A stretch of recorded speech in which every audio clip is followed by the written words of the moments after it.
Done.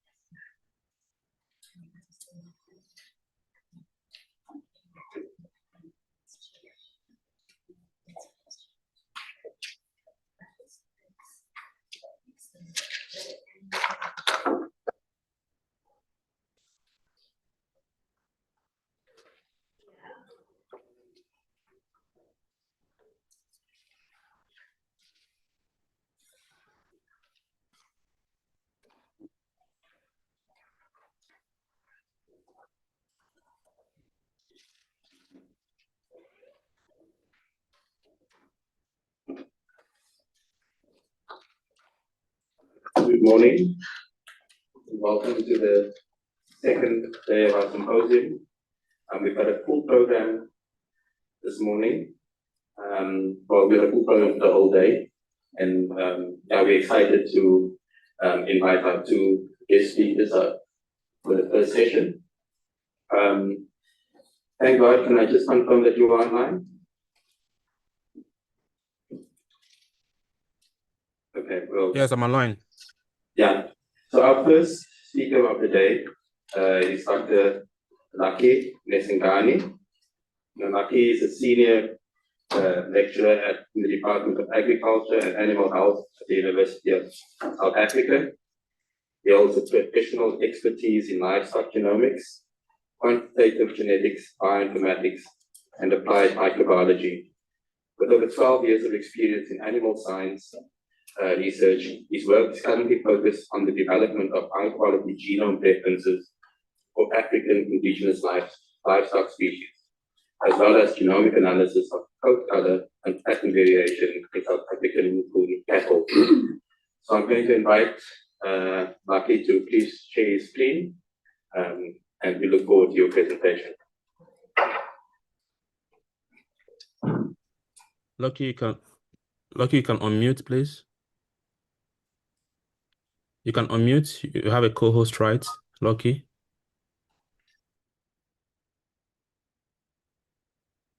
Lucky?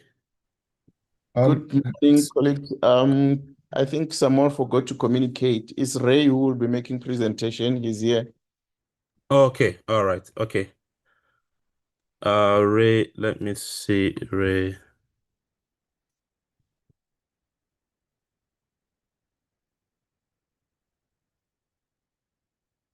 Ray, could you please unmute? Then you're now a co-host.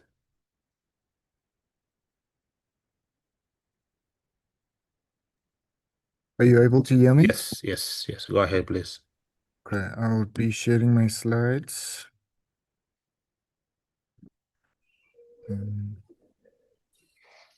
Just let me figure out.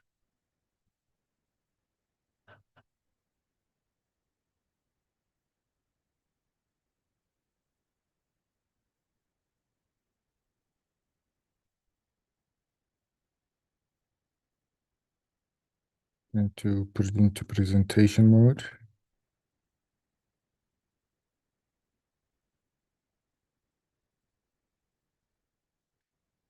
Okay, are you able to see my screen? Yes, please carry on. Okay. Let me just start from the beginning.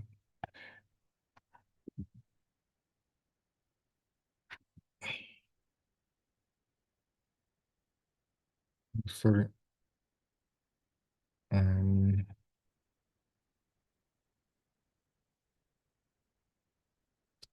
Okay. Are you able to see now, sorry? Yes. Please Okay. carry on, yeah. So I'd just like to thank you for this opportunity to present for you today. I'm Ray Smith. I'm a senior lecturer at the University of South Africa, a colleague of Dr. Lucky Nesengani, and today I'll be taking over the responsibility of presenting sort of the progress of what we've achieved over the course of this year when it comes to to mapping the genomic future of livestock. So just an overview, Africa's livestock is a very diverse group. Our livestock accounts for 1/3 of the global livestock population, and it's comprised of a very wide range of breeds that are both indigenous, and also we make use of exotic breeds as well. And the most dominant of breeds are the cattle, and then this is followed by the sheep, chickens, and goats. So what we have observed in our livestock industry is just the rich biodiversity, and which is portrayed through the livestock breeds, as well as their unique and adaptive traits and abilities to adapt to a very wide range of environments.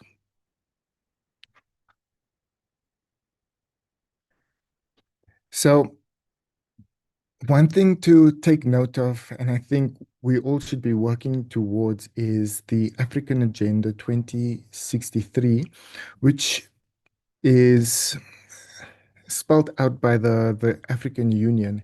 And one of these important goals is for it's to alleviate poverty, to allow for improved food security and nutrition amongst our African nations. And one of the important elements of that is having high beef and milk production.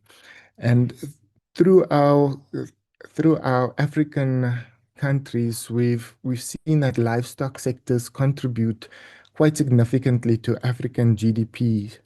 And this primarily works through the farming structures, production practices, which tends to be more directed towards smallholding farmers, which make use of indigenous breeds.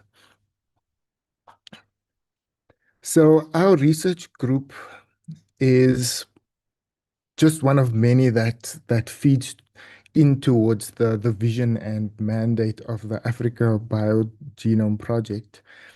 And because of the overarching goal of sequencing 100,000 genomes of African species, this effort is not undertaken by ourselves alone, but through collaborative effort through all of these organizations.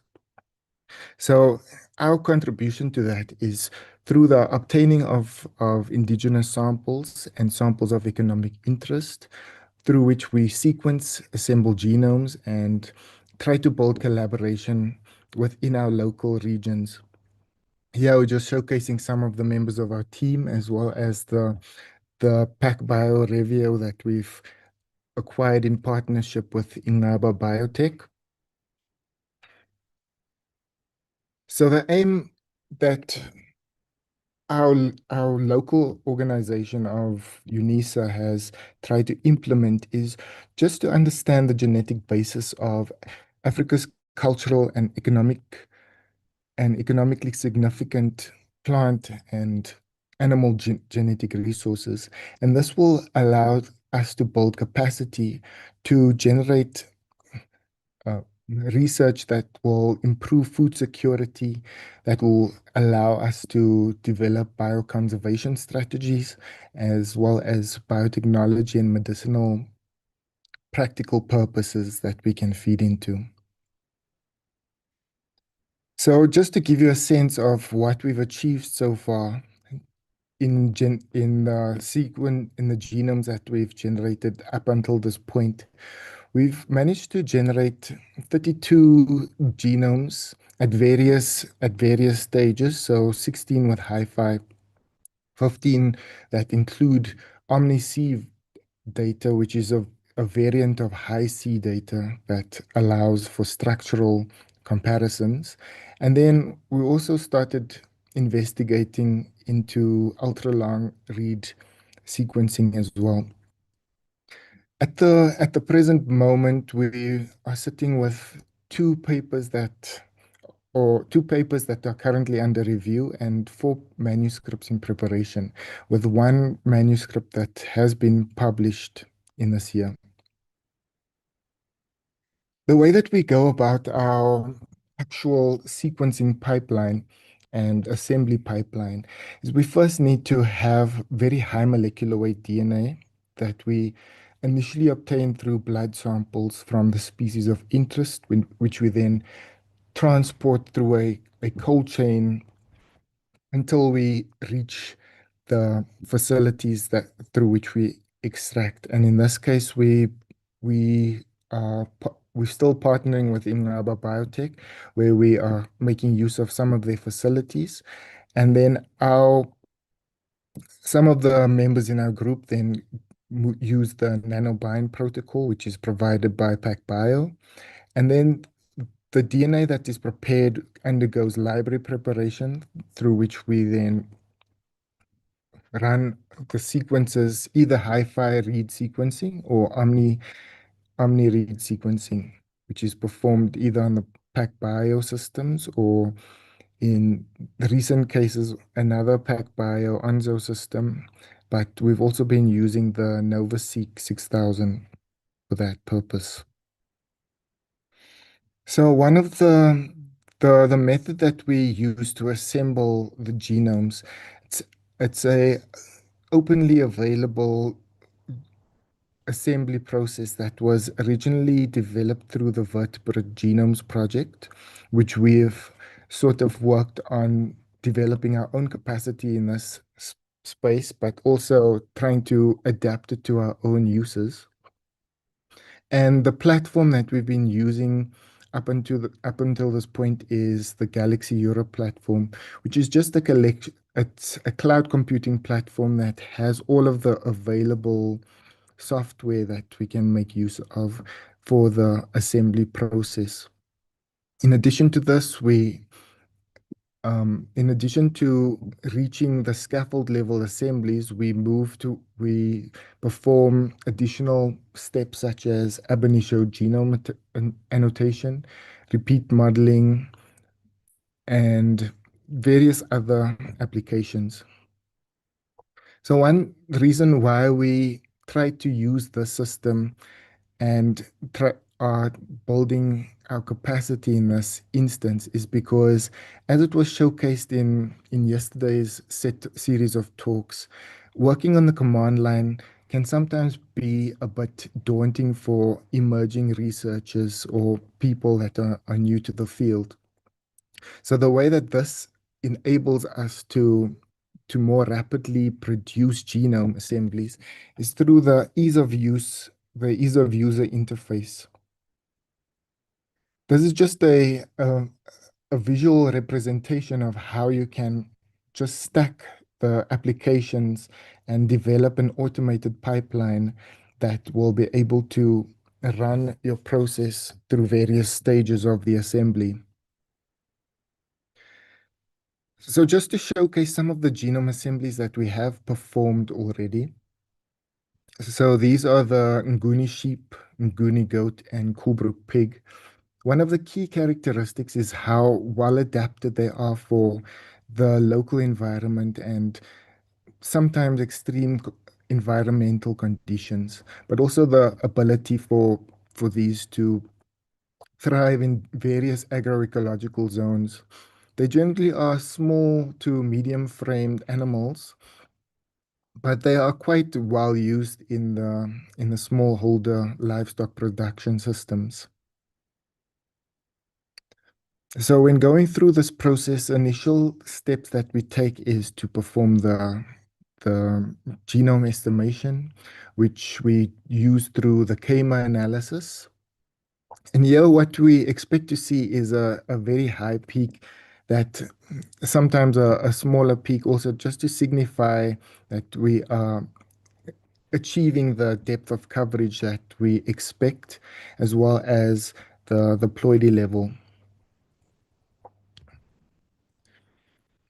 So once the config assembly is done, which we the main assembler that we use at the config level is HiFiasm, which is operated on high C mode to incorporate the OmniC data that was generated initially. We then perform a range of various statistics to assess the completeness level, the contiguity, and the errors that can potentially be introduced during the assembly process. And here's just a visual representation of the Busco scores, which represent the completion level of genes essential for life according to a specific taxonomic lineage. And what we're consistently seeing with our assemblies is that we're reaching scores of above 90 to 95%.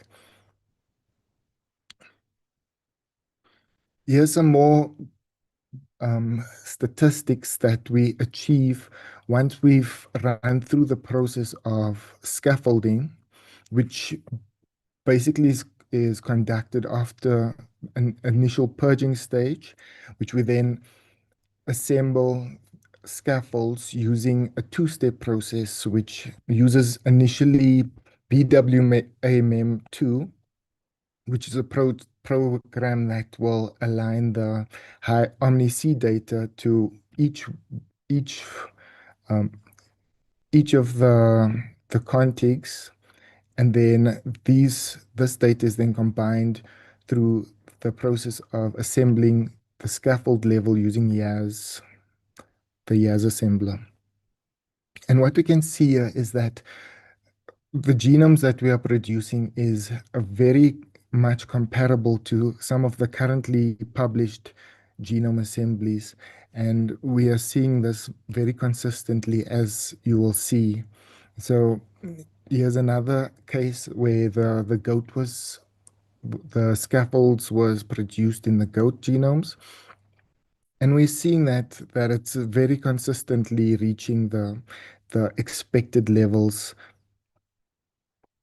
And likewise with the Colebrook pig, seeing that there's a very, with this assembly process, we are able to achieve a very low number of contigs at the contig level, which is very encouraging in terms of the kinds of sequence data that we are generating. So in addition to that, we also do quite a lot of work on the cattle breeds. So these are some of the indigenous cattle variations, such as the Pedi, the Venda, and the Shangaan cattle. All have very distinct characteristics, which include distinct color patterns of various abilities in terms of mothering ability, and also showcasing a very high level of adaptability to extreme conditions and disease resistance. In addition to that, gene assemblies that we've performed is also some of the more commercially available beef breeds, which are also mainly towards beef, but also dual purpose. And these are the Bonsmara, the Thule, and the Drakensberger cattle. So here again, we're just showcasing the genome scope profile data. And something that I do want to draw your attention to is, as we're moving further into the development of our own workflows, we're also trying to incorporate additional data. So here I'm showcasing the work that is being done in our group, where we are making use of trio samples. And the reason why this is important is because since we're working with diploid organisms predominantly, having the maternal and paternal genome information, we are able to better phase the haplotypes. So this means that when you perform your genome assembly, you actually generate two haplotypes for a diploid organism. And this is because there's SNP variation or structural variation between the maternal line and the paternal line. And this is impossible. It's very difficult to to resolve without the paternal information. And this is just some of our efforts that we are trying to perform to generate haplotype resolved chromosome assemblies. So I showed you the commercial breeds. This is the vendor breed, the indigenous breeds that we've also concluded with. And also, like as we've shown previously, we're consistently seeing very high levels of completedness in the BUSCO scores. So something that we see with the general statistics is that we are getting very consistent sizes for our genomes, the number of contigs. They do vary, but we do expect to see that a little bit. And overall, we're seeing very consistent results, especially when you also compare this to the reference and other currently uploaded genome assemblies.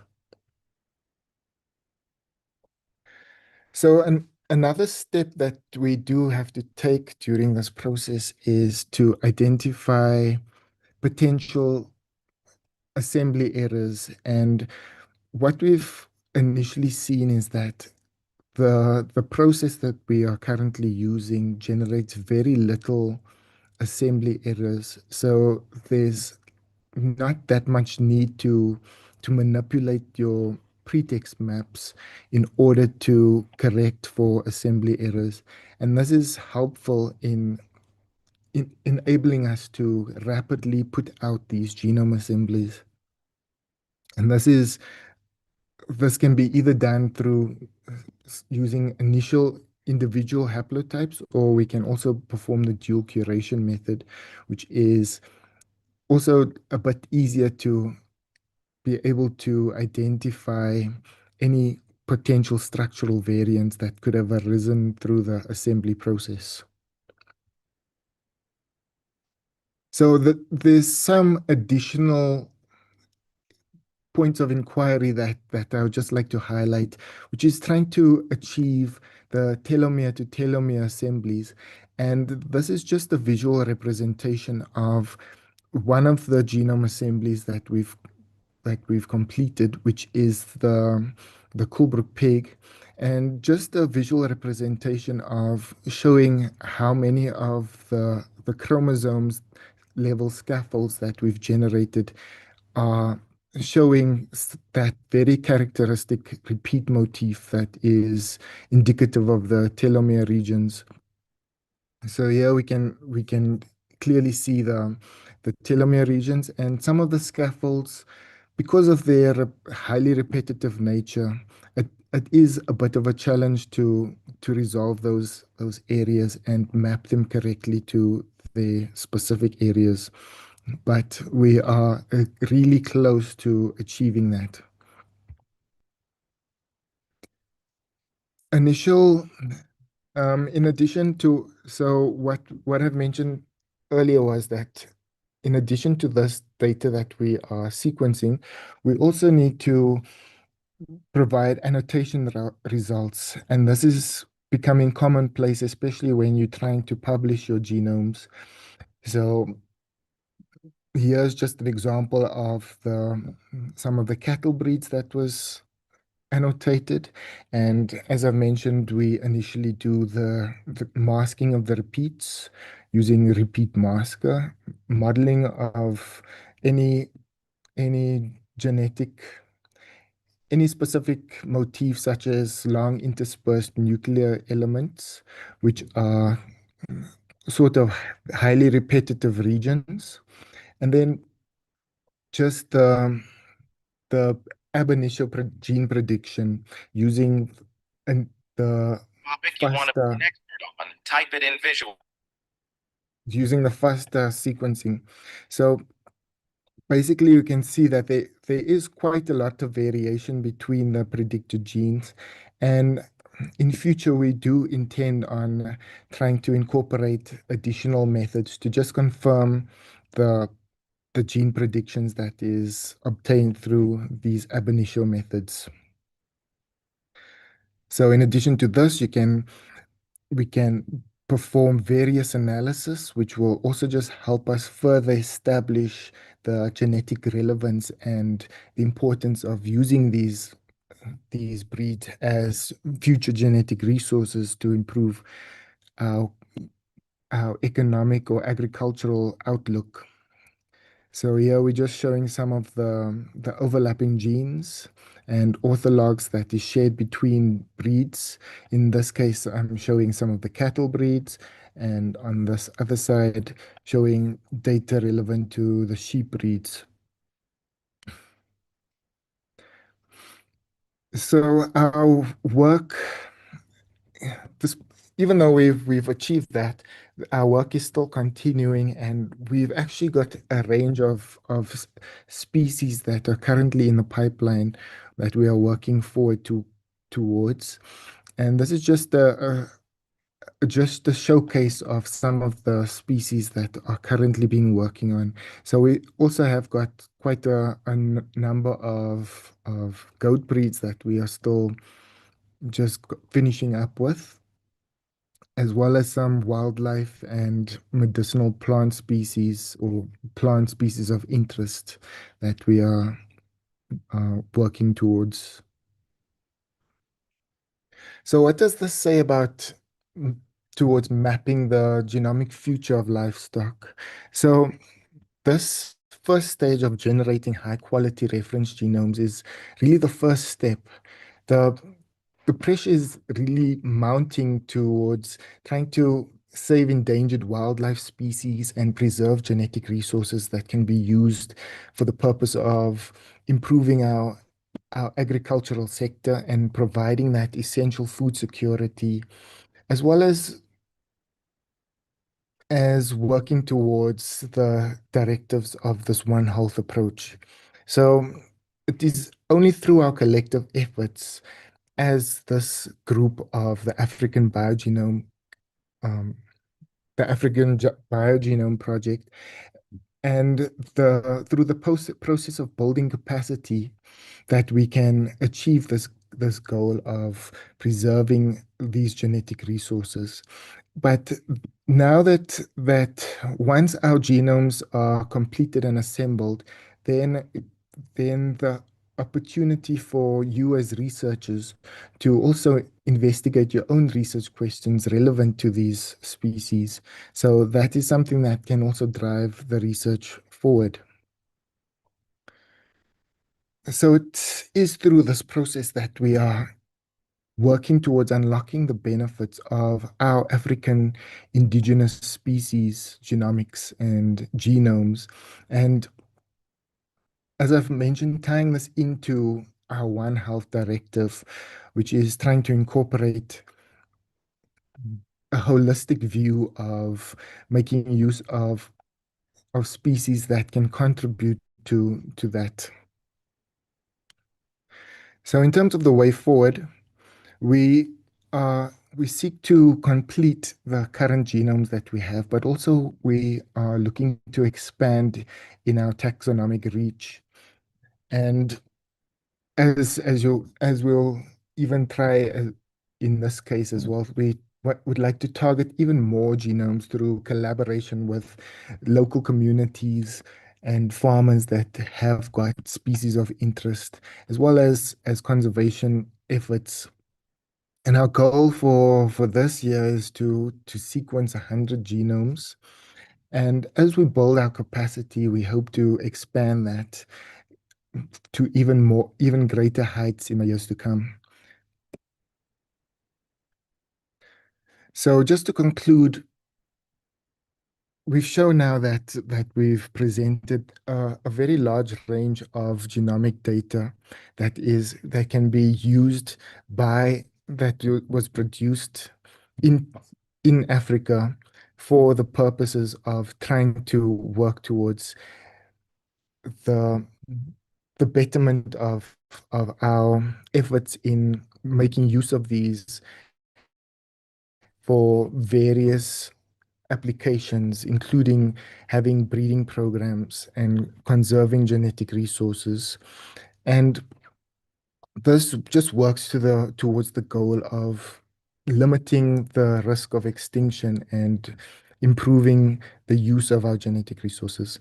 Yeah, I've just shared the one published paper that we've published in Scientific Data, and then there's just 2 publications that are currently under review. And if you'd like to try the workflow for Use Galaxy, since this is a workshop where you'll be obtaining practical information, you can also use the QR code to get directed to that link.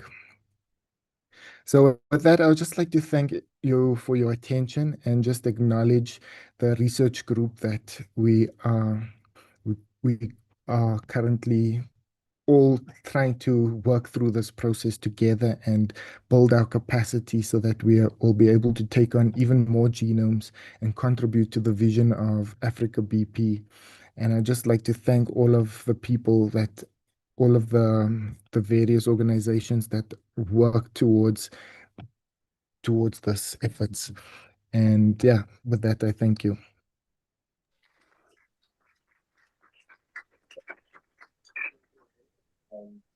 We look forward to seeing the. Sorry, Craig, we can't hear you clearly online, please. Can you hear now? Maybe a bit louder or a bit. Can you guys hear in the audience? Okay, I think maybe there's a problem on Yeah, line. yeah. I think we can hear you now. Yeah, Okay, now just saying thank you, Ray. We look forward to hearing a bit more about the next species that you guys are sequencing. So thank you for a fascinating talk, and I ask you to just please remain online. We can have a Q&A session afterwards after the second speaker. So with that, I'd like to introduce our second speaker for this morning's session. So our second speaker is Professor Michelle Miller.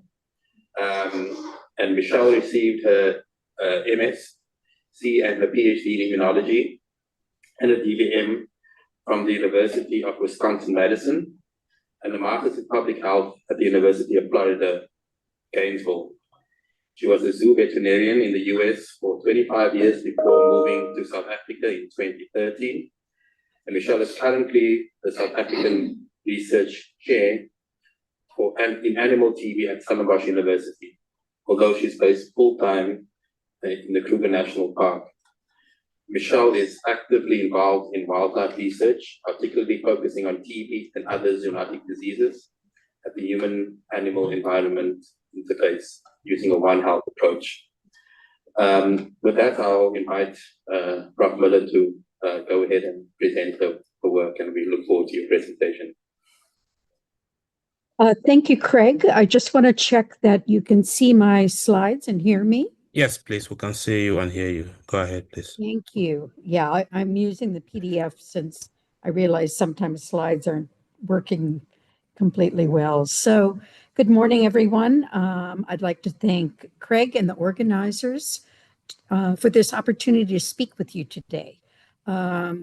I am going to take a slightly different approach. It's more about the application of genomics to One Health and some of the research examples that we have generated. And we're going to look at the use of genomics from genes to ecosystems. So as we're all familiar, there's been a rapid advance in genomics over the last decade, which has facilitated our ability to have high resolution tracking of pathogens and also host responses. And this was demonstrated well during the COVID pandemic.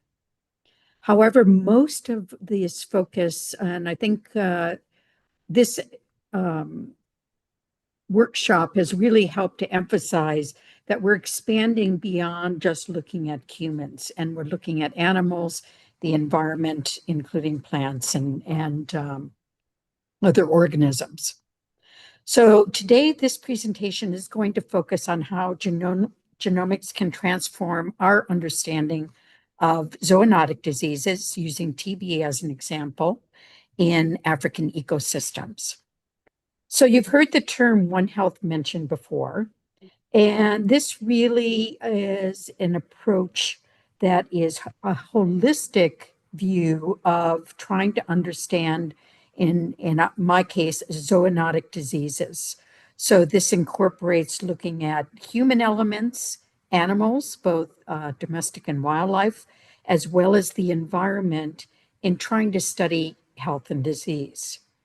And this requires us taking a collaborative, multidisciplinary approach so that we can have a broader perspective on our particular disease or health issue of interest.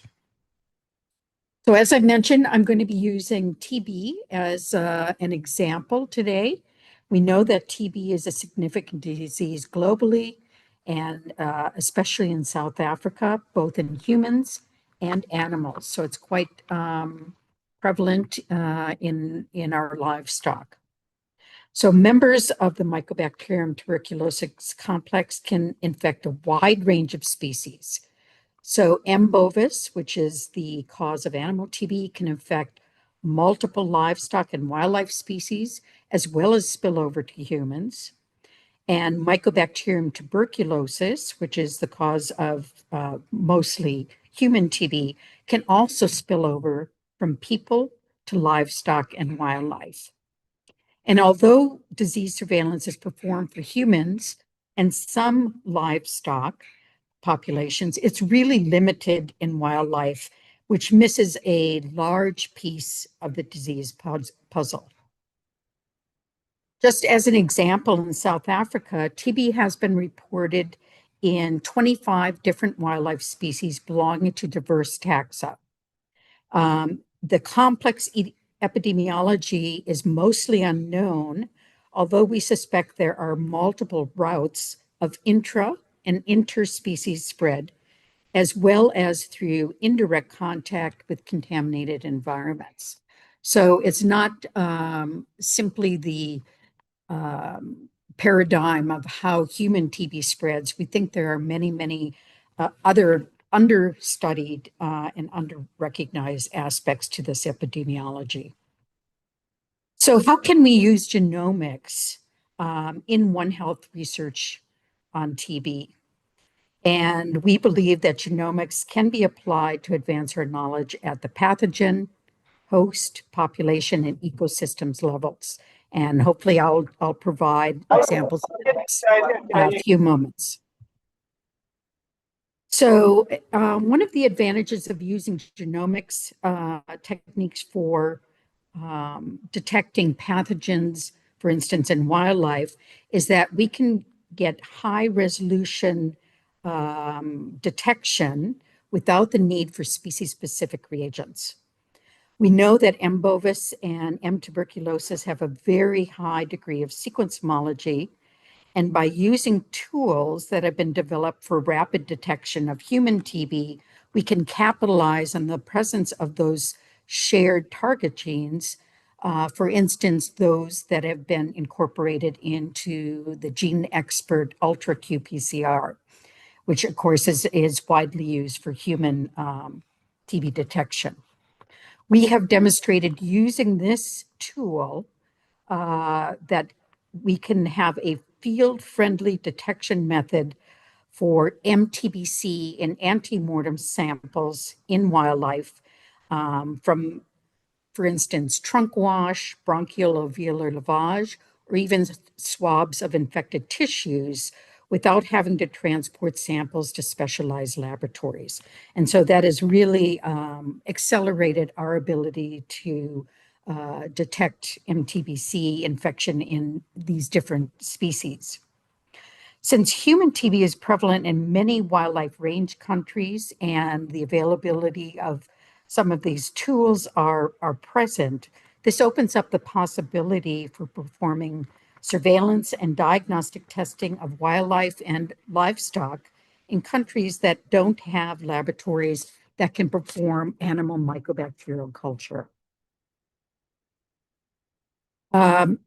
Although it's great for us to be able to detect MTBC, We also feel that it's important to speciate the pathogen at a greater level in diagnosing particularly animal TB and doing epidemiological investigations. So although clinical and pathological findings in infected hosts may appear similar, the source of infection can vary depending on the MTBC species detected. And you can see these are two different cases, case of Mycobacterium bovis in a rhino and Mycobacterium tuberculosis in an elephant. So although the clinical signs were similar and our gross pathological findings were also very similar, we found that we had two different organisms at play here. And so our research group has now incorporated different genomic techniques such as region of difference PCRs, Sanger, and targeted deep sequencing of specific mycobacterial genes, as well as pathogen whole genome sequencing to be able to characterize and then understand transmission in our wildlife hosts.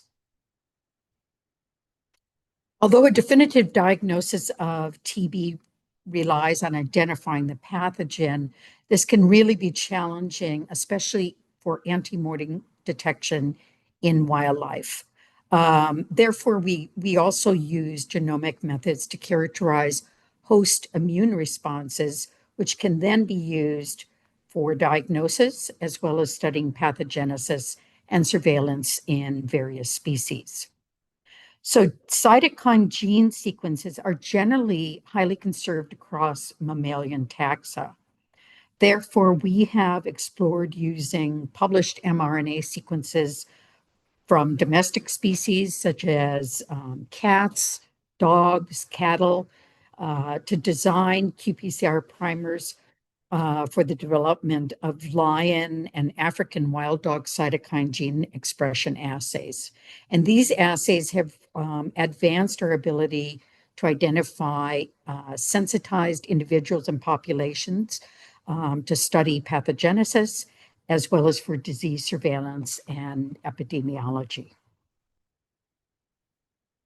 We also have an exciting new collaboration with the SAMRC looking at using genomics to investigate host disease susceptibility to TB.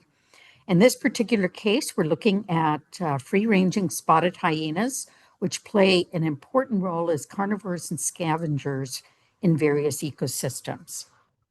In the Kruger National Park, these species are routinely exposed to a variety of pathogens, including Mycobacterium bovis, anthrax, brucella, and a number of other zoonotic disease. Yet it's been very, very rare to find a hyena that develops disease when exposed to these pathogens.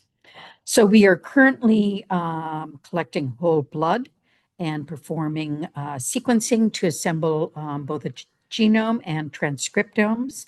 And we're also collecting samples such as saliva and feces to look at the microbiome to help us identify characteristics that might be involved in host resistance, which we can then apply on a broader taxonomic level. So host genomics are important for again, looking at host immune responses, but also they can provide a detailed picture of population structure.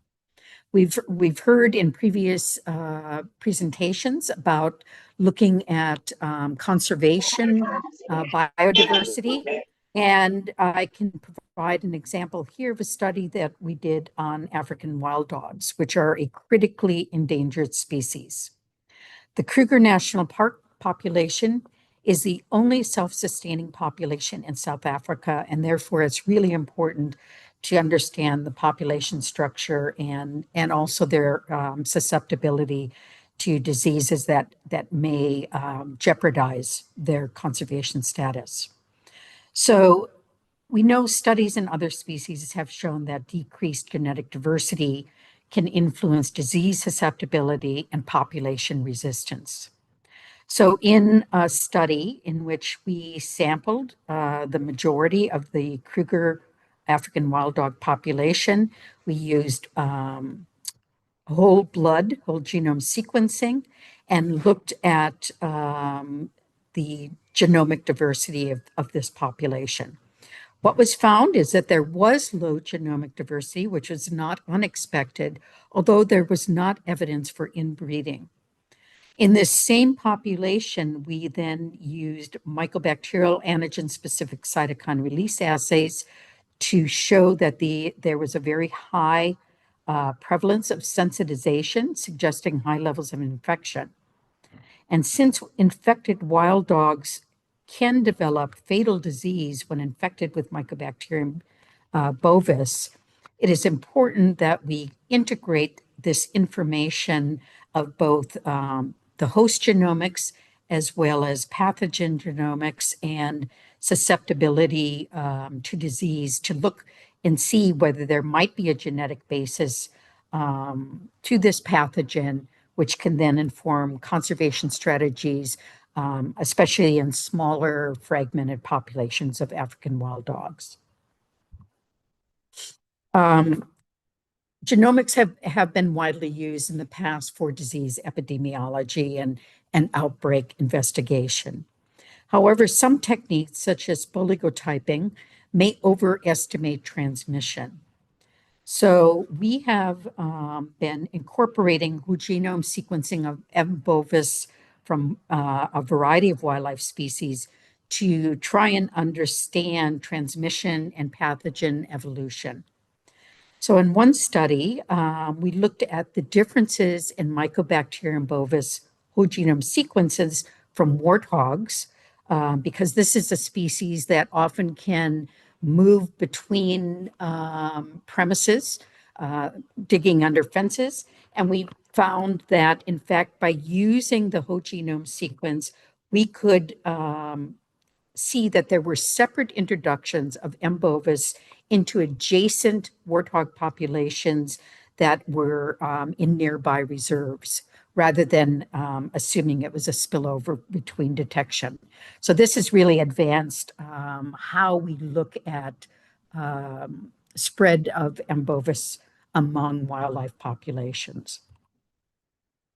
We also are looking at whole genome sequencing of M. bovis isolates across South Africa in different populations. And what we've done is we've gotten M. bovis isolates, we've done the whole genome sequencing, and we've then looked at a phylogenetic tree to try and understand how these strains are related and possibly move and evolve. What we found is that there is a geographic segregation rather than a host species specific segregation. So you can see in the top left figure that certain sequences are found in geographical areas that then may actually have been moved and introduced into other provinces from those original populations.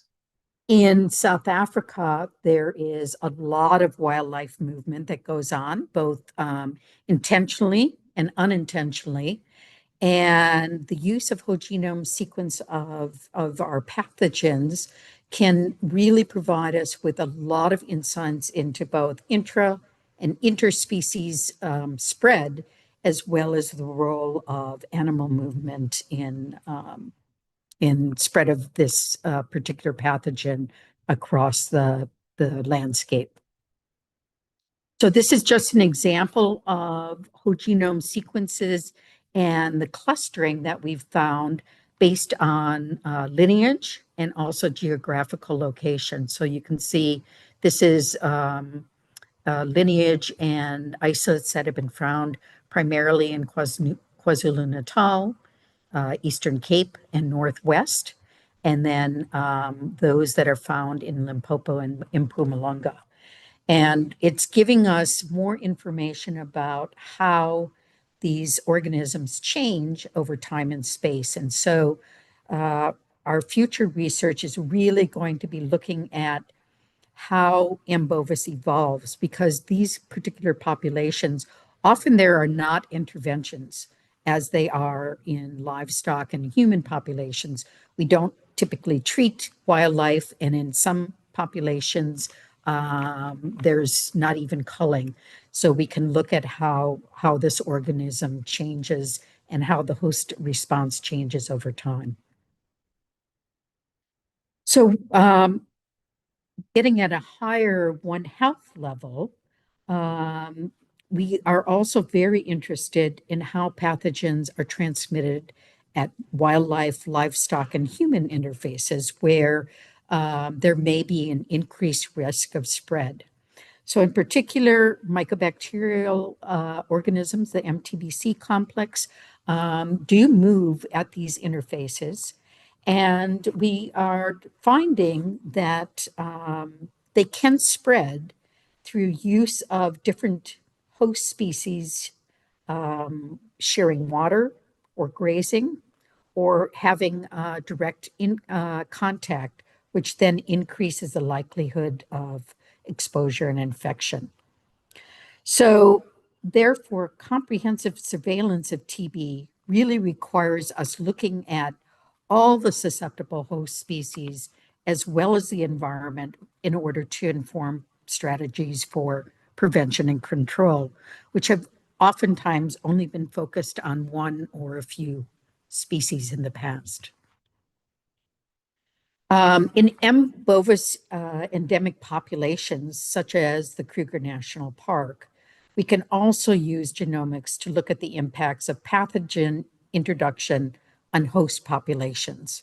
Previously, this has been very difficult to study, but advances in genomics can now be employed to track genetic and epigenetic changes in the host, as well as provide tools for improved detection of M. bovis in the environment and the relatedness of the isolates we get from various sources. So we know that genomics have already been integrated into TB policies for human populations for diagnostics, treatment, and control. But in animals, it's still limited.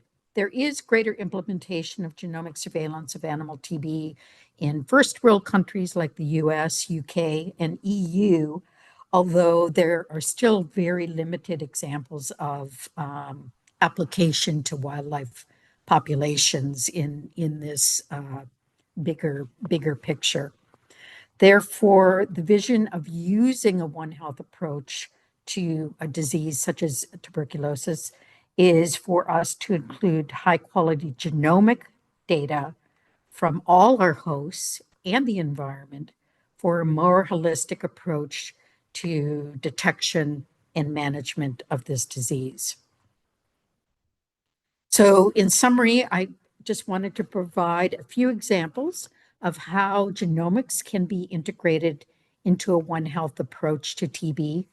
And this could be applied to a wide variety of different diseases in different scenarios.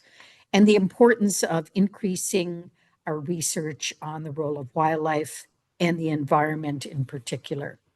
However, this really requires investment in infrastructure, human capacity, and fostering transdisciplinary collaborations, which will allow us to generate that data. I just want to acknowledge my research group, the Kruger Veterinary Wildlife Services team, and all our supporters and funders. And I thank you for your attention this morning.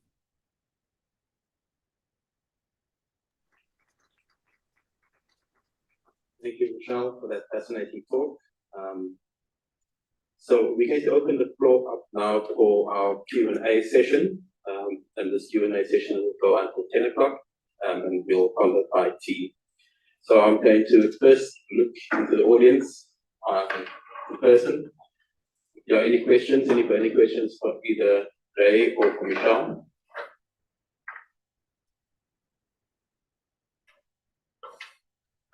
Lucky, sorry, thank God, any questions online? Yes, we have a question from Tobias. Tobias, do you want to ask? Unmute. And anyone that wants to ask questions online, please paste the question in the chat box or raise your hands. Your Zoom virtual hands, please. Over to you, Tobias. Okay, thank you. And good morning, participants. It's great meeting you all today. I just listened to the last speaker, and her speech actually tickled me and kind of stimulated some thoughts in me. We've been having this our malaria thing here in the African continent, or particularly here in Nigeria. We know, or we have been focusing on humans and then the vector mosquito. Looking at the last speaker's it appears then that there might be other species that might be considered from genomic approach. I just want to ask, from your experience, what other holistic approaches can be taken to have a second look at this malaria with vis-a-vis your presentation? Thank you for your question. I'm definitely not a malaria expert, but I think, what we have been lacking, and particularly on the African continent, is we don't always go into the interfaces where wildlife, humans, and vectors interact. And I think that surveillance in especially our more disturbed ecosystems, which can lead to pathogen emergence in new vectors or in human populations, is really important, and it's underlooked. And I think part of the problem is it can be logistically challenging and also expensive to do surveillance in wildlife. But what I would encourage is that you reach out to people that are working in wildlife and maybe studying other diseases to see if they can share samples that might allow you to then see if there are under-recognized host species for your pathogen of interest. Okay, yeah. So, Craig, we still have some questions here. Do we still have time for the online participants? Yes, we still have 4 minutes. I see there's a question online for Ray. Okay, all right. So I'm just gonna so there are 2 questions for Ray and 1 for Mitchell. So maybe Ray, I would ask 2 of your questions together. The participants are asking, can the assembly data be used to identify specific traits or develop markers in livestock for MAS work? And are there specific tools that can be employed? That's one question. Then he's asking, what time did it take you guys to achieve this? And to achieve like what you've just presented. And on top of that, I would also add my own question, which is it would be interesting to let the participant know how this is funded. Because I don't want to go into it because I know I know the emergence of the work, but I also want to use this platform to hopefully that we can inspire more African scientists and institutions to actually do the same. So 3 questions. If you miss any, just remind me, I will come back to you. Then I will ask Michelle's questions later. You need to unmute Ray, please. Yeah, so I'll try to address the ones that I can remember correctly. So I know the one question was regarding how long it takes to generate a sequence. So the process, it isn't a very long process because the workflow is mostly automated, but there is certain stages that takes quite a while to get correctly. So during the manual curation process where you check for sequencing errors during the assembly process, that requires a bit of expertise. I think even in the previous session, there was the assembly that was performed through the SAMRC, where there is a level of interpretation that is needed to perform the manual curation and address any sequencing errors. So overall, a sequence can be generated. It might not be a perfect sequence, but you can generate it within a matter of days. That is assuming that you've already got your sequence data, because the lab process is an entirely different time period. So yeah, that should answer that question. And in terms of funding, so our institution, UNISA, has really taken a very big interest into this effort that we are working towards in terms of sequencing genomes towards the Africa BioGenome Project.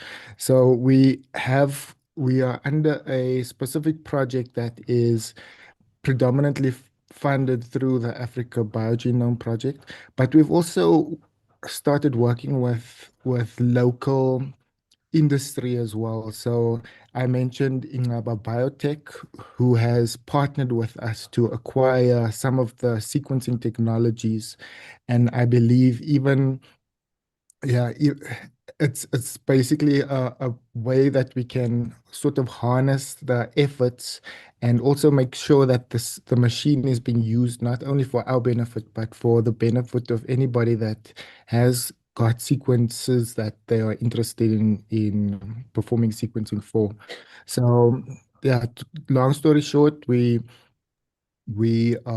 fund primarily through UNISA, and then have got partners, commercial partners as well. Yeah. And So then, yeah. okay, the last question, you have more questions here. Craig, do we still have time for online participants? No, I don't think we have any more time. So maybe we can just have Okay. the one question we had for Michelle. Okay, for Michelle. Yeah. And others, I think, the participants can Yeah. answer the questions there.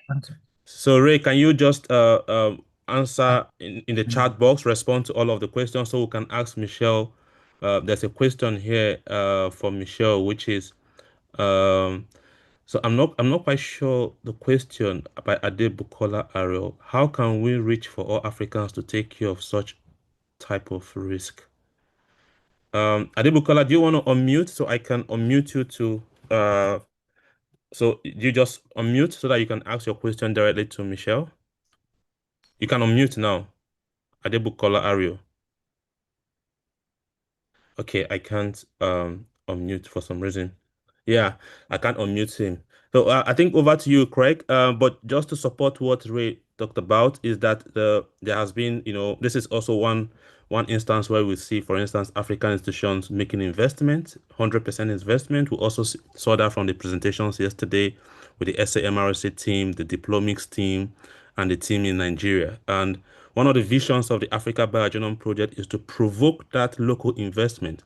Of course, there could be international support, but how do you kind of get match funding, but then driven through local processes? And I'm really pleased to see that that is happening through several of the project. Really, over to you, Craig. Yeah, thank you, thank God, and I thank the two speakers of the session. Those were two wonderful presentations. So we'll break for tea now. And our next session will start at 10:20. Thanks.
We're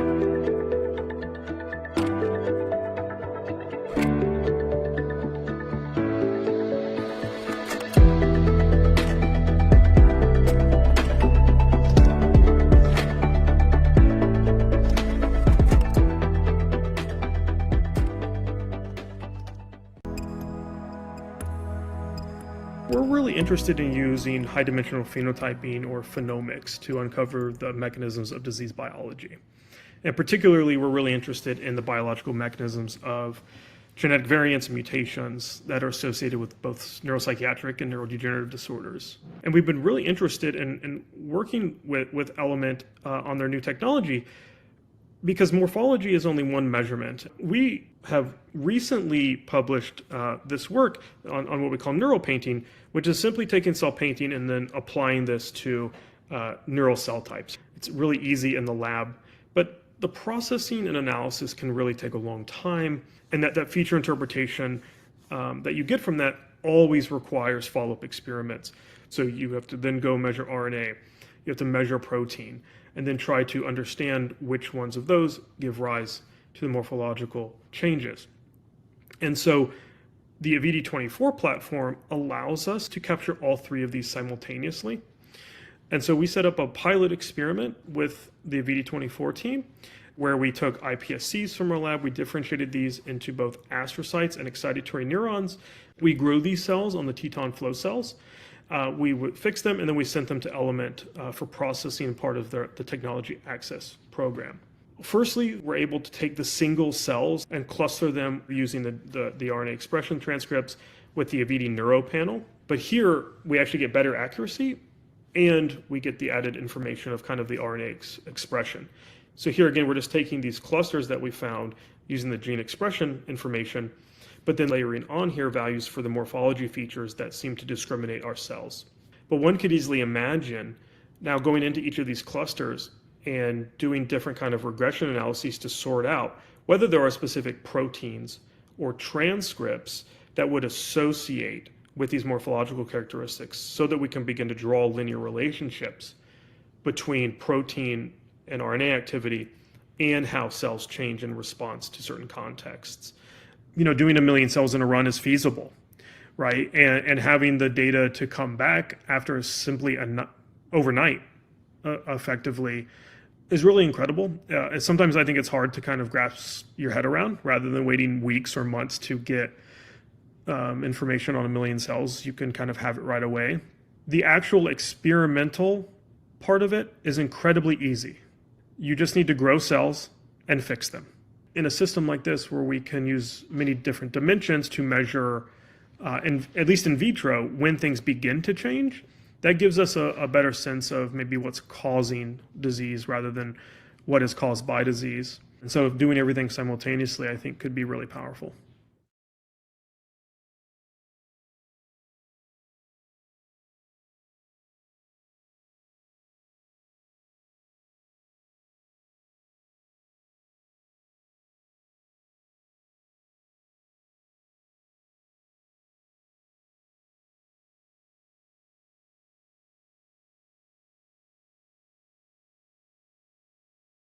Welcome to the 20-year anniversary video of AfricaBP, Africa's genomics company, here from our headquarters in Makelnek, Pretoria in South Africa.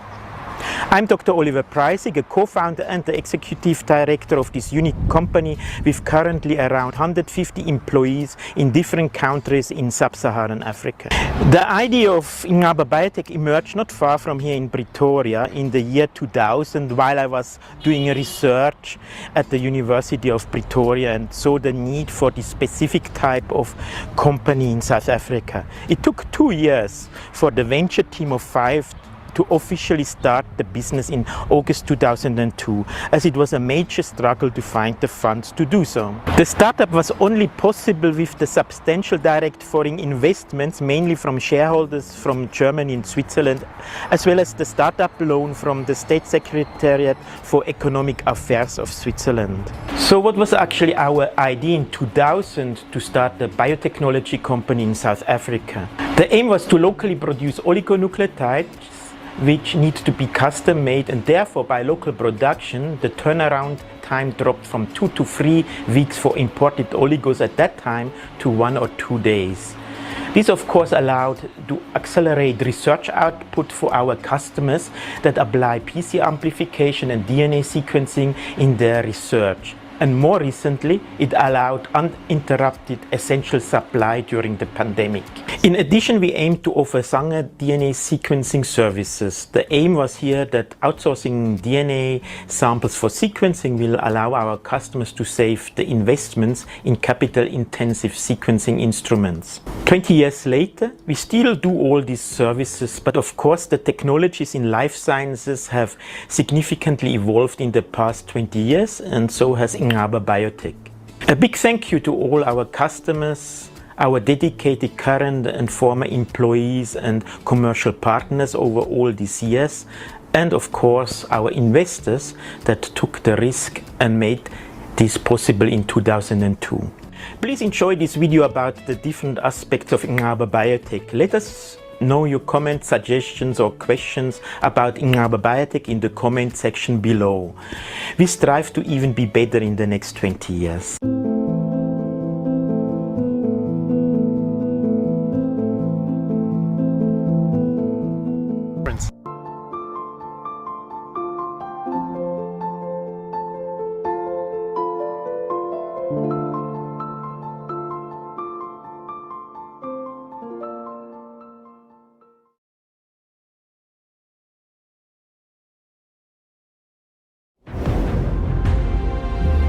Human beings have been using astronomical tools to adventure into the infinite universe, to explore the infinitesimal by making use of life science tools and technology.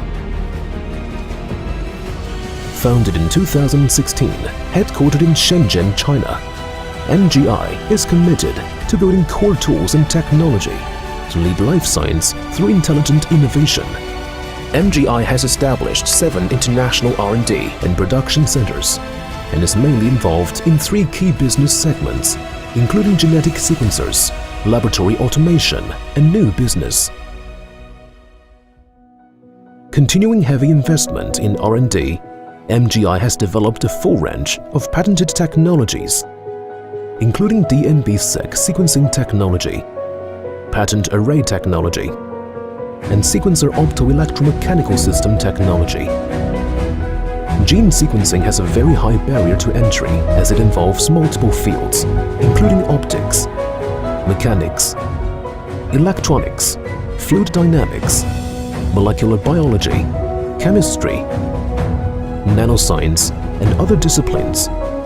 MGI is one of few companies in the world that have the ability to develop and mass-produce low, medium, and high-throughput clinical gene sequencers from GB to TB. Besides gene sequencing, MGI has also developed a series of core technologies, including library preparation and automated sample processing. Expanding into new business, MGI has developed multiple innovative life science tools and technology, including portable single-cell systems, remote robotic ultrasound systems, BIT products, and low-temperature storage products, with a strong focus on the upstream of the industry. MGI operates in more than 100 countries and regions, serving more than 2,800 customers to date, empowering the downstream customers in reproductive health, precision cancer diagnosis and treatment, infectious diseases, food security, agriculture, forestry, fishing, and consumer genomics. Since the establishment, MGI is driven to disrupt the status quo and accelerate the industry innovation.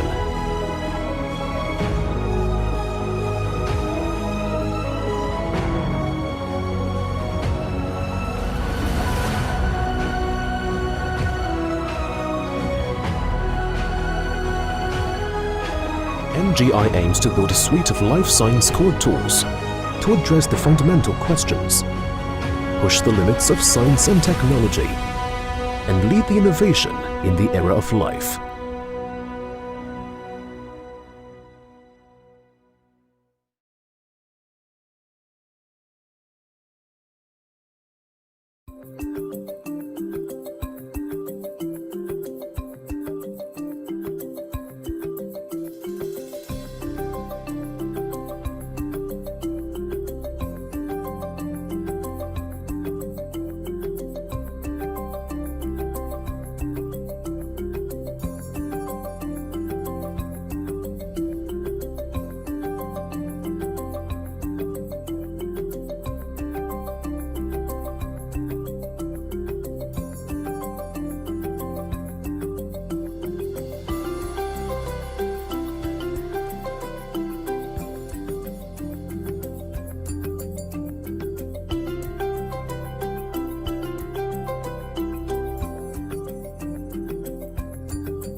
Biogen.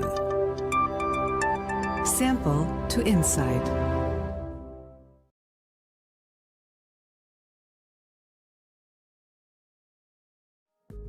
Introducing the newest member of the QuantStudio family, the Applied Biosystems QuantStudio Absolute Q digital PCR system from Thermo Fisher Scientific. This fast and easy-to-use digital PCR solution offers high-quality data with minimal hands-on time. Sample prep is identical to qPCR. Simply load your reaction into the plate and insert the plate into the instrument. All components of digital PCR, including reagent compartmentalization, thermal cycling, and data collection, are performed on the single standalone instrument.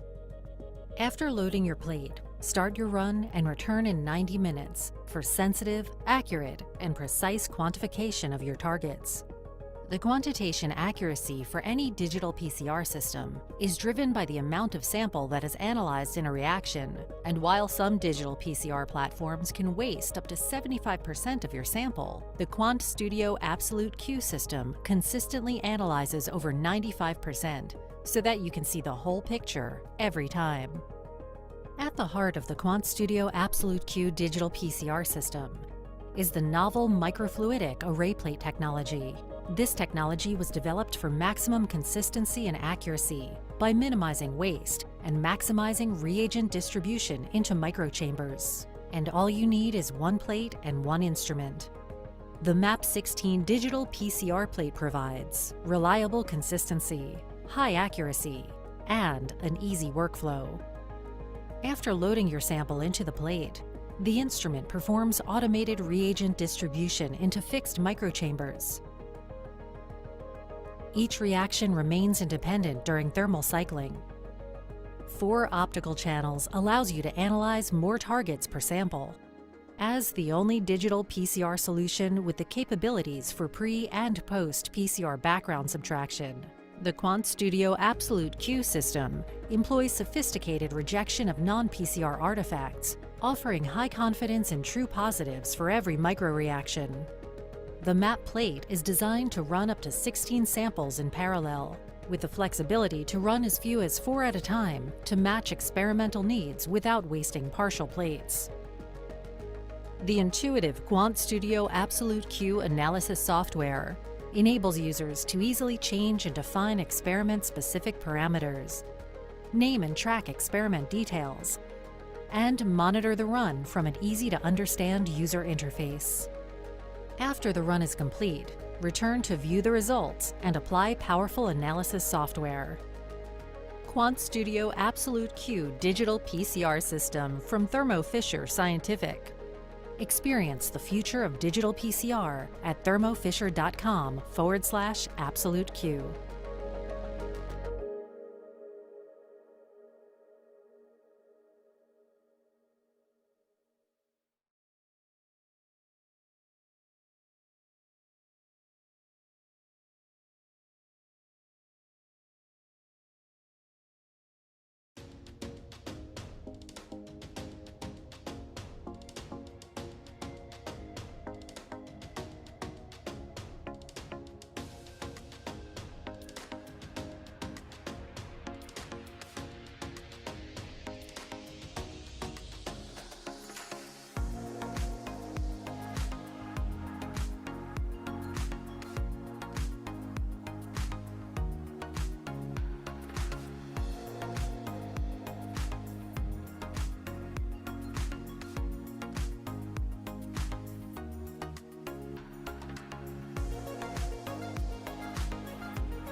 Good morning, everyone.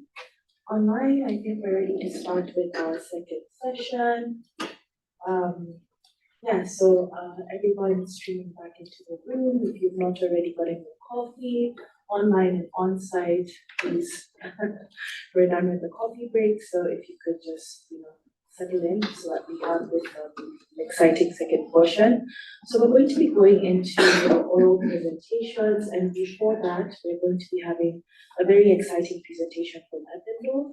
So if you allow me, I'd like to introduce to you Mahesh, who's going to be doing the presentation. He's the product manager at Eppendorf. So Mahesh, the floor is yours.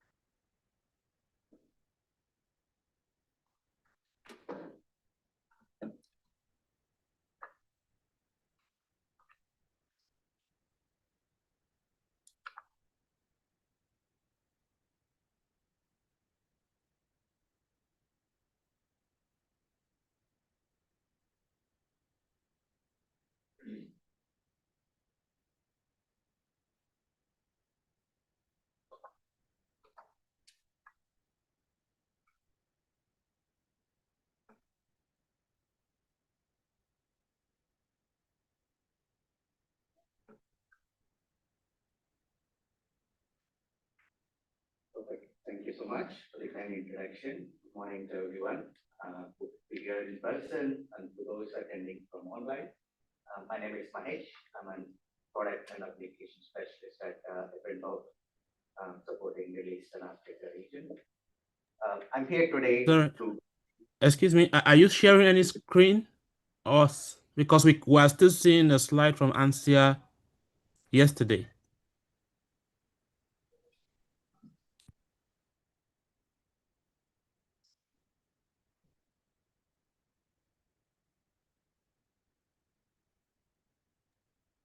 Yes, perfect. This works fine. Thank you. Carry on. Sorry about that.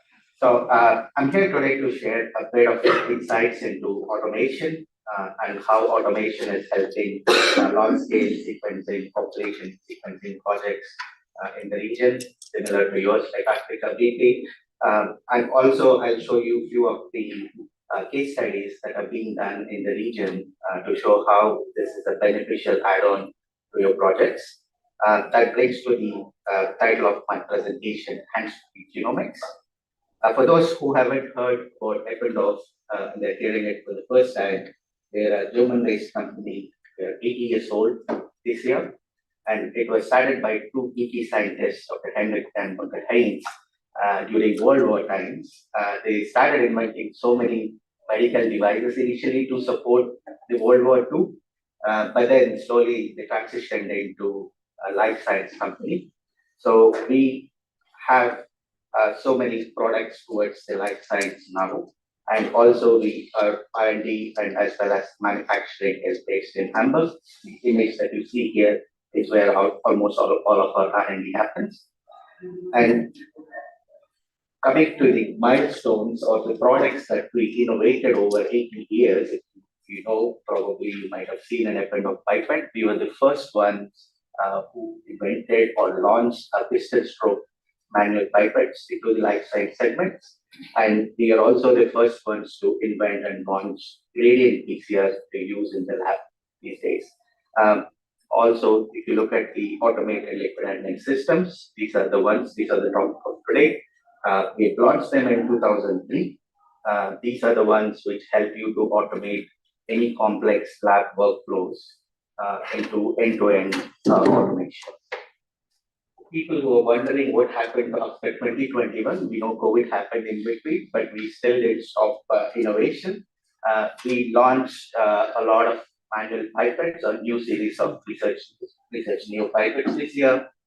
We launched shaker and incubators here in this year, and also we launched a new semi-automated and full automated liquid handling system in the market. So this slide gives you a complete overview or a snapshot of product lines that we have.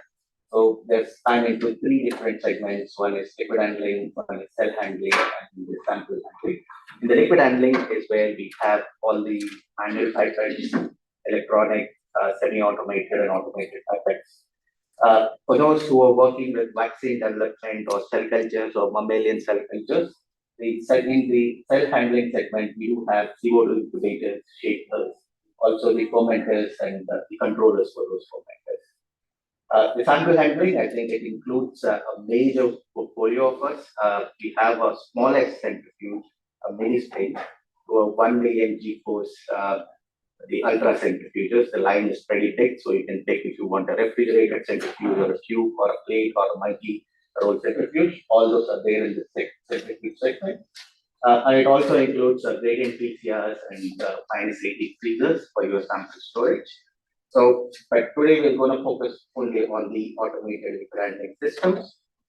That brings us to the automation DP motion family. So we have 3 different types of systems, depending on what type of workflow that you're doing, how many sample throughput that you have. You can pick one of the systems. The 5070 is being the smallest system which can do small tasks like your PCR setup or reformatting of samples, or if you want to do a plate-to-plate replicate, the 5070 model that can help.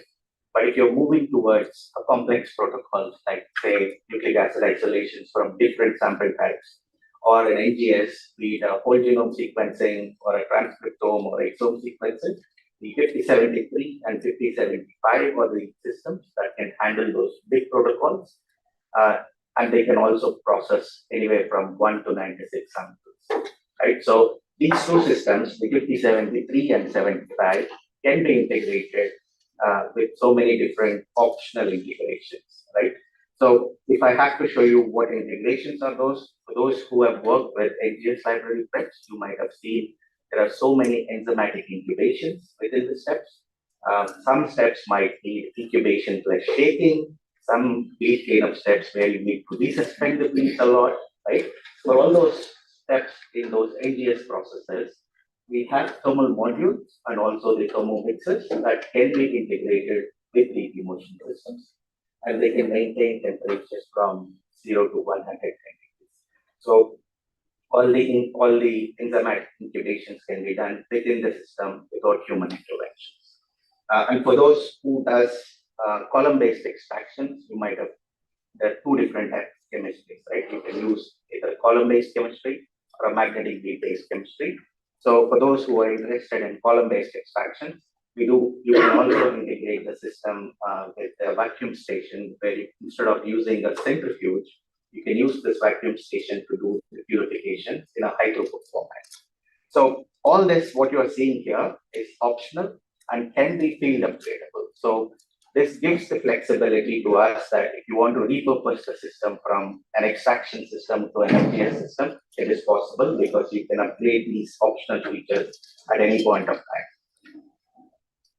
Okay, and whenever you do certain very cautious library preps in the lab, probably adding an index or extraction or setting up a PCR, you always sit inside a hood to prevent the cross-contamination that happens within the system, right?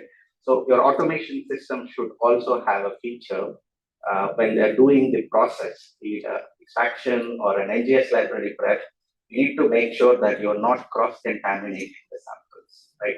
So in those, for that purposes, we have a UV and air filter fitted into the system. So on the top of the system, you can actually integrate it. So this helps to prevent any aerosol cross-contamination. So you're sure that your samples that are being processed doesn't have any contaminations. And also the UV light, if you want to disinfect the surfaces once the run is over, this is the common one that you see in the laminar course. So this is again an optional feature. If a customer is working with samples which are very precious, they can opt for this one.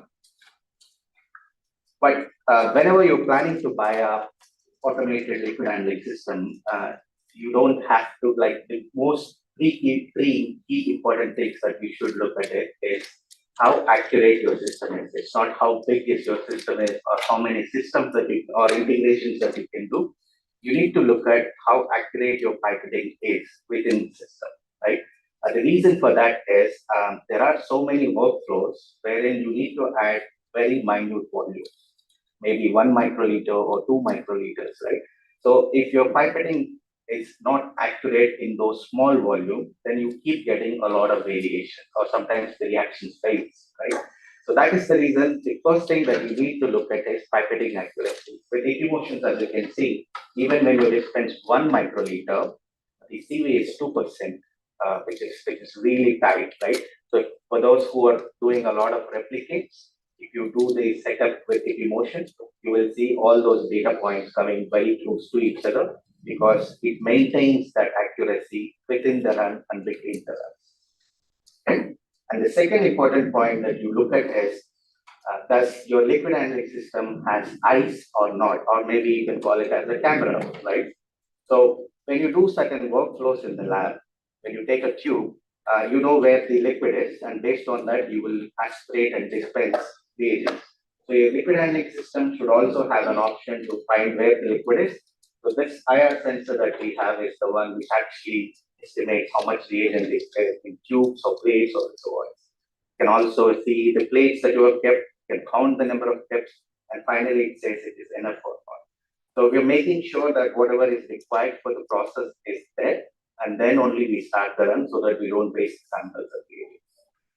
And the third most important point that you should look at is how easy is the software, right? So any liquid handling system that you take, you might need a bit of coding experience or a previous experience of using liquid handlers. In our case, it's a simple GUI-based software. As you can see, just drag and drop certain stuff, and then that's it. The protocol is ready to run. You don't need any coding experience. So the learning curve is much, much lesser with the software option that we have here. So always remember these three: how accurate it is, how reproducible it is, and also do you have features to detect if there are any errors before the run, and also the software part of it. Now I'll quickly jump into the real-time case studies that we have with our systems. So the reason that I'm showing forensics here is because, in forensics, the sample is very minute. You might not get the same sample 100 different times. It's the same scenario in your case. If there is an endangered species, you cannot get DNA sample or blood sample from the same species. So this is one of the studies where they use the liquid handling system Equimotion to extract the DNA samples from the forensic samples, and then they set up PCR and single sequencing to get the data to match the suspects. Okay. So what is needed here in this study is how accurate is your system, how reliable is your system, and also how it can handle sample processing without cross-contamination. You can see here, they were able to extract the DNA samples from civet birds, which are very tricky to extract DNA, right? So it was able to extract from a complex sample source. And also they did a checkerboard. As you can see, every alternate sample is an empty well. And they did the extraction for those wells as well to see if there is any cross-contamination. Because if you cross-contaminate your one sample with another forensic sample, somebody else get arrested. Right? So we don't want that situation. So they did the study to show, and then after the qPCR, as you can see, all the empty wells doesn't have any amplification. That gives a pretty good idea that the system with the UV and HEPA filtered is a really good option to run any sensitive assays. And then the second case study that I wanted to show is a microbiome study. Anybody who works with microbiomes, this is a tricky process. If the same person used the same sample, same kit, but extract slightly differently, you get a different interpretation of the data. So suppose you're supposed to see a certain percentage of a bacteria today, and you do a slight difference in extraction, you will see a massive difference there. So you need to have a system which is more reliable and reproducible. For that reason, this example that I'm showing you, it can extract 96 microbiome samples from stool samples or any other sample type in just 120 minutes. And as you can see, this is the manual extraction, and this is the concentration of DNA that you get out of it. And with Equimotion, we were able to match the concentration of DNA that you get. But it's not just the DNA, it's the variation that you see between manual versus automated. As you can see here, the deviation between run to run in terms of concentration and in terms of purity is more stable and reliable with the Equimotion. The automation always helps in those. And also, this is the representation of a sample which is made into a library and sequenced it on an Illumina platform to see what is the composition of each bacteria in that particular sample. Right? So if you take a stool sample, you will find 400 different types of microbiomes in it. So here it's one sample that is being extracted 12 different times and then sequenced to show that when you do an automation process, it maintains that reliability or repeatability. And the percentages that you can see, each color represents one different type of bacteria. And then it shows that it actually mimics the same extraction conditions every time within the run or also between runs. And the other one is the same. They were able to do the same checkerboard style to put in between water samples and see if there is a cross-contamination or not.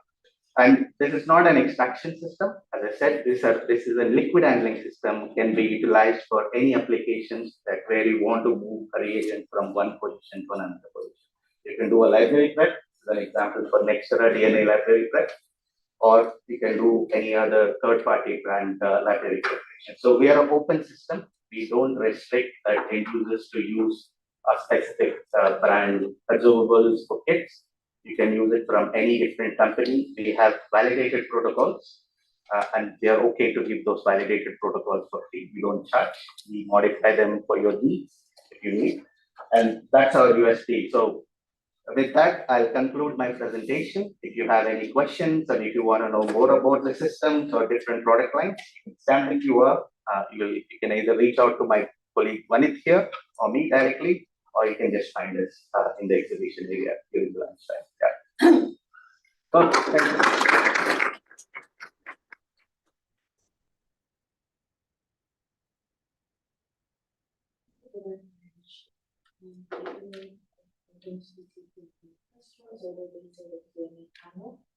All right. I think I did. So we're going to move to a very exciting portion of our program, which is the oral presentations. We're going to be having some presentations on some exciting work, and I'm going to be introducing the first presenter, who I'm not sure if it's online or on site, but we're going to be having Taslim Abolanimwa from the University of Joburg, who is going to be sharing research on multi-drug resistant bacteria in cattle. So if you're in the room or online, please let us know. Yeah. We don't have Taslim online, so maybe Taslim might be on site. So is okay. Is he on site? I don't think they're in the room, so I think she's online. No, Taslim is not online. Taslim, are you online? Please just comment in the chat box. I'm trying to find you, but your name is not coming up in the list of participants online. So let me see. Let me try. I've tried the surname, first name. Taslim is not online. I think we have Karen. So shall we move to Karen, presenter number 2? So how about Ben Enaboma? Because Taslim is not online, and I can't see any comment that Taslim is online.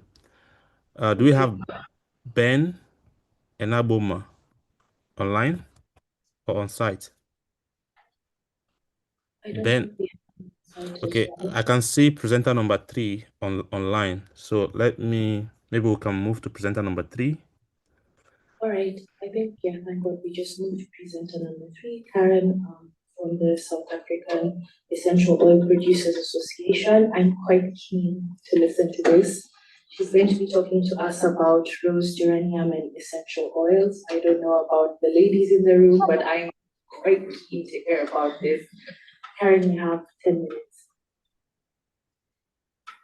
Thank you very much. I'm just trying to get my share screen function, and then I'll be in it. Please let me know if you can see my presentation. Not yet.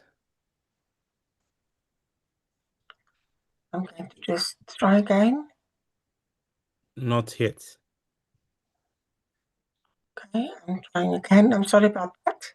Yeah, so maybe you just convert it to PDF again. That seems to do the trick, right? Okay. Looks like it's powering up now. Is it coming up? Yes. Go ahead, please. Okay, let me just put it in presentation mode.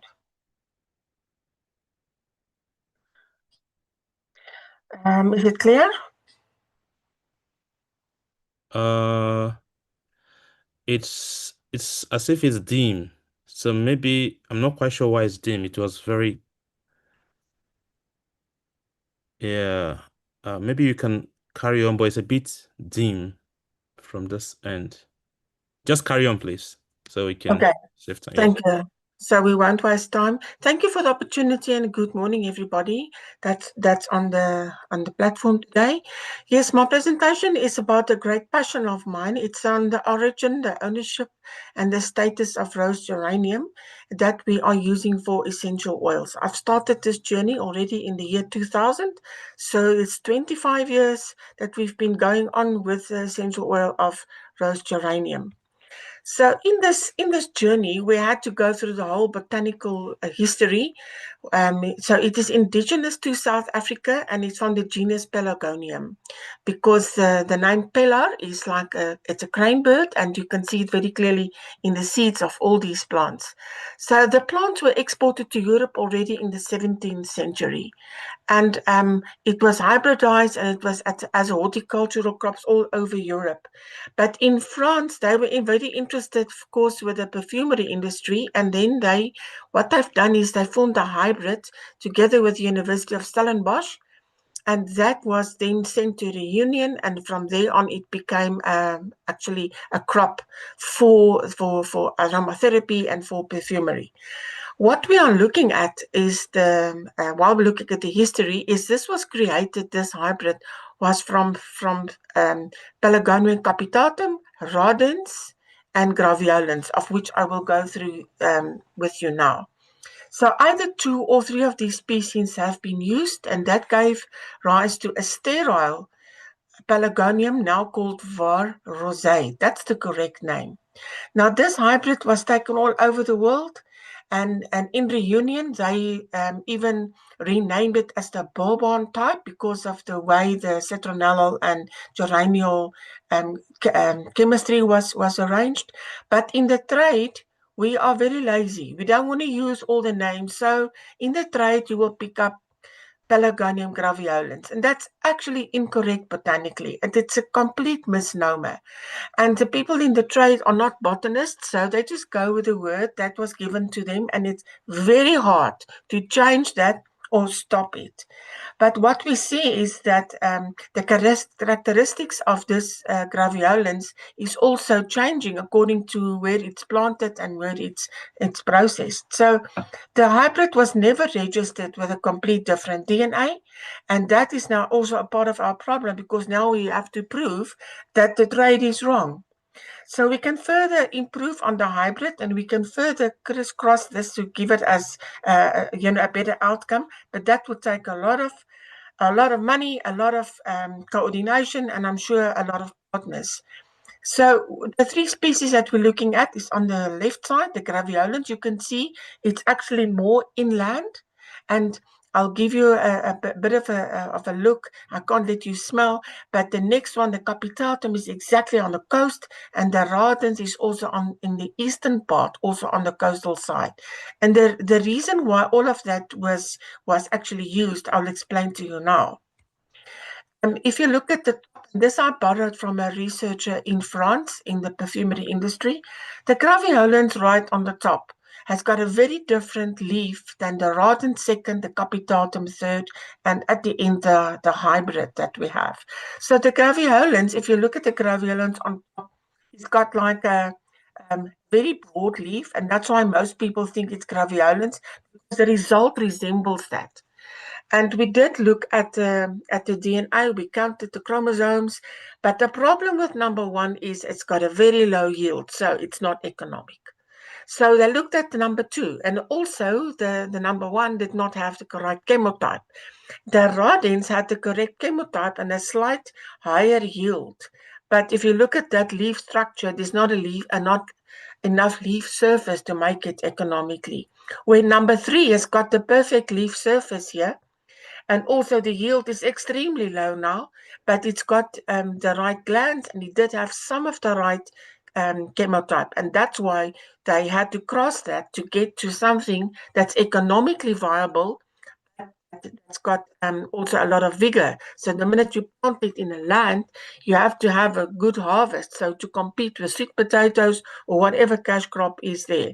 So this is really very interesting. And this was based on the work, as I said, done in France.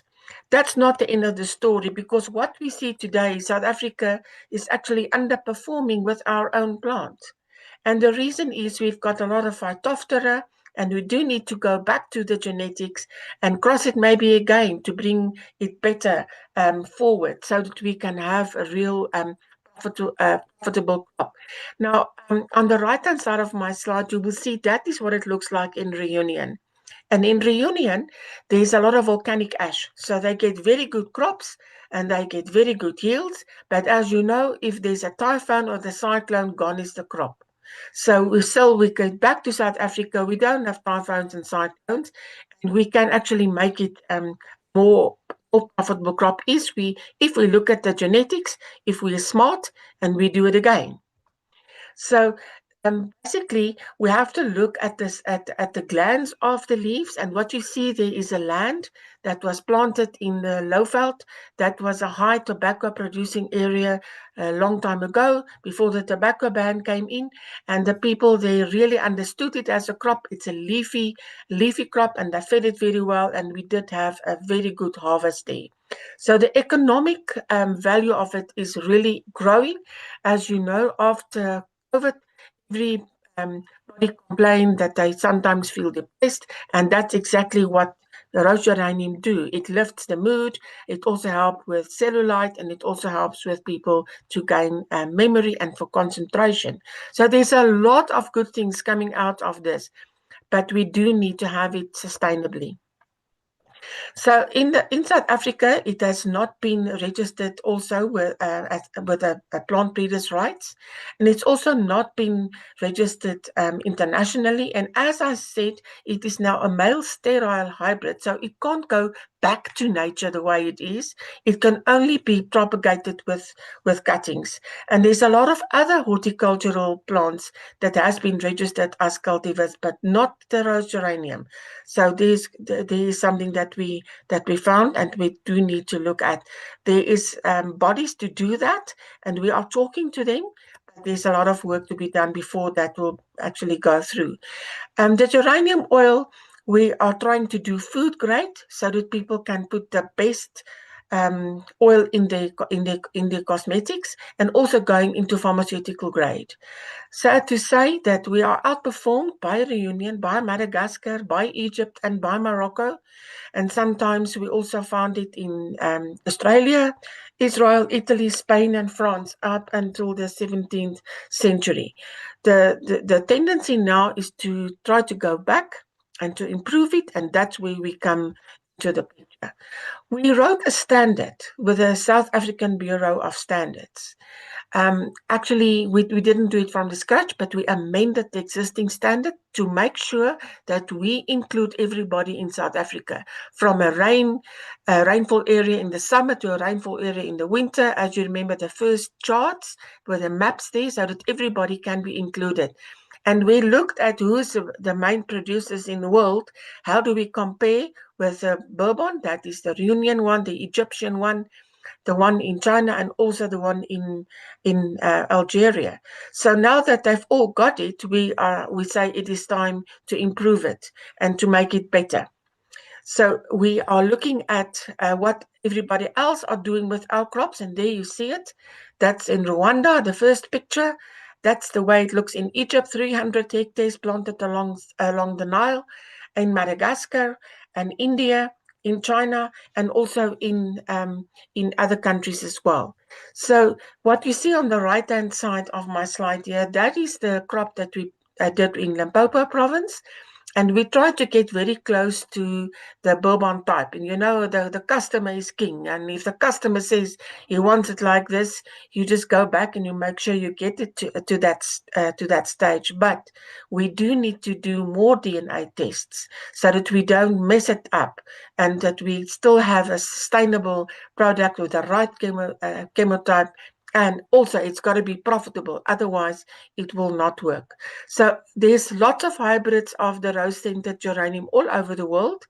And we are trying to see how we can get South Africa back on the map there. So as a country of origin, we can play a major role if we work smart and if we work together.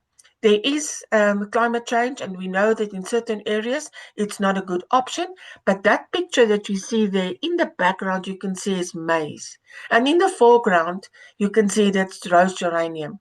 Now, rose geranium don't like cold, and maize likes cold. So what we need to do is to see how does this plant now adapt to changes in the environment.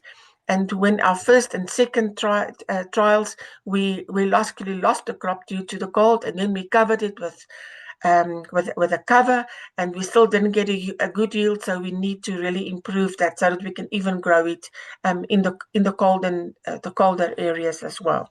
So with more research, I think there's a lot of more possibilities that can come out here. International standards for this plant so that we don't get into a position where we were in the past, where we were extremely exploited. There were no standards, so the customer tells you your oil is not good and you become a price taker. What we've done now that we've got the standard, we become a price maker now because we know the chemistry, we know the genetics, and then that's the way we can empower people to have knowledge, to know what is their product worth, and to make it work. It's also perfect as an intercropping species, so you don't have to stop your vegetables or your fruit. You can plant it with your vegetables and your fruit, and we also write a lot of manuals in that regard. But the chemistry has to stay the same. So in winter, we have to have a relationship between 1 to 2 between citronellal and geraniol, and in the summer it becomes 2 to 1 to make sure that we comply with cosmetic ingredients specs that we have so far on the world. So this misnomer is really irritating for botanists, but the traders don't care. They just know it in that name. And we now have to change that from the country of origin to the correct plant or to the correct variety. So from the first time we saw the French perfumers are using the word Pelargonium roseum, but that's not acknowledged at Kew Gardens, and even the crispum or the aspermum, the ones they like so much, is not registered. So there's a lot of work that we need to do there soon. So those are all the countries that have loved this plant so much that they made it a crop.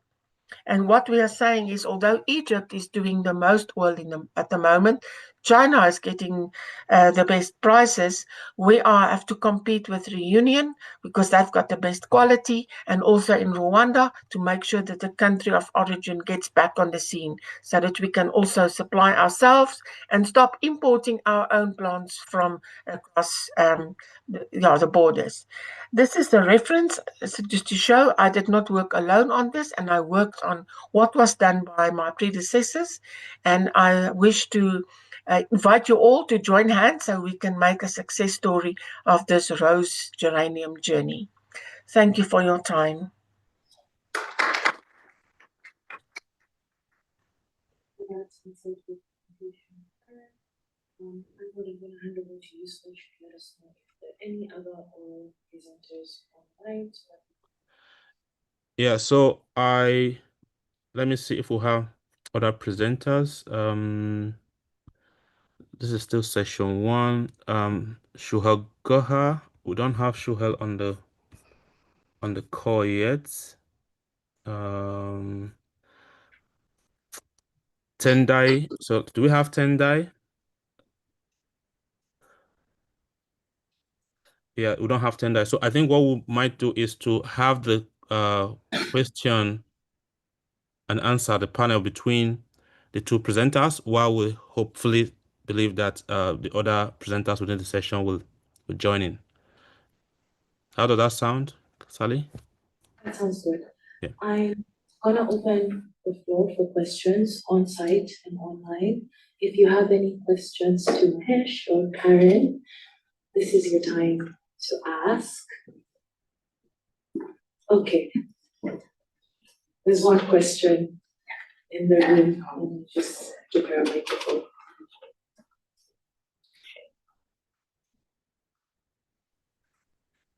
Hey, I had a technical issue about the liquid hand. So you said that you guys are open at amending, your scripts to customize or to accommodate like different reagents and protocols. How easy is that adapted scripting procedure? And like, do you think, does the user have to, pay per new script they want, or just some more clarity about that? Very good question. So, as I said, we are an open device. You can use consumables, be plates, tubes, or any other reagents, can be library preparation kits or the PCR kits from third parties. We don't charge for any protocols. So you just let us know what the catalog number of the product is. We have validated protocols. You can actually go to Equinox website and you can actually see the full list of protocols that are already validated. You can pick the protocol, let us know, we'll give you the protocol.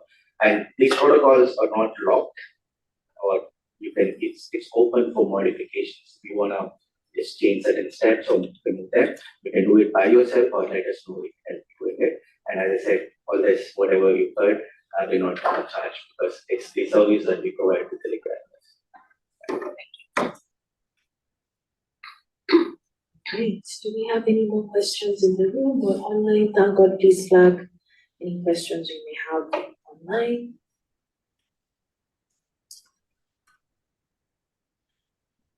As Thank is looking for a question from online, I have a question for Karen. Karen, forgive my naivety maybe, but I do have to ask as a policy person, with the rose geranium and other horticultural products, of course, playing a role in the bioeconomy, I wanted to find out from the notes I was writing here, how do we think we can balance commercialization through hybrids with the need to conserve indigenous varieties? Ideally, I'm asking this to understand how we can do conservation for long term in the biodiversity sense. So yeah, that was the question I had for you as a policy person learning through the presentation. Thanks. If I may, I can attempt that one, and it's a very good question, by the way. I'm also very concerned about conservation and nature, but because this has already been hybridized in the 17th century, there is no threat to the plants. And as the horticulturists will tell you, it's one of the most propagated plant in the world. If you go through Europe, you see all these beautiful geraniums hanging from all the windowsills. The protocol how to propagate that is really very well known. It's a very, very easy plant to work with. So I don't think there's a threat to the future existence of the species.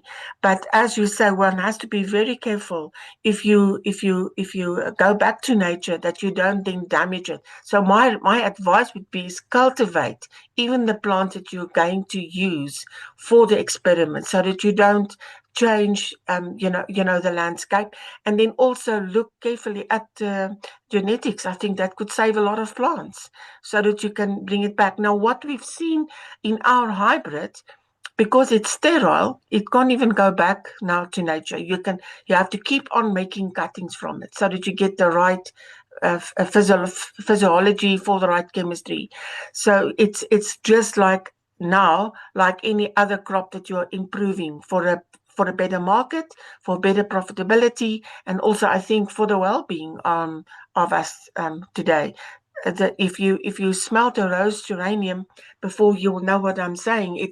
It's that typical rosy, almost reminds you of your grandmother. The rose in Red Bull, in pink marshmallows, and in pink ice cream. So I think there's a future for it if we cultivate it. Then that's my answer.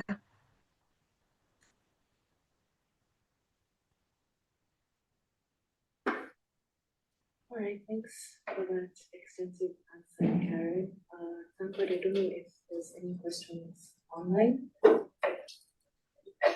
There's no more question online. Except that participant wants to have access to the slides.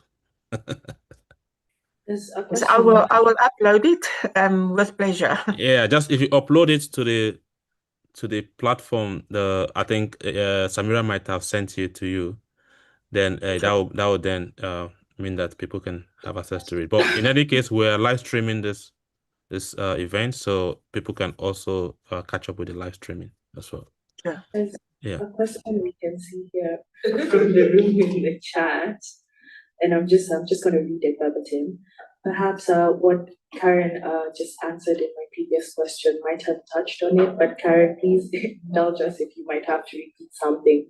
So there's a question here from Abubakar from Nigeria. He says, my question is, what is the origin and ownership status of rose geraniums used for essential oils in the context of the Africa BioGenome Project? And is that how can genomic research ensure fair recognition of indigenous knowledge, equitable benefit sharing and protection of Africa's genetic resources under the frameworks like the Nagoya Protocol? I think she had alluded to some of this in the answer for the question I asked, but please, if there's anything you'd like to add in regards to Marcus' question, please go for it. Yes, I was expecting a question like that. And at the moment, South Africa, as a signatory to the Nagoya Protocol, you need a permit from the Department of Environmental Affairs if you touch the indigenous plants, even if you hybridize it further, even if it is a global crop, per definition, you still should have a permit. And to get a permit, you do need to have access and benefit agreement with the community. So we are quite aware of that. In a way, it also makes us competitive with other countries that it is already there. But I think there is a way forward, and we take note of that and we acknowledge that. According to what we have seen is that traditionally these plants were not extracted for oil. It was simply pushed in the nose or in the ear where there was inflammation or where there was pain. So the process is, there's no traditional knowledge on the process, but for the use of the plant, it's documented, people are recognized and acknowledged throughout, and because we have to comply with our country's laws. I hope that answers the question.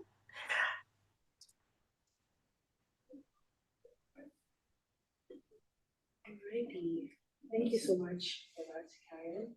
Now, as we finish the segment of the first oral presentations, I'm just going to throw a spanner in the works for the colleagues online and on-site.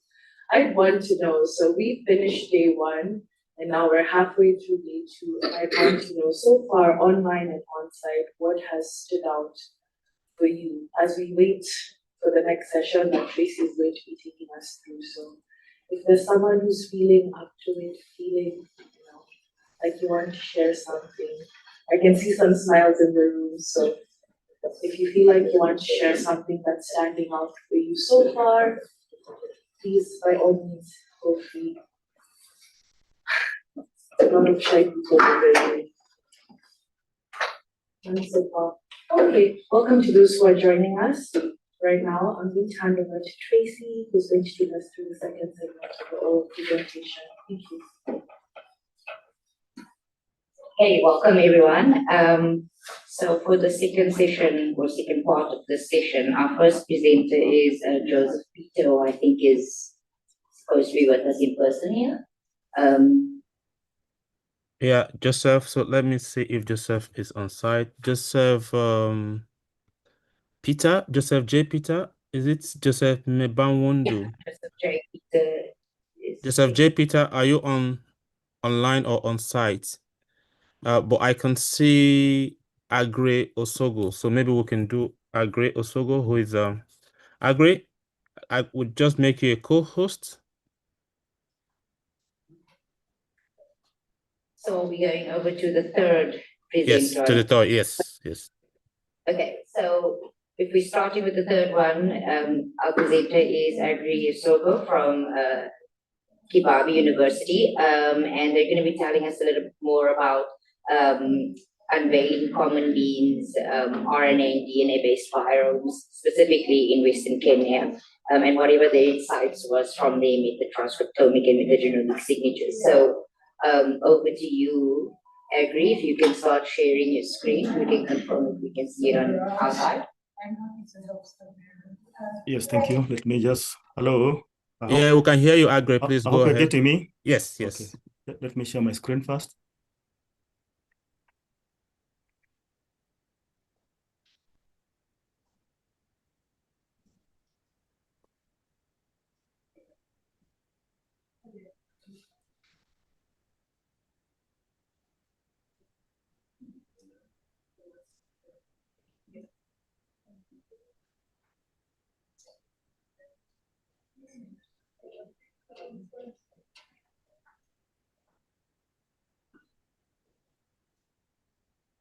Agri, are you managing to share your screen? Ah, perfect. So we can see that it's starting to share now on our side.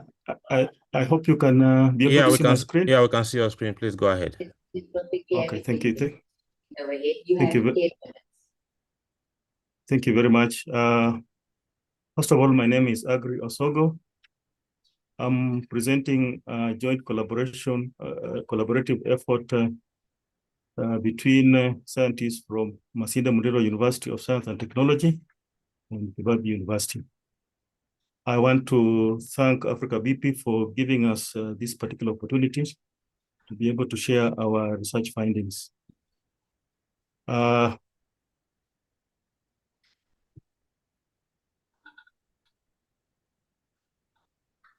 Yeah, this particular research is premised on Sustainable Development Goal number 2, which is on zero hunger. And therefore, it may be important for us just to have a brief background of what is the food insecurity globally.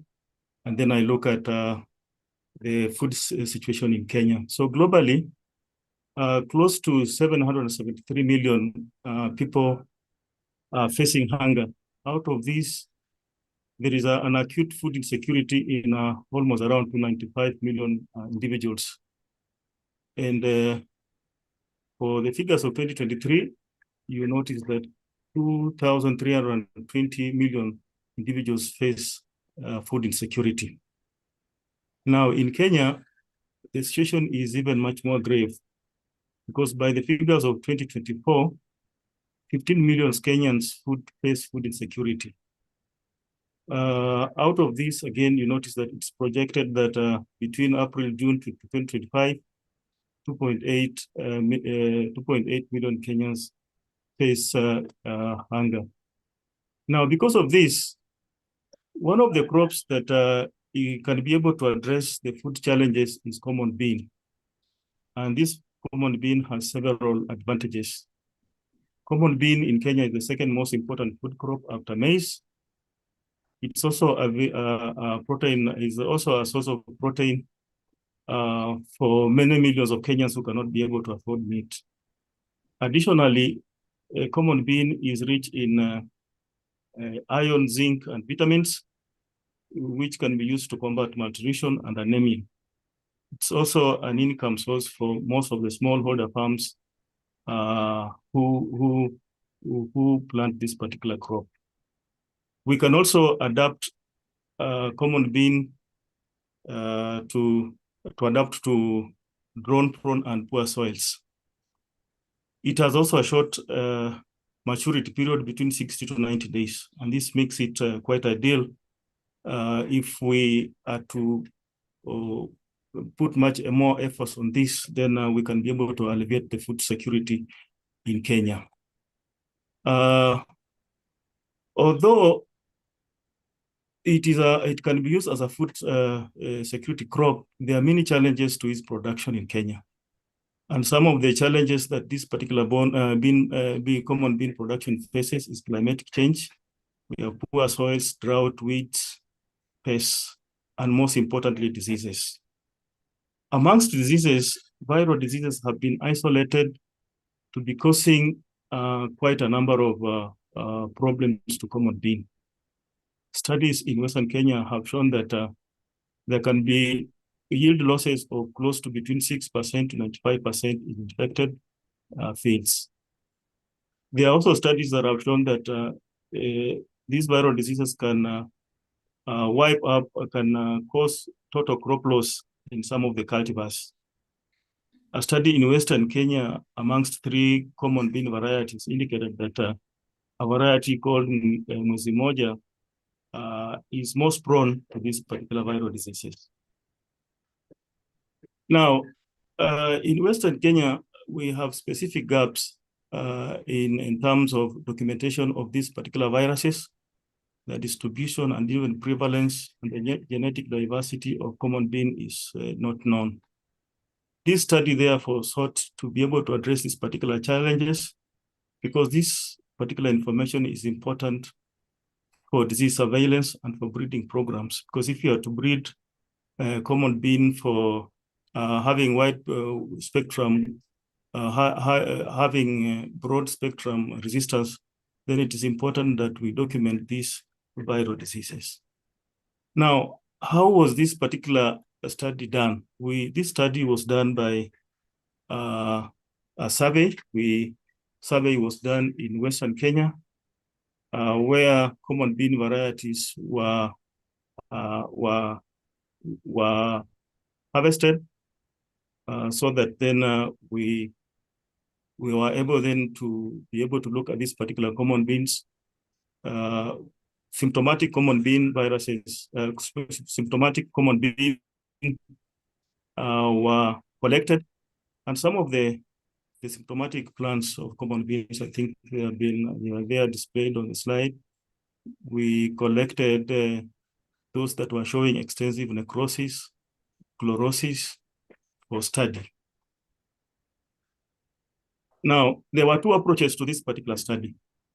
We are aware that most viral diseases in common bean are caused by RNA viruses, and there are also viruses that are caused by viruses that are DNA-based that also have issues with common beans. So there were 2 approaches. We used metagenomics and metatranscriptomics. In metagenomics, we extracted total DNA from these particular samples, which samples were then processed, library preparation was done, and purification, and then they were sequenced. The second approach was to do metatranscriptomics. Of course, the samples that were collected were extracted. We did total RNA extraction. Because we were using messenger RNA, it was important that ribosomal RNA be removed from our preparations, and that was done. Because again, we were working with RNA, we had to convert it to cDNA, so that then we proceeded to library preparation, and then we did sequencing. We did the short read sequencing for this particular purpose. Because we had 2 approaches, the 2 pipelines that we used in undertaking bioinformatics of the sequences that we received, we got. So under metatranscriptomics, we had our raw data, which one of the things that I need to also clarify here is that this study was a big study. There were other things that we were also looking at, apart from just the taxonomic or looking for the viruses in these particular preparations. So the raw data was processed, and we did taxonomic annotation using transcriptomics. And we also did, we also did DNA. After that, we used that particular pipeline that is displayed, which pipeline, again, we did taxonomic annotation.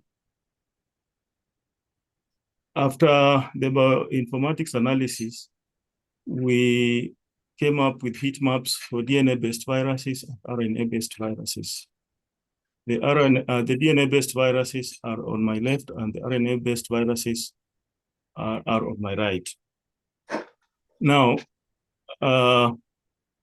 After doing that particular analysis and bioinformatic analysis, we established phylogenetic analysis of the RNA-based viruses. And some of the RNA-based viruses that we found in those particular sequences were tomato leaf curl, Cameroon alpha satellite virus, Physalis rugose mosaic virus, citrus endogenous patrovirus, matavirus, and Brachyperiform Vestosia virus. It should be noted that these particular viruses, these are just selected viruses from the total heat maps that we got from the phylogenetic tree. We were unable to be able to construct phylogenetic analysis of DNA-based viruses because we had inadequate context to be able to proceed to construct a phylogenetic tree for the DNA-based viruses. In conclusion, we came up with a comprehensive common bean bureau, which we have documented. And from this particular resource, we also had novel viruses that we did find in the common beans in Western Kenya that has not been documented before. We believe that this particular resource are important for the management of viral diseases in Kenya, in Africa, and even globally. This is because documenting these particular viruses helps in policy formulation and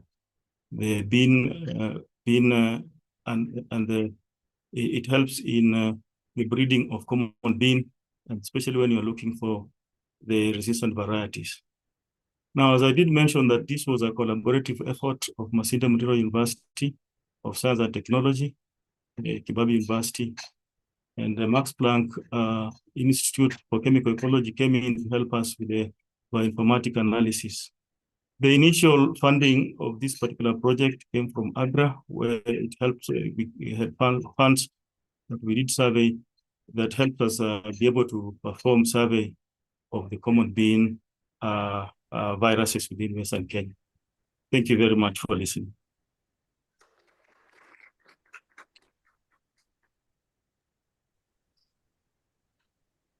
Thank you very much, Agri. We're going to move on to our next speaker, and I ask that you just remain online for afterwards when we start with the question session as part of the panel style session.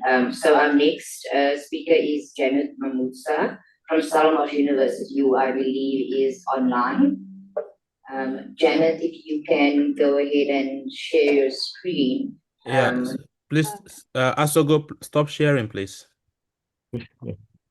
Can you hear me? Yes, Jenna, we can hear you. We're waiting for Asogo to stop sharing so you can share. Asogo, stop sharing your screen, please. Just click stop sharing at the bottom. You will see that at the bottom. Sorry.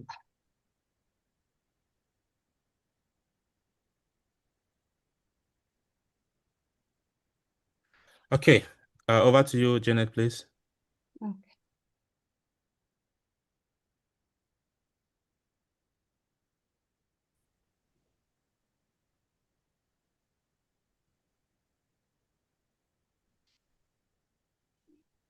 I'm sorry.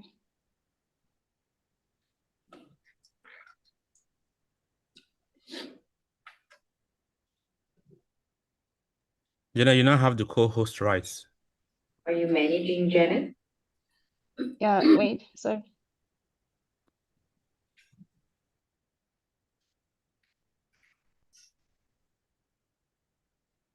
Can you see my screen now? No. Not yet. Not yet, yeah.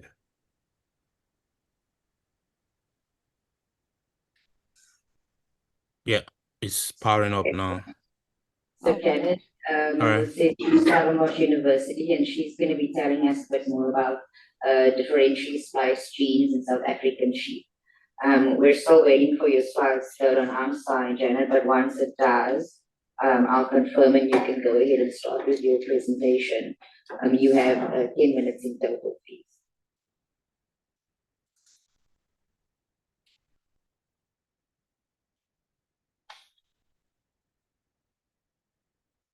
So Janet is still not sharing. Do you want to double click? Let's see.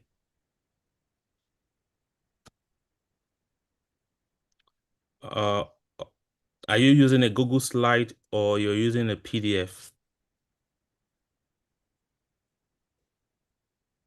So usually just save it as PDF, and then, because sometimes if you're using Microsoft slide, then it's PowerPoint, it can be a bit challenging.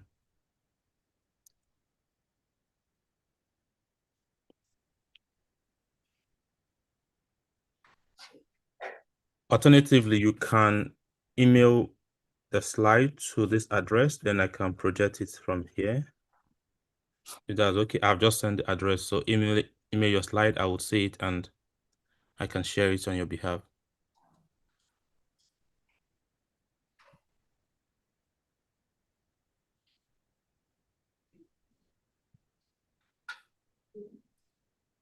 Okay, all right. Sorry, You can see can you it. now see that? Yes, yes, yes. Yeah, we can see now, but it's just that you're raw slide, so you can, yeah. Okay. Thanks, Janet. Okay. All right, so sorry for all this.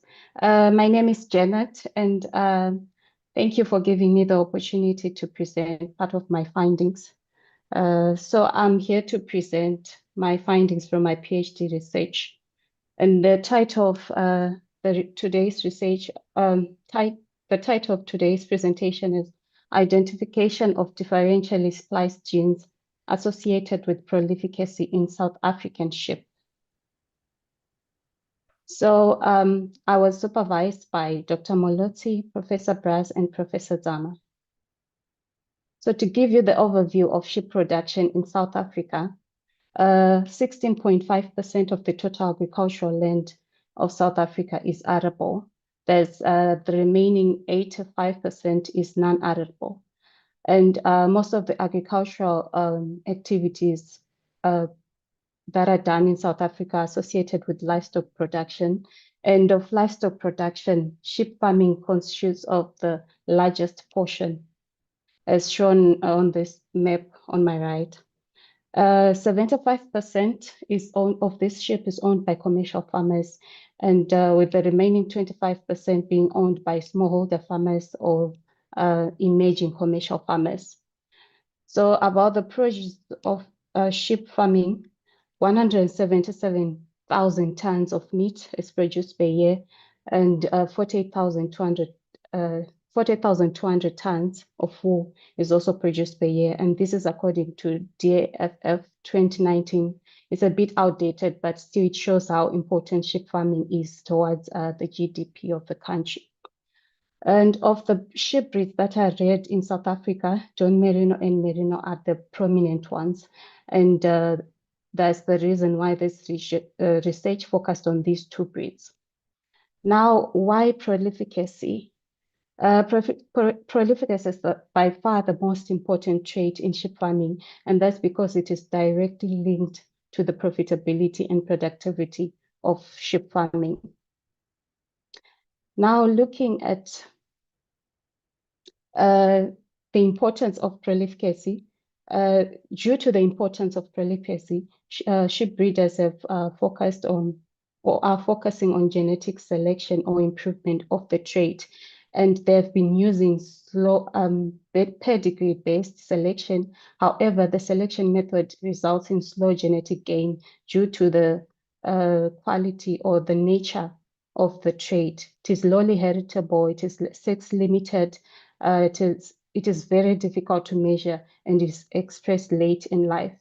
So to counter these challenges, breeders are shifting towards genomic selection, which involves the incorporation of SNP markers with pedigree and phenotypic data.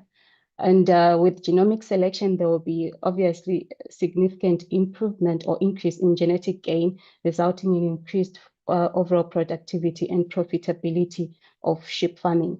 So now going back to genomic selection, different marker identification techniques are used, and this includes genome-wide association studies, whole genome sequencing, QTL mapping, among others. Now, the challenge, although these techniques can identify effective genetic markers, the challenge is they don't provide information on the biology or the functions of the genes. So that's why transcriptomics is important, because it provides this functional annotation of those genes, and also it improves or it helps in the understanding of the biological processes and genetic mechanisms underlying complex traits, and in this case, prolificacy. So now looking at transcriptomics, it is the study of the transcriptome, and different techniques are used to study this transcriptome. We have microarray among others, and recently we have this new generation sequencing technique that is RNA sequencing, and it allows for in-depth analysis of the transcriptome. And by in-depth analysis, I mean its capability to explore different levels of gene regulation mechanisms, such as gene expression, isoform identification, or isoform diversity, non-coding RNA, transcription factors, and several others. Looking at transcriptome studies, most of them have been focusing on differential gene expression or gene expression, especially or particularly in prolificacy. So by focusing on gene expression, they've been leaving out isoform level regulation that is done through alternative splicing. And therefore, there is an incomplete view of the transcriptome due to the leaving out of isoform level regulation. So now looking at the isoform level regulation via alternative splicing. First of all, I'll define what alternative splicing is. Alternative splicing is a mechanism that involves the splicing out of introns from the pre-mRNA and joining exons to form a mature mRNA. So this process involves the production of multiple protein isoforms from a single gene, thereby resulting in a functional complexity of an organismal genome. So the research problem and objectives were to begin with, the problem was that there are few alternative splicing studies, particularly in sheep prolificase. And for the objectives, we identified the differential alternative splicing events in ovarian tissues of Don Merino and Merino sheep, and then went on to overlap the differential splice genes and differentially expressed genes from our previous study. For the methods, we used, as I mentioned earlier, worked with Don Merino and Merino with 6 samples per breed. And within each breed, we had 2 biological conditions, the high line and the low line. So we synchronized estrus, and after estrus synchronization, we harvested the ovarian tissues. And these tissues were stored in RNA later until RNA extraction. And then after that, we check the quality, the integrity, and the concentration of our RNA, and then we send the RNA for sequencing. After sending them for sequencing, we then received our RNA-seq data where we performed the bioinformatics. First, we checked the QC using FastQC software and Trimomatic to remove the adapters as well as the low quality reads. Next, we mapped the reads or aligned the read to the reference genome, the latest one on NCBI, using STAR. And after mapping, we then identified our differentially spliced genes and went on to overlap these genes with DEGs from our previous study. So looking at the results, this is the summary of our mapped reads.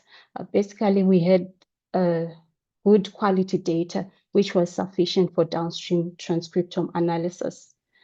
And for the mapping rate, some would prefer higher mapping rates, especially in humans and mouse. However, in sheep, the genome is not yet completely annotated. So it is reasonable to have 70 to 76% as our mapping rate. And for the proportions of the differential alternative splicing events, this data gives us the blueprint, regulatory blueprint of isoform production, thereby giving us the sense of the transcript diversity, shaping ovarian functions. And as shown in the table, we have SE events as the most abundant alternative splicing events, and the RI being the least abundant. So we concluded that the transcript diversity in ovaries is associated with high impact or high influence of the SE events. And then going on to the distribution of these alternative splicing events, this gives us an overview of the splicing dynamics within ovaries. And as shown in these violin plots, starting with A versus B, that is with in-breed comparisons, we identified that there was variability within the splicing between in A3SS, that is in A, and then in B, A3SS, the variability was there. And then looking at CD, there was variability in events A3SS and RI. So this is the kind of dynamics that we are looking for when we have these violin plots, and further studies can be done to understand the functional consequences of these dynamics. And then we went on to overlap these DSGs with DEGs, and as shown in this slide, we had less than 3% overlap, and this went on to confirm that differential alternative splicing is indeed an independent regulatory mechanisms which need to be investigated in several other complex traits. Then for functional enrichment analysis of these genes, within breed comparisons, we identified processes that are associated with follicular growth as well as ovulation rate. And these include cellular processes, metabolic processes, and immune processes. And then for the between breeds, that is DHP versus MHP and DLP versus MLP, we also identified processes associated with follicular growth, particularly those that are related with neuroendocrine follicular growth. That is our oxytocin, WNT, calcium signaling pathways. So these findings are interesting because with DEGs, we did not identify these important processes. So this shows that with DEG alone, you cannot understand or fully understand biological processes underlying ovulation or prolificacy. We need alternative splicing. Now for the key findings, the differential splicing events were widespread across all groups, and we found less than 3% overlap, confirming that alternative splicing is an independent regulatory mechanism. And then for the future directions, functional validation of these genes and alternative events is needed. And this can be done using techniques such as RT-qPCR, gene knockouts, and protein studies.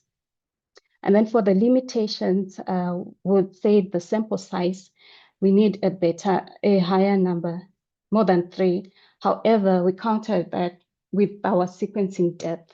We had more than or greater than 30 million, which is deep enough for robust analysis. And then the reads were pair-ended as well. And for the single time point, we harvested our ovaries during follicular phase. Further studies should consider other stages like luteal phase and also other tissues like the uterus, the fallopian tube, to have a broader understanding of the biological processes underlying prolificacy. I'd like to acknowledge my supervisors, Dr. Molotsi, Professor Braz, and Professor Zama for assisting with this project, and then also an NRF for funding the research, as well as the Faculty of Agri-Sciences and Western Cape Government for providing me with the data for this research. And thank you very much. Very much, Janet. If you could please stay on the line until we get to the panel question session, that would be greatly appreciated. So we're gonna move on to a presenter that is in person with us here in the auditorium, Lebogang Papo from Tshwane University of Technology in South Africa. While she's coming down, to load her presentation and share it, she's going to be telling us a little bit more about looking at integrating precision livestock farming, using genomic tools for heat stress mitigation in cattle specifically.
Is there a challenge? Maybe do you want to mute? Unmute? Do you want to unmute, please?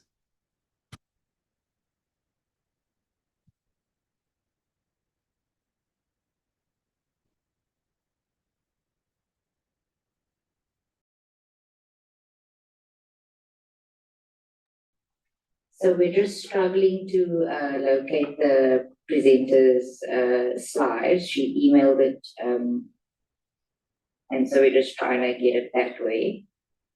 Okay, can I send it to you then? Was it uploaded into the? So check whether it's here.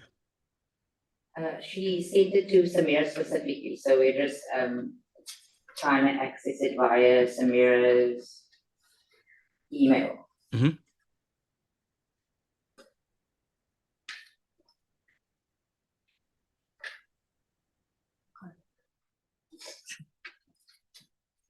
Okay, perfect. We got it. So we're just gonna give us like 2 seconds to share it properly, and then she will start.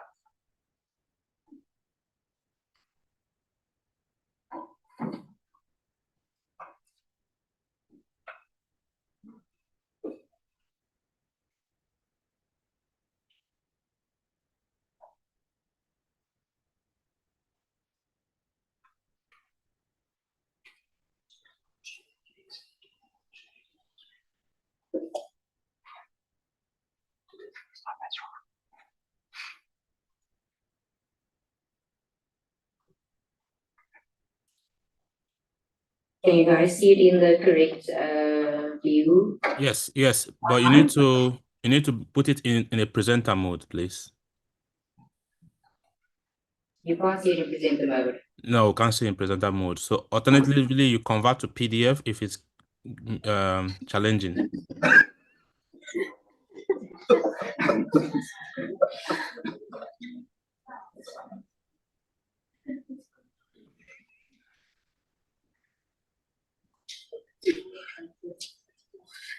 Yes. Huh?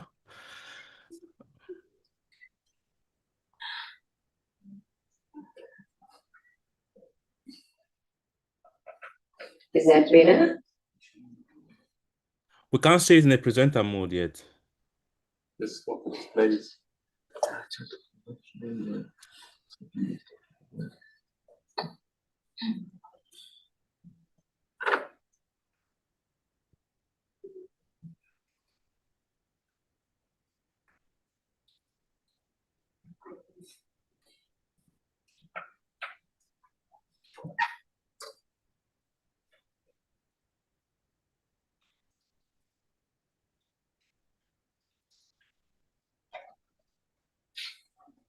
It's in presenter mode, but we are not seeing it as the audience.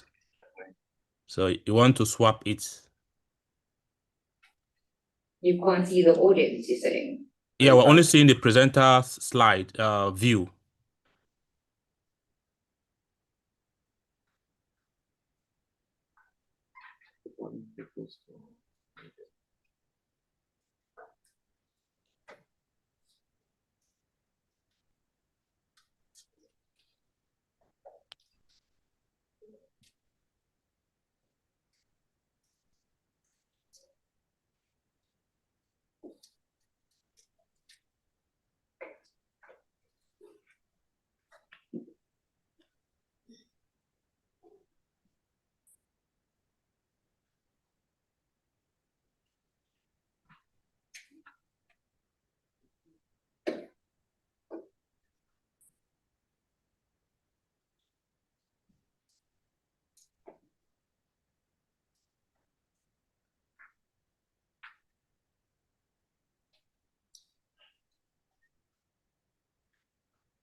It's still not sharing. So maybe if you can just save it as PDF, that should do the trick. Save it as PDF and then present the PDF. We're still seeing presenter. Yeah, swap. Yeah, perfect. This works fine. Yeah.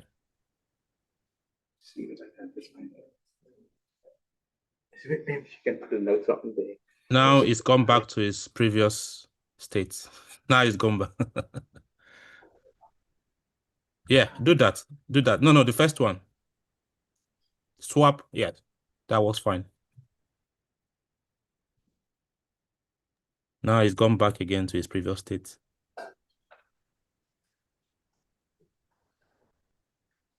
Is that fine with you guys? Can you see it? Yes, yes, we can see it now. Yeah. Okay, got it.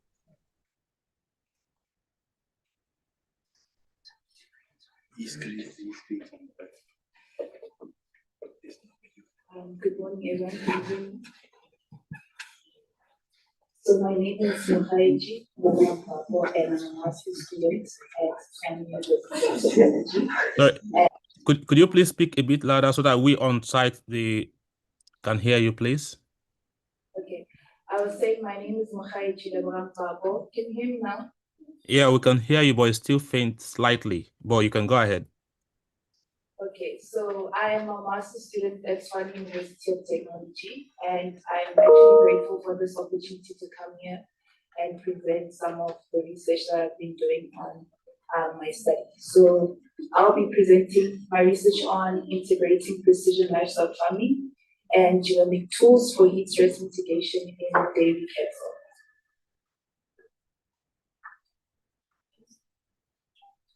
So first of all, for those who don't know, heat stress is defined as a condition that occurs in dairy cattle when an animal accumulates more heat than it can dissipate, thereby leading to elevated body temperatures.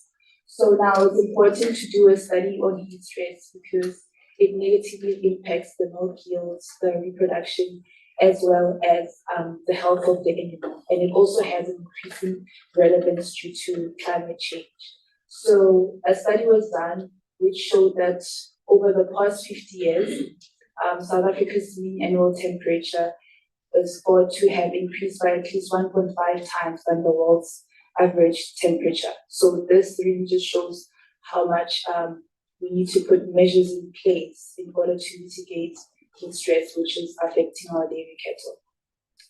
So my presentation aims to see if we can integrate some of the genomic tools as well as PLF techniques in order to breed animals that are resilient to heat stress. So precision livestock farming is, it refers to the application of advanced sensor technologies as well as data analytics and automation systems and monitoring of individual animals in real time.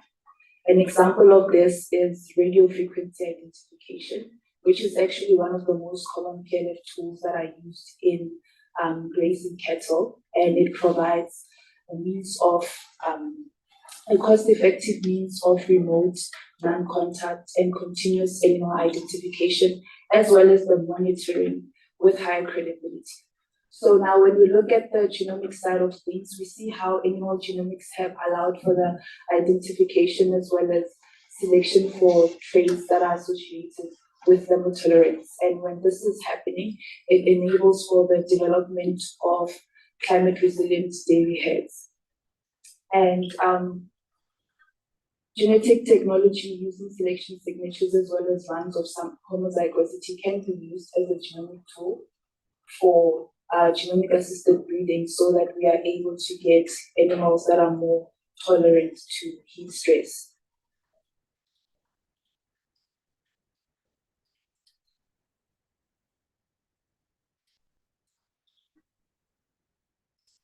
So in order for us to be able to treat an animal, we first need to see what are the things that we need to look out for so that we are better equipped at dealing with the issues at hand. So some of the physiological and behavioral signs or responses to heat stress that we see in animals include increased body temperature as well as increased respiratory rates. This forms part of the clinical signs. The physical signs include panting and breathing with open mouths, which is more or less the same thing, as well as a decline in milk production. And the behavioral signs include a drop in dry matter intake, as well as crowding around cooler areas. And this is an attempt for the animals to sort of like try to dissipate the heat that they have accumulated. So precision livestock technologies actually play a very vital role in terms of farming because they enhance decision making and promotes early intervention for farmers who may need to be made aware of the issues that they have in their farm. And they also offer significant potential for identifying and managing heat stress animals at the individual level. So some of these PLF technologies include wearable sensors, which come in the form of a respiratory rate monitor. And this is a tool that measures the pace at which animals breathe. So there was a study that was done where thin film pressure sensors were used in dairy cattle. They were tested on both unshaded and shaded steers, which showed that the respiratory rate for the shaded steers was 6.6, and for the shaded ones was 1.6 breaths per minute per count. So this shows that if we can incorporate the use of respiratory rate monitors, we are able to get a more normal range of breaths per minute per count in our dairy cattle. We also have what is called infrared thermography, which is able to estimate the cattle's body surface temperature, and it also has the potential to monitor entire herds simultaneously for a intervention. So we also have what is called GPS and GIS systems, and in rangelands, it has been seen that it is actually difficult to use your traditional or conventional tracking methods because most cattle do their grazing and foraging activities in the evening, which makes it a bit more difficult to track their movements and how much a grazing activity has occurred during the day.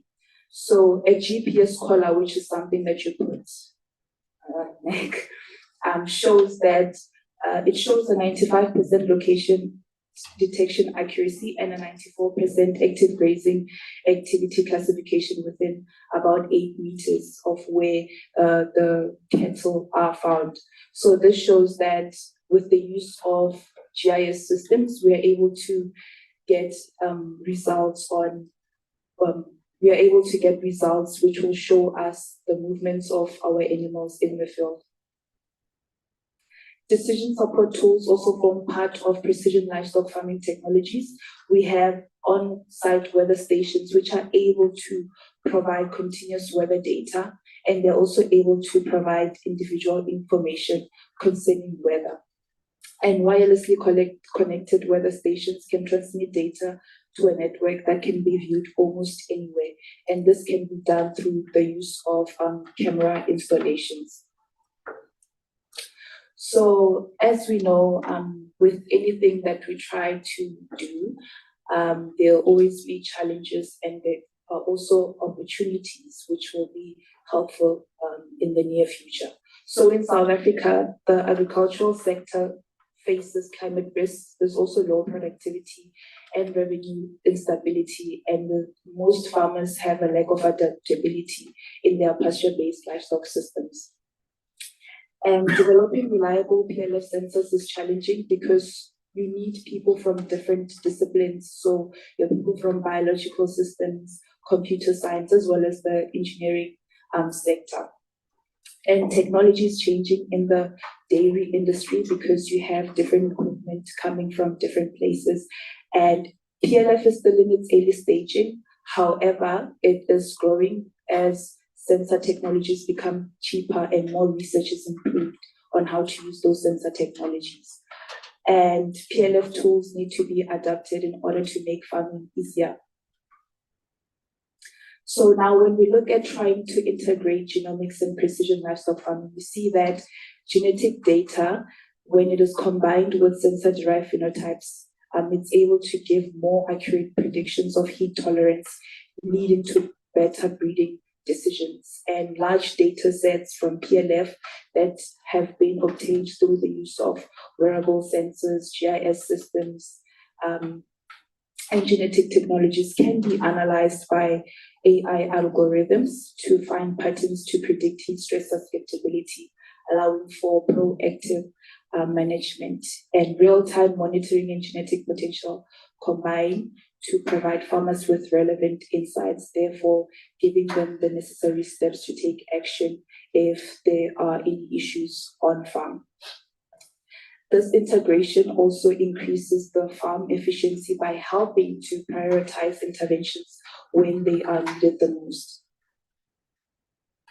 So we have what we call genome-wide association studies, which is a form of genetic or genomic tool that can be used to mitigate heat stress in dairy cattle. And it is defined as a method that is used to identify associations between genomic variations.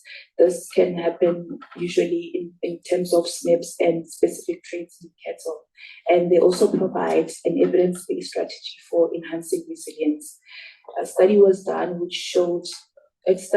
in Holstein cattle, which showed that they have chromosomes that are linked to rectal temperature, containing very important loci that shows genes such as the HSF1, which is critical for heat stress response in dairy cattle. Selection signatures can also be used to mitigate heat stress in dairy cattle, and a lot of research has been done on how this can be used or potentially be successful in trying to mitigate this heat stress that is going on in our country especially. And they are identified as unique markers left by selection pressure in the region of the genome that are subject to selection. And genome-wide single nucleotide polymorphism analysis in Holstein, Jersey, and Aisha cattle has actually revealed a few of the several candidate genome regions on the chromosomes beta 5, 6, 8, 23, and 26. And they've shown to have positive selection signatures and contain interesting heat-related genes that are tolerant in dairy cattle breeds that are adapted to tropical climates. So this is just the table that shows some of the candidate genes that are associated with heat stress tolerance in dairy cattle, as well as their method of identification. And most of these methods normally that we see are the selection signatures, and we can also identify through using runs of homozygosity. So just to give some conclusions and recommendations, we see that heat stress actually negatively impacts dairy cattle's health, its welfare, as well as performance, especially with rising global temperatures. And genomic and molecular techniques help in breeding cattle that are more tolerant to heat. So in order to create breeding programs that gradually increase herd resilience while at the same time maintaining milk yield, farmers need to use PLF tools to identify heat-tolerant individuals and then combine this with genomic selection in order to breed more heat-resilient dairy cattle. And wearable sensors should be installed to track behavior and physiological response so that necessary action can be taken. And farmers can work with genetic service providers in order to link PLF data to genomic profiles. Genomic selection can also be integrated by selecting sires with proven heat tolerance markers such as the SLIM gene, which has some important properties in order to make the cattle more heat resistant. And future research should focus on combining genetic and phenotypic data, not only to make farming easier, but to also make the lives of the cattle much more bearable. With that being said, I thank you guys for your attention.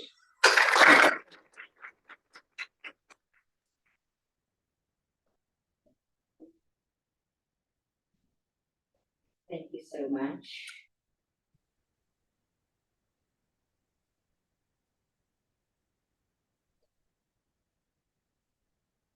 So we are going to move into the question session for the previous three presenters.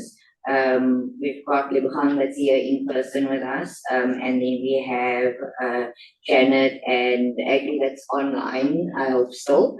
So if anyone in the audience has any burning questions, Yes. any burning questions for any of those three speakers, please raise your hand and I'll bring the mic to you. Right. So we have, is it fine? Thank God we're gonna just do some questions in the audience first before I. Yes, that's fine. That's fine. Okay.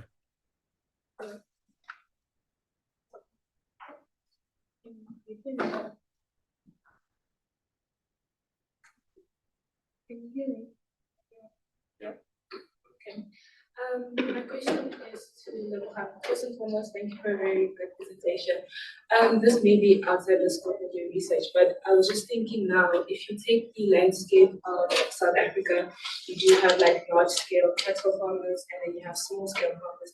How do you think we can incorporate, for example, these technologies to small-scale farmers who might not necessarily be exposed or even know the existence of these technologies to then breed cattle that are more heat resistant? So I know it might be out of the scope of research, but I just want to take your brain. What do you think how we can physically implement it? Because it's good to have, like, to know that these techniques exist, but we also have to accept that in a landscape like South Africa, not everyone has equal opportunities to be exposed to all of these different factors. Yes, that's true, and that's something that needs to be taken into consideration.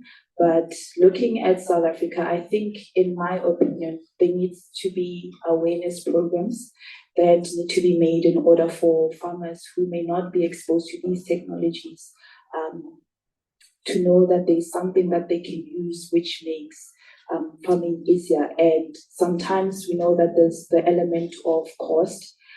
So if we can just, in my opinion, this is just something that I think, but if we can get the government more involved in terms of providing incentives, because it's not that small scale farmers, sometimes because there's the stereotypes, different stereotypes where it's like small scale farmers, they don't really want to try technology, they don't really want to do anything new. But if they can provide incentives and show them how sustainable these new technologies can be, then it will be much easier. But yeah, just to answer your question, I think how they can be made aware is through just having programs where people are willing to go deep in the villages to educate people about these different technologies, which actually is of great benefit.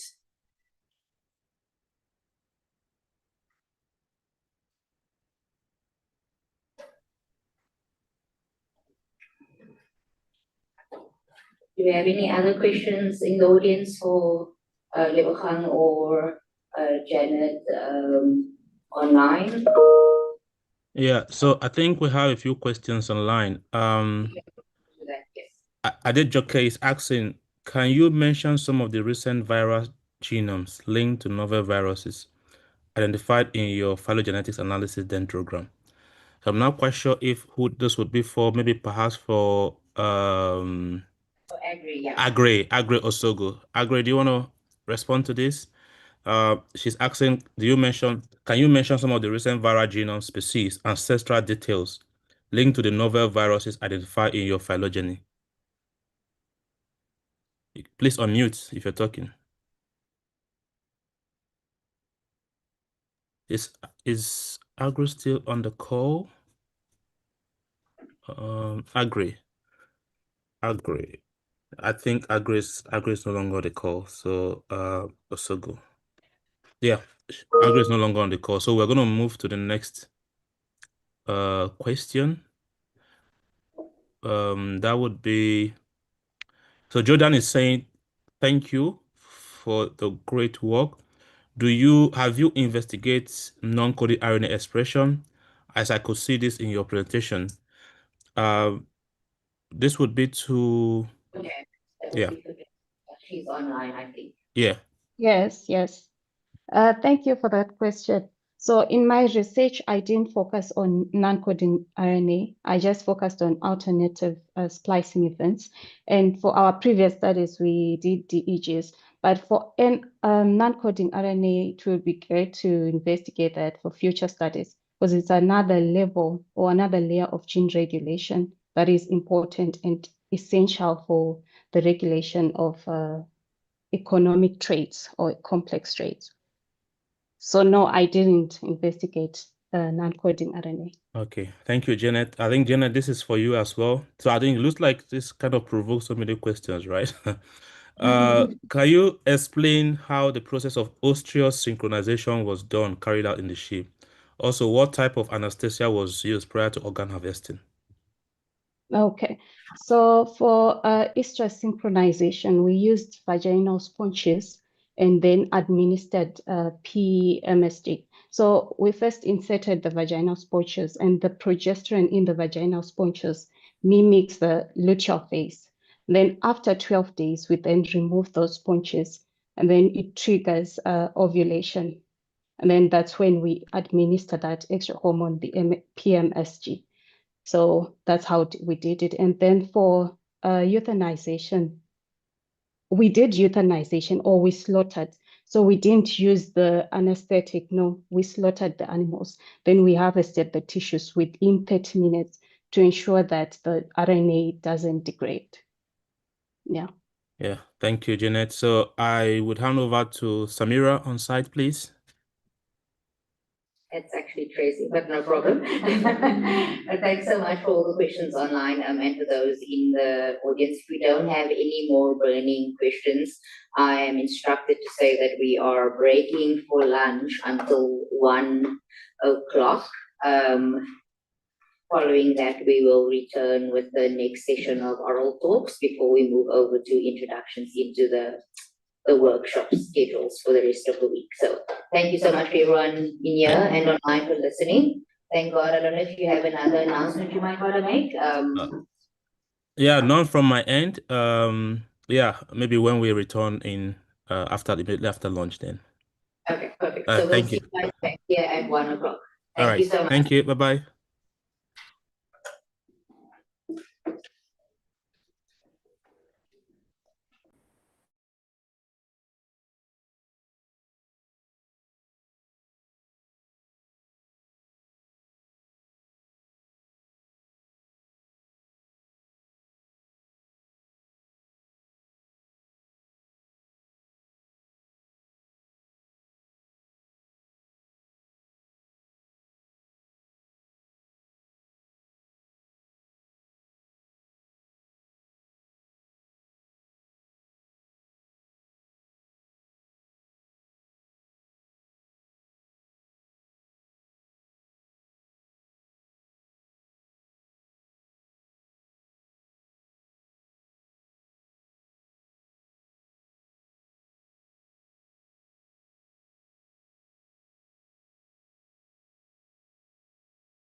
We're really interested in using high-dimensional phenotyping or phenomics to uncover the mechanisms of disease biology.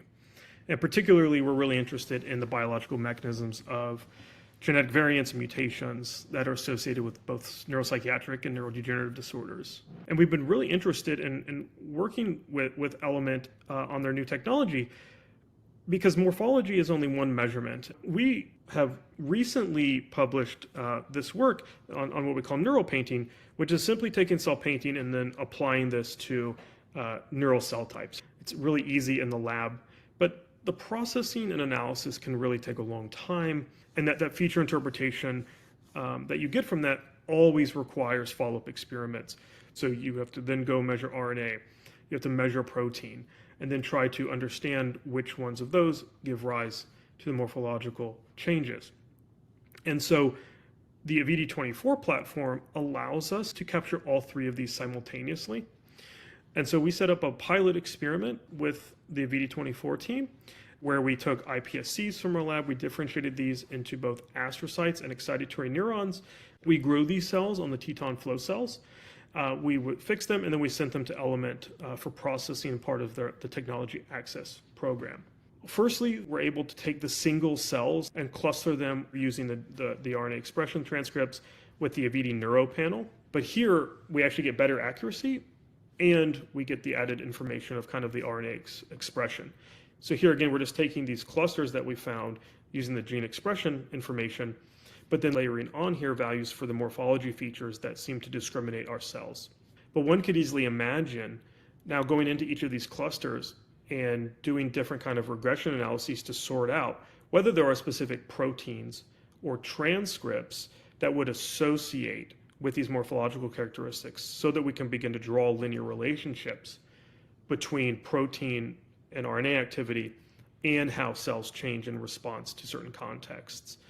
You know, doing 1 million cells in a run is feasible, right? And having the data to come back after simply overnight, effectively, is really incredible. Sometimes I think it's hard to kind of grasp your head around rather than waiting weeks or months to get information on 1 million cells. You can kind of have it right away. The actual experimental part of it is incredibly easy. You just need to grow cells and fix them. In a system like this, where we can use many different dimensions to measure, at least in vitro, when things begin to change, that gives us a better sense of maybe what's causing disease rather than what is caused by disease. And so doing everything simultaneously, I think, could be really powerful.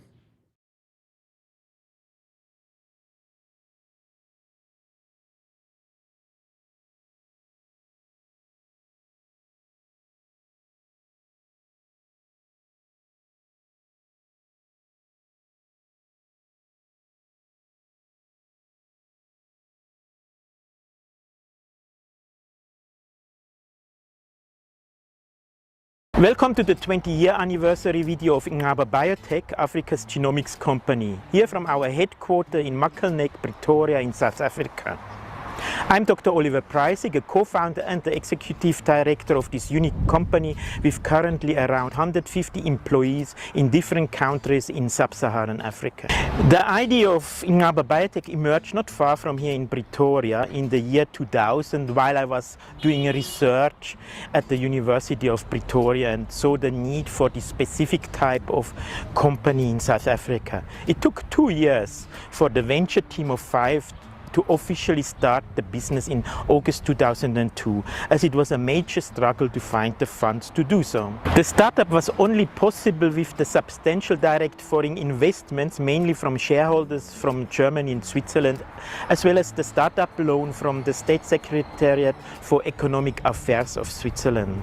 So what was actually our idea in 2000 to start a biotechnology company in South Africa? The aim was to locally produce oligonucleotides which need to be custom made, and therefore by local production the turnaround time dropped from 2 to 3 weeks for imported oligos at that time to 1 or 2 days. This of course allowed to accelerate research output for our customers that apply PCR amplification and DNA sequencing in their research. And more recently, it allowed uninterrupted essential supply during the pandemic. In addition, we aim to offer Sanger DNA sequencing services. The aim was here that outsourcing DNA samples for sequencing will allow our customers to save the investments in capital-intensive sequencing instruments. 20 years later, we still do all these services, but of course the technologies in life sciences have significantly evolved in the past 20 years, and so has AfricaBP. A big thank you to all our customers, our dedicated current and former employees and commercial partners over all these years, and of course our investors that took the risk and made this possible in 2002. Please enjoy this video about the different aspects of AfricaBP. Let us know your comments, suggestions or questions about AfricaBP in the comment section below. We strive to even be better in the next 20 years.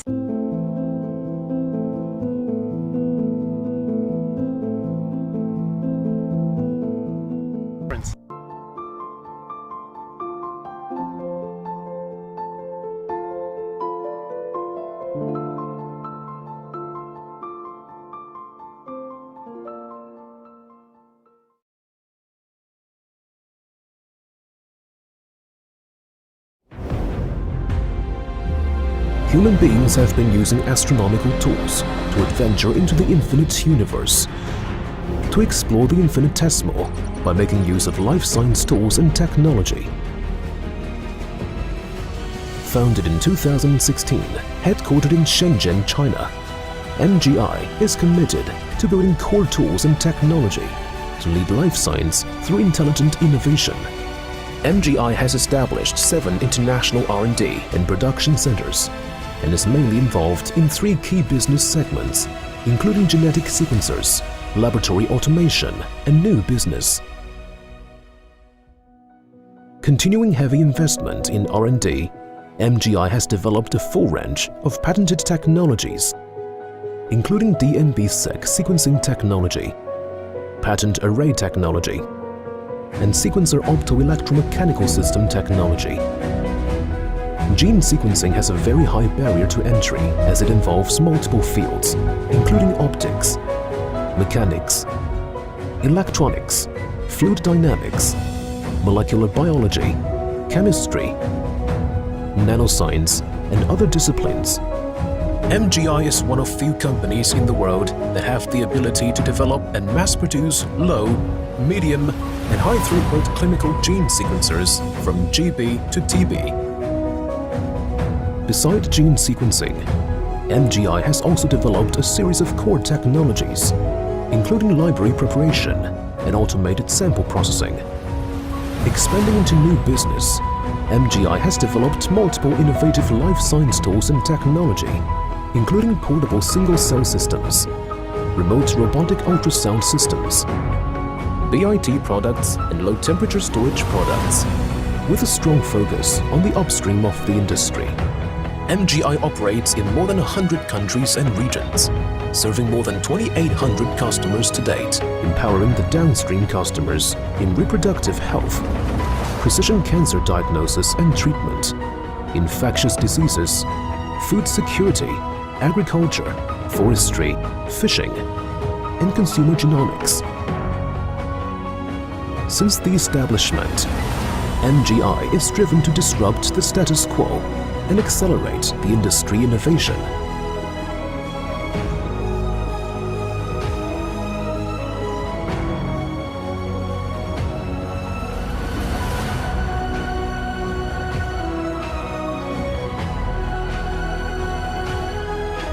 MGI aims to build a suite of life science core tools to address the fundamental questions, push the limits of science and technology, and lead the innovation in the era of life.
QIAGEN.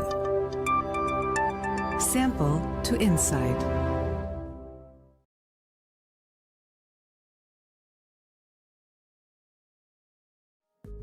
Introducing the newest member of the QuantStudio family, the Applied Biosystems QuantStudio Absolute Q digital PCR system from Thermo Fisher Scientific. This fast and easy-to-use digital PCR solution offers high-quality data with minimal hands-on time. Sample prep is identical to qPCR. Simply load your reaction into the plate and insert the plate into the instrument. All components of digital PCR, including reagent compartmentalization, thermal cycling, and data collection, are performed on the single standalone instrument. After loading your plate, start your run and return in 90 minutes for sensitive, accurate, and precise quantification of your targets. The quantitation accuracy for any digital PCR system is driven by the amount of sample that is analyzed in a reaction, and while some digital PCR platforms can waste up to 75% of your sample, the QuantStudio Absolute Q system consistently analyzes over 95% so that you can see the whole picture every time. At the heart of the QuantStudio Absolute Q digital PCR system is the novel microfluidic array plate technology.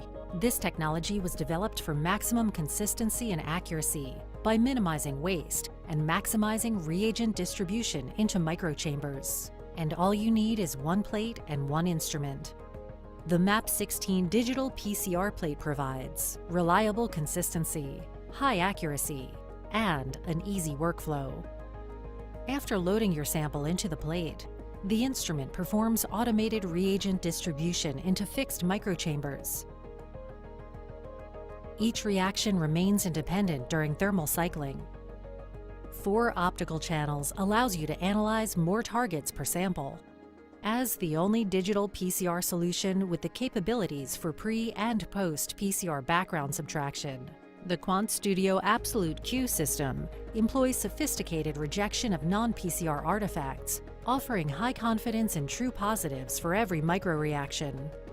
The MAP plate is designed to run up to 16 samples in parallel, with the flexibility to run as few as 4 at a time to match experimental needs without wasting partial plates. The intuitive QuantStudio Absolute Q analysis software enables users to easily change and define experiment-specific parameters, name and track experiment details, and monitor the run from an easy-to-understand user interface. After the run is complete, return to view the results and apply powerful analysis software. QuantStudio Absolute Q digital PCR system from Thermo Fisher Scientific. Experience the future of digital PCR at thermofisher.com/absoluteq.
interested in using high-dimensional phenotyping or phenomics to uncover the mechanisms of disease biology. And particularly, we're really interested in the biological mechanisms of genetic variants and mutations that are associated with both neuropsychiatric and neurodegenerative disorders. And we've been really interested in working with Element on their new technology because morphology is only one measurement. We have recently published this work on what we call neural painting, which is simply taking cell painting and then applying this to neural cell types. It's really easy in the lab, but the processing and analysis can really take a long time, and that feature interpretation that you get from that always requires follow-up experiments. So you have to then go measure RNA, you have to measure protein, and then try to understand which ones of those give rise to the morphological changes. And so the AVD24 platform allows us to capture all three of these simultaneously. And so we set up a pilot experiment with the AVD24 team where we took iPSCs from our lab, we differentiated these into both astrocytes and excitatory neurons. We grew these cells on the Teton flow cells. We would fix them, and then we sent them to Element for processing, part of the technology access program. Firstly, we're able to take the single cells and cluster them using the RNA expression transcripts with the AVD Neuro panel. But here, we actually get better accuracy, and we get the added information of kind of the RNA expression. So here again, we're just taking these clusters that we found using the gene expression information, but then layering on here values for the morphology features that seem to discriminate our cells. But one could easily imagine now going into each of these clusters and doing different kind of regression analyses to sort out whether there are specific proteins or transcripts that would associate with these morphological characteristics so that we can begin to draw linear relationships between protein and RNA activity and how cells change in response to certain contexts. You know, doing 1 million cells in a run is feasible, right? And having the data to come back after simply overnight, effectively, is really incredible. Sometimes I think it's hard to kind of grasp your head around rather than waiting weeks or months to get information on 1 million cells. You can kind of have it right away. The actual experimental part of it is incredibly easy. You just need to grow cells and fix them.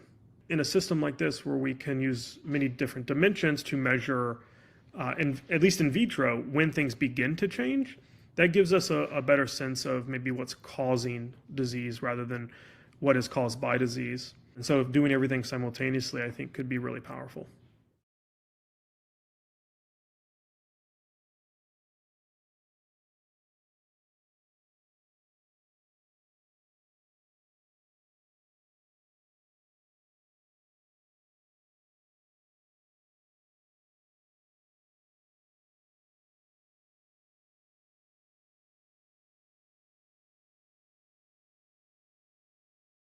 Welcome to the 20-year anniversary video of AfricaBP, Africa's genomics company, here from our headquarters in Makelnek, Pretoria in South Africa.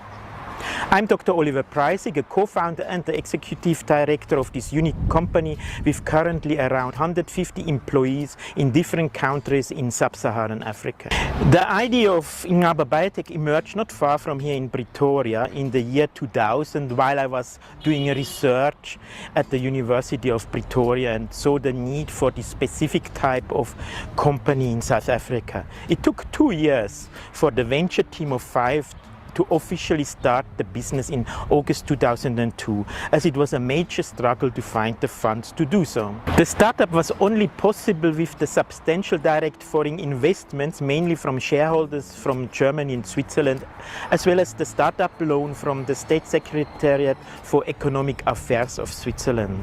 So what was actually our idea in 2000 to start a biotechnology company in South Africa? The aim was to locally produce oligonucleotides which need to be custom made, and therefore by local production the turnaround time dropped from 2 to 3 weeks for imported oligos at that time to 1 or 2 days.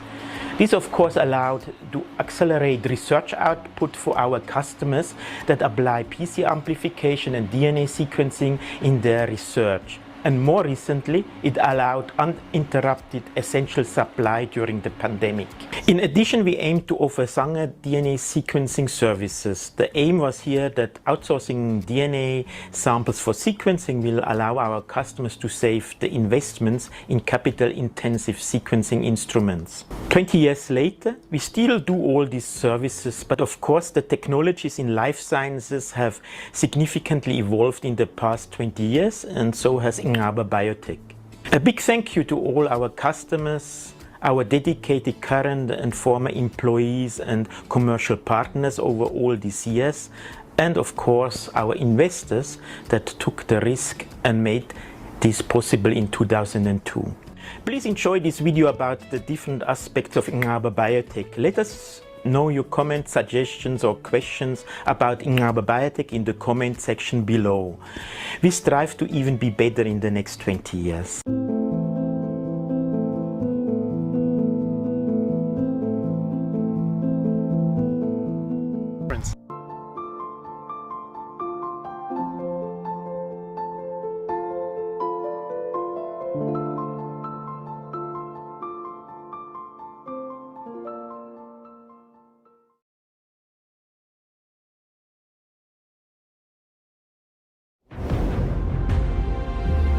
Human beings have been using astronomical tools to adventure into the infinite universe, to explore the infinitesimal by making use of life science tools and technology.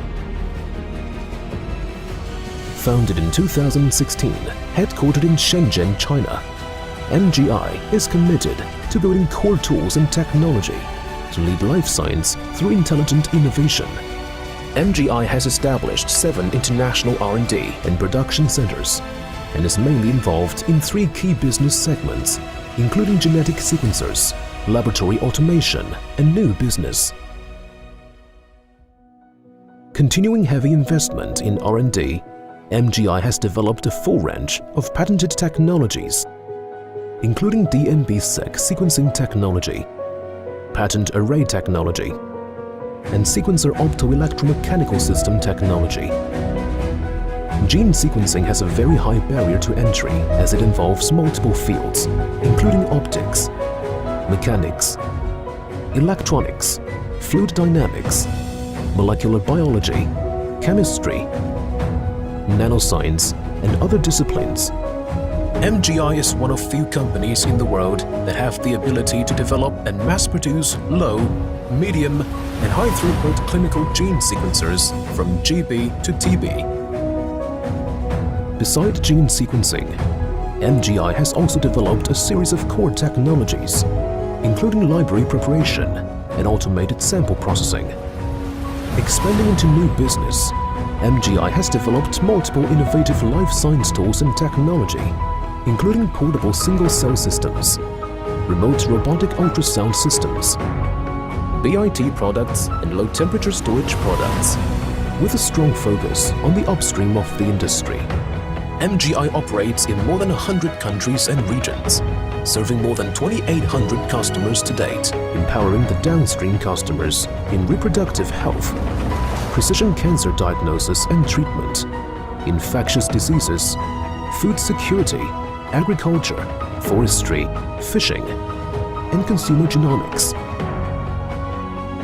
Since the establishment, MGI is driven to disrupt the status quo and accelerate the industry innovation.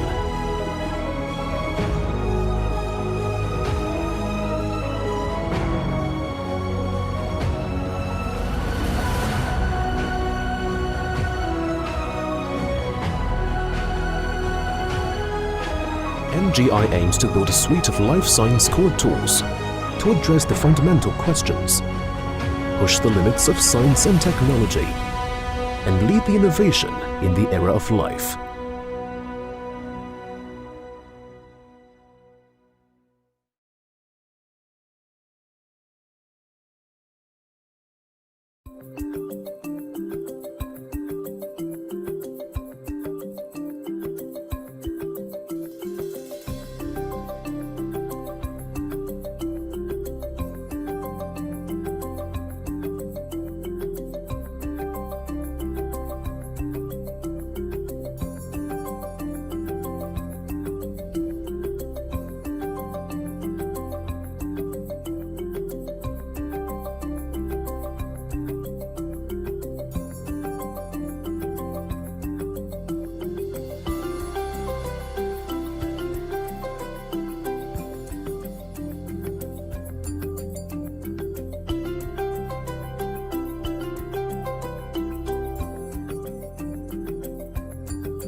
QIAGEN.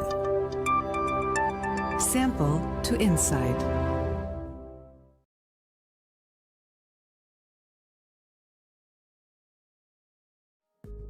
Introducing the newest member of the QuantStudio family, the Applied Biosystems QuantStudio Absolute Q digital PCR system from Thermo Fisher Scientific. This fast and easy-to-use digital PCR solution offers high-quality data with minimal hands-on time. Sample prep is identical to qPCR. Simply load your reaction into the plate and insert the plate into the instrument. All components of digital PCR, including reagent compartmentalization, thermal cycling, and data collection, are performed on the single standalone instrument. After loading your plate, start your run and return in 90 minutes for sensitive, accurate, and precise quantification of your targets. The quantitation accuracy for any digital PCR system is driven by the amount of sample that is analyzed in a reaction, and while some digital PCR platforms can waste up to 75% of your sample, the QuantStudio Absolute Q system consistently analyzes over 95% so that you can see the whole picture every time. At the heart of the QuantStudio Absolute Q digital PCR system is the novel microfluidic array plate technology. This technology was developed for maximum consistency and accuracy by minimizing waste and maximizing reagent distribution into microchambers. And all you need is one plate and one instrument. The MAP16 digital PCR plate provides reliable consistency, high accuracy, and an easy workflow. After loading your sample into the plate, the instrument performs automated reagent distribution into fixed microchambers. Each reaction remains independent during thermal cycling. 4 optical channels allows you to analyze more targets per sample. As the only digital PCR solution with the capabilities for pre- and post-PCR background subtraction, the QuantStudio Absolute Q system employs sophisticated rejection of non-PCR artifacts, offering high confidence in true positives for every microreaction. The MAP plate is designed to run up to 16 samples in parallel, with the flexibility to run as few as 4 at a time to match experimental needs without wasting partial plates. The intuitive QuantStudio Absolute Q analysis software enables users to easily change and define experiment-specific parameters, name and track experiment details, and monitor the run from an easy-to-understand user interface. After the run is complete, return to view the results and apply powerful analysis software. QuantStudio Absolute Q digital PCR system from Thermo Fisher Scientific. Experience the future of digital PCR at thermofisher.com/absoluteq.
Imagine bringing your side project to life.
Okay.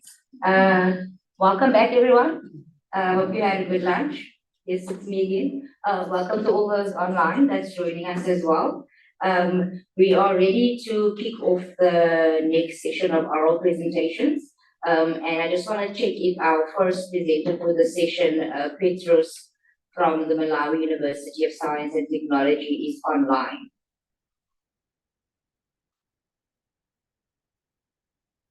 Petros, if you are online, you can just unmute yourself and respond, or maybe raise a hand. Yeah, I don't think Petros is online. Okay. Yeah, but the second speaker is online.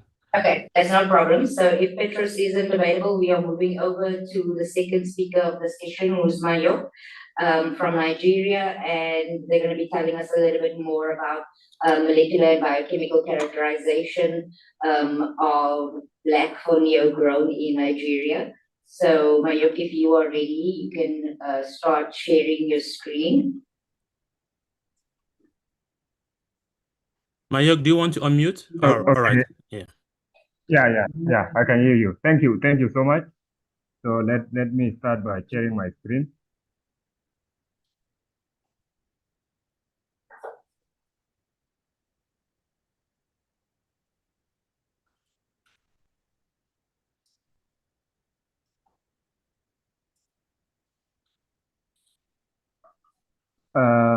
I hope everybody can see, right? Yes, please carry on. You need to put it in a presenter mode, please. Okay. All right. Yeah, that's perfect. Thank you so much. You can go ahead, Mayok. You have 10 minutes. Yeah. So we can see you Thank you and so much. we can hear I would you. apologize first for.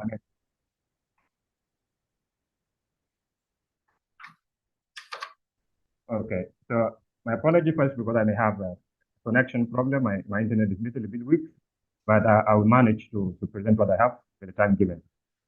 Thank you all. My name is Mayok.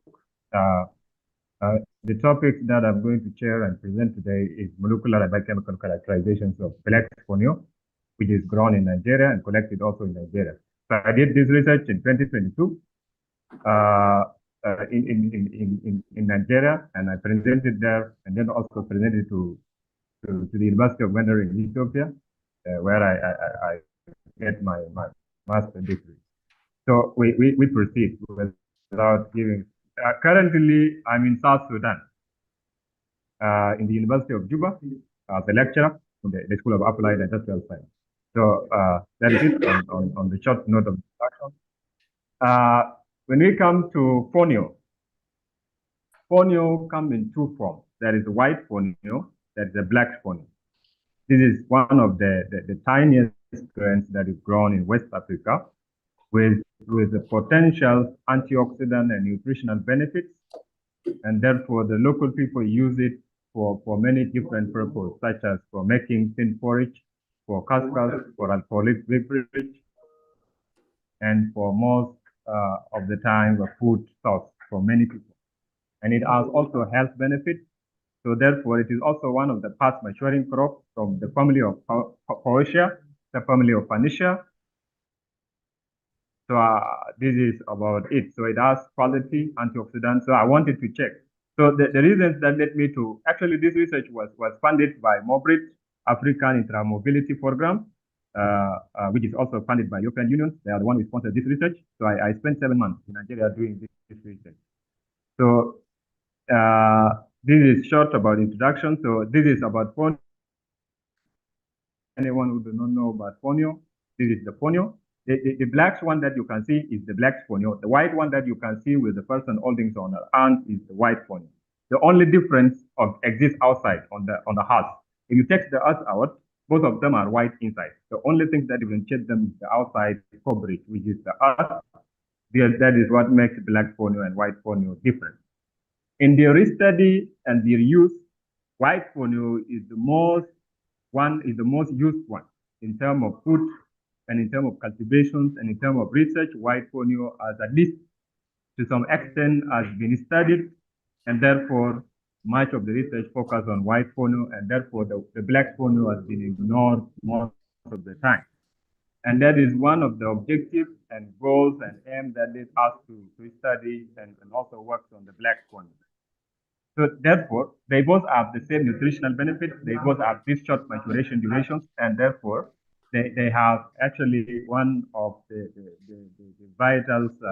So this is the statement of the problem. Simply, we can say that most of these crops are called African orphan crops. The reason we call them African orphan crop is because they have been ignored much of the time in the study.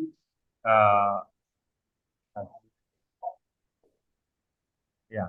So much of the time they have been ignored in most of the studies, and in that case, this is not only in fonio, even in taps from Ethiopia, in millet, most African countries, in some of the maize, they have been ignored. So there is no wide and enough study that has been conducted, and therefore this leads to usables and very important boundaries to actually disappear. There are good genotypes that if we don't put them in use and we don't study them and we don't put them in consideration in agricultural production, they will get lost. So therefore, the objective or one of the aims of this program is to focus on the African orphan crop in terms of studying them with their potentials, and therefore, so despite that, we have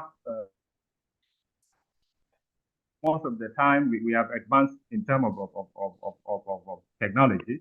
There are also threats, especially finding the food with nutritional benefit. Not only nutritional benefit, even health benefit. So black fonio is poorly known as well, as long as it is agronomics and nutritional composition, plus even the genetics and biochemical characterization has not been studied well. This is because it has been ignored in most of the research that focus on cereal crops. Therefore, that's why this research focuses on. And this is simply about the significances that the outcome of this study will work out. The guideline of the nutritional feeding mechanism as health and medicines or nutraceuticals, as well as the food processing industry can also use this outcome of the study to make fonio one of their products in food processing industry. So these are the objectives. This is simply to characterize genetic diversity by using 41 accessions and plus the nutritional and phytochemical composition of Nigerian black fonio. They call it Ibura, okay? Vegetarian Ibura is the scientific name, and therefore fonio is the name that is a common name that is used most of the time. So the study was conducted in two places. One of my colleagues did it in Ebonyi State. Mine was done in Abubakar Tafawa University in northern part of the Nigeria, in that university. And therefore the genetic study, which is the gene part, was done in Benin in GBio Science research lab. The research utilized 41 accessions. These 41 accessions were originally collected from northern Nigeria and also some other part of Nigeria, and were kept in the G banks, of which is the GBio banks in the Benin Republic. Okay, and therefore these were the accessions that were brought for the field trial. And this is about methodology. I don't want to spend much time on it. Simply, the accessions were found by using alpha lattice designs, and therefore we waited for almost, because this was actually during the spring season, so we had to wait for almost 2.5 months for accessions to mature. But within the first 2 weeks of the germination, we collected the seed from these 41 accessions that are replicated 3 times, and then they were taken to the GBIOS banks for the DNA extractions and for molecular genotype analysis. And therefore, after the maturations, the accessions were actually collected, which is the grain samples of the accessions. That is 41 accession triple 3 times to bring about 123 samples were actually collected for nutritional and biochemical analysis. So the molecular analysis, I don't want to make or spend much time on it. Simply, everyone know about how extraction of DNA takes place, the preparations of the master mix, and from all this, and therefore this picture summarizes it all. On the notice, the accessions were shown in that way, and therefore it led us to come to the result session. From the results, the first analysis that we did was on proximate compositions of black fonio excision. We wanted to determine the moisture concentrations, the moisture content. We wanted to determine the protein content. We wanted to determine the lipids, the fiber, the ash, the carbohydrates, and the energy content of black fonio. Among this, we take the means of all the accessions, and therefore the moisture content, just like the other cereal grains, is 7.9. The protein concentrate of protein content is 9.34. Then the lipid is 2.96. The fiber is 2.16. The ash is 2.11, and the carbohydrate content is very, very high. That is equivalent to 77.53. Then the energy levels in kilocalories is 365.5 kilocalories. So then it shows even that there is significant differences among the accessions that show that each accession is different from the other accessions to some extent in terms of moisture content, as well as proteins and lipids content. The highest, in terms of the proteins content, or in terms of the protein content, the highest were observed in NG. NG stands for Nigeria, okay, and NA is NG, and then the second letter, which is NA, is Nasawara, is a state in Nigeria, and then PL is Plateau, is a state in Nigeria, and then we have AB is Abuja in Nigeria. Okay, so these are simply a code that are given depending on the name the accession were originally collected. So therefore, in terms of the highest protein content, the highest was observed from those accessions collected in Nasawara, followed by those collected in Abuja. And then in terms of lipids, the highest content of lipid was reported for those that are collected in Plateau, then followed by those collected in Abuja.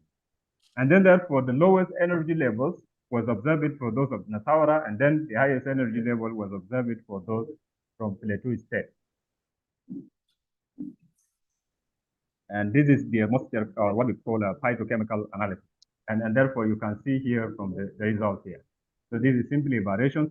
The other things that we're also interested in are the contents of the amino acid. And therefore, we focus on the essential amino acid by considering the concentrations, observations at the wavelengths, at certain wavelengths that are given for a certain amino acid. Interestingly, this serial probe has two amino acids that are not very common in most serial probes, and that is methionine and cysteine. Methionines and cysteines are the vital amino acids, very important amino acids that are only found in fonio. You cannot find them in other places.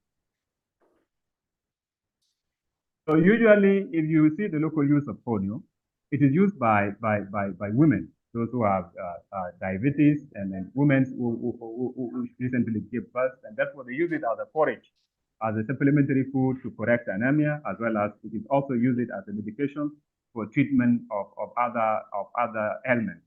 It also has believed it to have some solution to the chronic disease such as cardiovascular disease and some other diseases that are common here.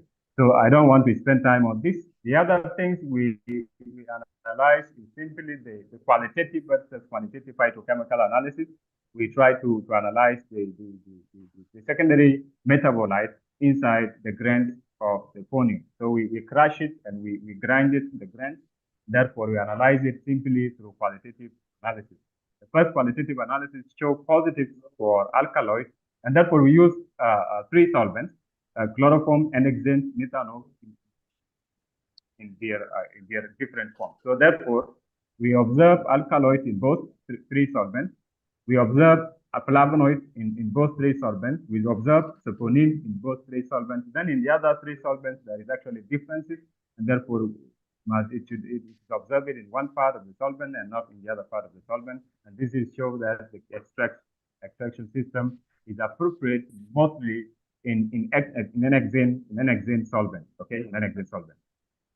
So in the quantitative analysis, we use UV spectrophotometer to observe at the concentration and at the certain wavelength, and therefore this showed that about highest concentrations of alkaloids at 67, followed by saponin at 47, followed by tannin at 58, followed by saponin at 47, and the last one is the phenolic content, which is observed at 4.24 concentration. Okay, and then on genotype, the marker that was used was SSR marker on the 41 genotype, and therefore this is the outcome of the gel. The outcome of the gel were recorded, and therefore the analysis was done on factorial analysis of the black sponial excision. This showed that on the x-axis, the average value and the initial value range from 0.43 to 0.01, or from 0.01 to 0.043. And therefore, the initial is about 25.28%. And this is the diversity analysis. This shows that there are a range of diversity within the black sponio, and this diversity was observed in a 3 families. So family 1 at 80, family 2 at 68, family 3 at 79, and therefore there are other subfamilies. The I you see here is stands for Ibora, which is the name of the fonio, and therefore, according to the dendrogram, then there was observation that there is a diversity among the excisions that were collected in those. And therefore, the rest is simply a discussion. So, as a summary,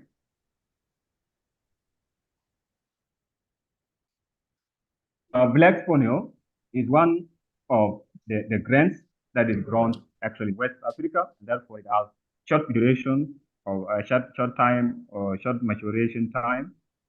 It can mature within 2 to 2.5 months. So it means that comparing it to the other cereal crops, usually it is called hungry rice most of the time, because in time of hunger, people can use fonio as an option while waiting for other crops to mature. Next is that it was believed that it can correct most of the chronic and other ailments, and therefore it was used both as a nutritional source as well as a medication by the local community. Therefore, it is believed that because it is a potential crop with much benefit, then therefore we have to put this crop into this study. Therefore, the outcome of this study showed that fonio, just the same with other cereal crops, need to be applied in industrial application for processing and making food products such as cookies, biscuits, so that people can use them. Then other studies also explored the benefit of fonio, and they went further to analyze that and conclude that fonio, a diabetics capability, or it has an ability to reduce diabetes, and therefore people who suffer from diabetes can hit fonio as their food source to lower their blood sugar level, and therefore it is also used in that way. So therefore, these are the lab picture that we took during the analysis, and therefore we came to the point whereby I will end the presentation here. In case of any questions or concerns, everybody is welcome. Thank you.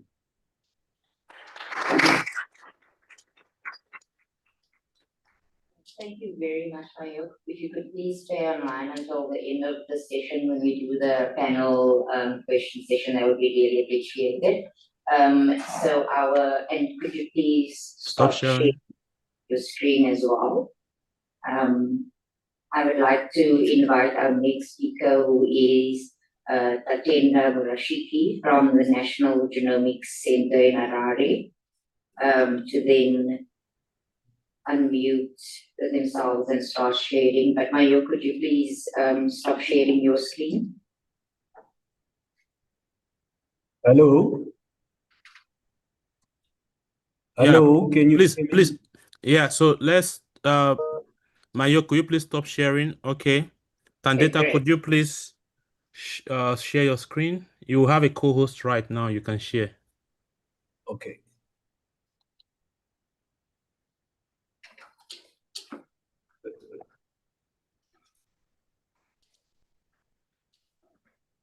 Can you see my screen now? Yes, we can, but not in the correct view. So is it in PowerPoint mode?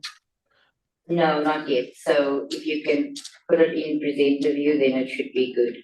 That's perfect. We can see it and we can hear you in the auditorium as well. So Tatewa is going to speak to us about the state of the office rather that the National Genomics Center has in terms of state-of-the-art genomic services in Zimbabwe specifically.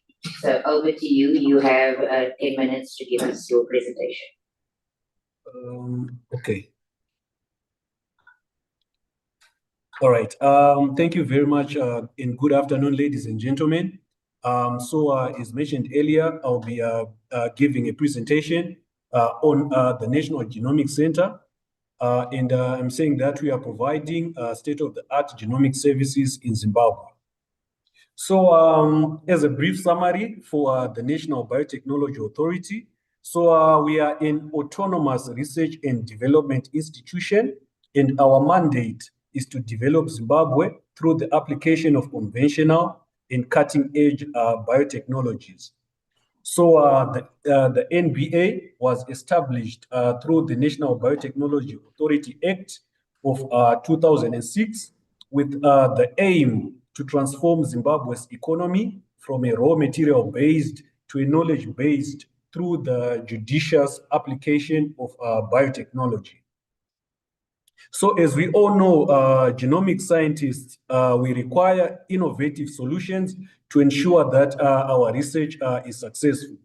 So here in Zimbabwe, genomics research has been limited, and this has been due to a lack of adequately equipped facilities and also laboratories, and also some limited expertise.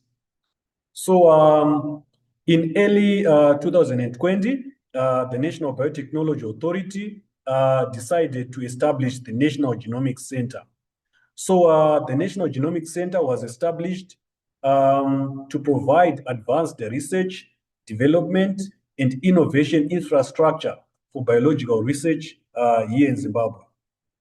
So the focus of the National Genomics Center is to advance scientific and technological competencies in the design, development, and application of genomics technologies, and also to foster genomics research and service provision in life sciences. So what are our functions? So here at the National Genomics Center, we facilitate research and innovation in the combating of disease outbreaks through the development of human and animal drugs, medicines, and also vaccines. So we also promote industrial and commercial application of genomics technologies. We convert genomics research results into commercial products and services. And we also adapt, or we foster the adoption of state-of-the-art biotechnologies for commercial and industrial purposes. So the National Genomics Center, it doesn't function alone. We also have the National Biobank of Zimbabwe, and the National Genomics Center, it works alongside the National Biobank. So the National Genomics Center, one of its roles is in ensuring we have pandemic resilience here in Zimbabwe. For example, we had a recent pandemic, the SARS-CoV-2 pandemic. Just like all other countries across the world, Zimbabwe was heavily impacted, and this highlighted the need for a national pandemic response strategy and also pandemic preparedness. The SARS-CoV-2 pandemic, it emphasized the importance of the preservation, characterization, and utilization of biological resources that we have in the country. So the National Genomics Center and the National Biobank were rolled out to combat the SARS-CoV-2 pandemic and also any other pandemic that may come in the future. So during the COVID-19 pandemic, the National Genomics Center, alongside the National Biobank, conducted collection of samples, storage of samples, and also conducted genomic sequencing and bioinformatic analysis of the pathogen. So in doing so, we contributed to SARS-CoV-2 epidemiology, genomic surveillance, and also therapeutic development. So the National Genomics Center, it provides some services And these include biospecimen collection, processing, storage, and also analysis.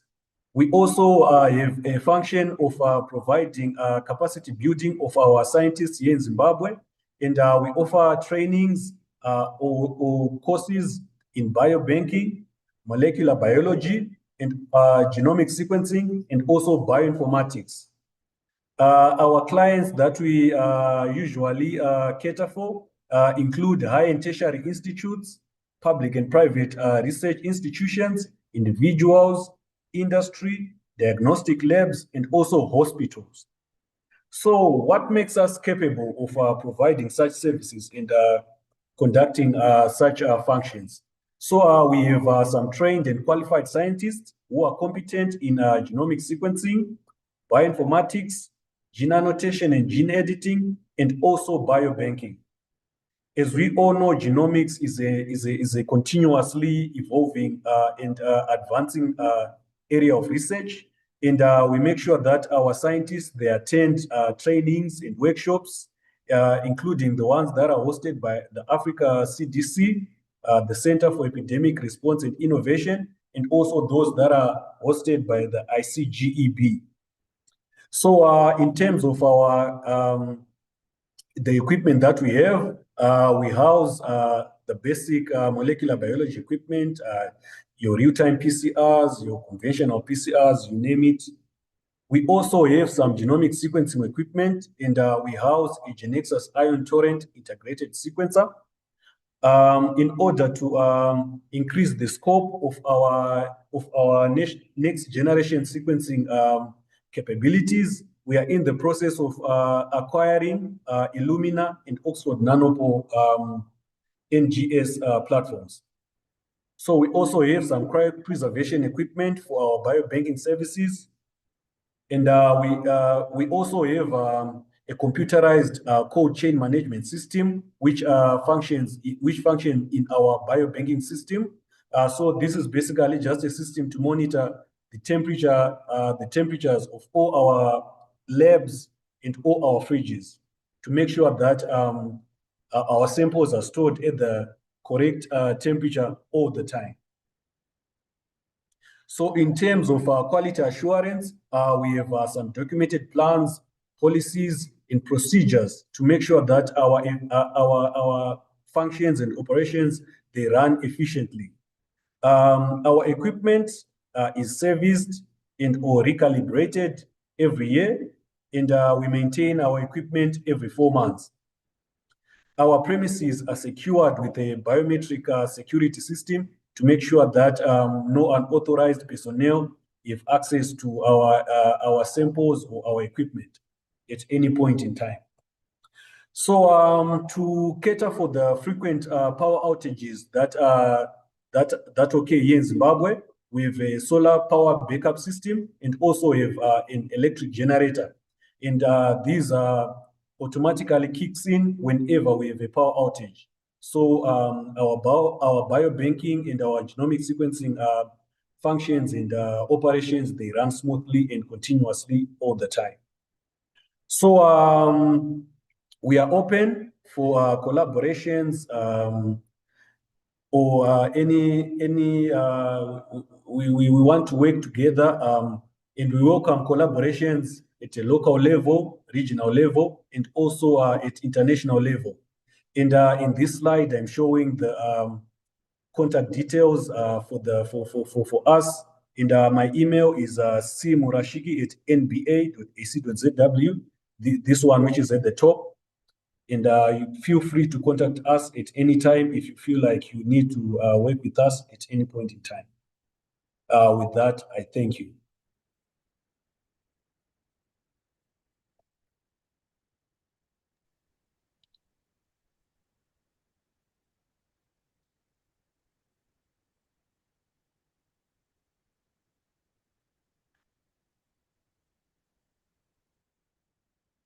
Yeah, I think you're on mute. Oh yeah, thank you very much. Thank you very much. That brings the conclusion to my presentation.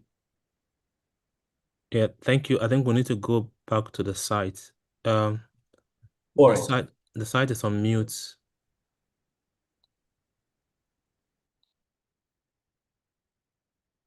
I need to mute or unmute.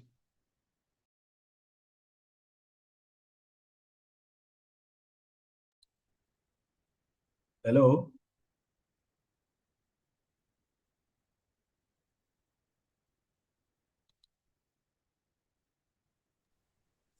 Okay. Here we go. Can you hear us now? You're muted now. Oh, yeah, I said you're not a co-host now. It looks like the Zoom Perfect. left the co-host stuff for you. Yeah, it removed that feature. Yeah. Yes. So our next, thank you so much to our previous speaker. Our next speaker is Dr. Patience from the Max Planck Institute for Biology, and we do have a video of a presentation, but I just wanted to check, seeing as she's online, if she wants to present and share her slides, or if she would still like us to proceed with playing the video instead. Yeah, she's Hello. online. I am online, but I would prefer if you play the video, please. Okay, perfect. Thank you. So, Auntie, could I please have some assistance with so we'll play the video on our side. Auntie will assist us with sharing the video shortly.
Are you guys able to see the video being shared online? Yes, please. We can. Please go ahead. Okay.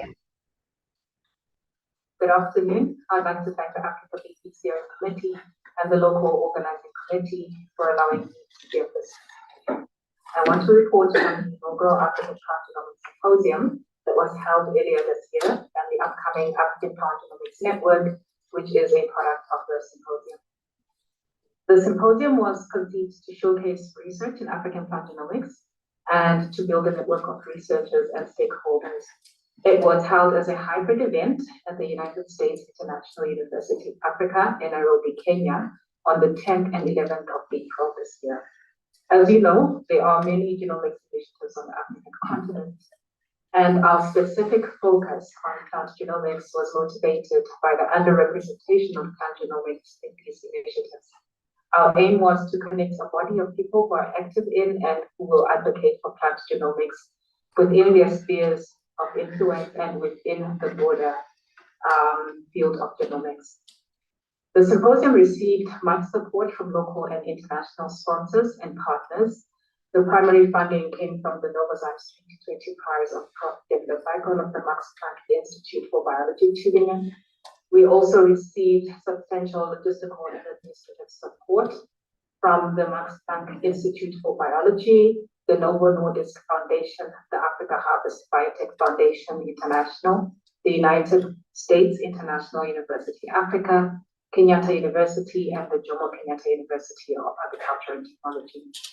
Additional financial contributions were generously provided by AfricaBP with PacBio, FNS Scientific with Illumina, the New Vitalist Foundation with Plants, People, Planet Journal, the Science Magazine, together with the American Association for the Advancement of Science, the American Society of Plant Biologists through the Plant Cell Journal, and Excella Biotechnologies.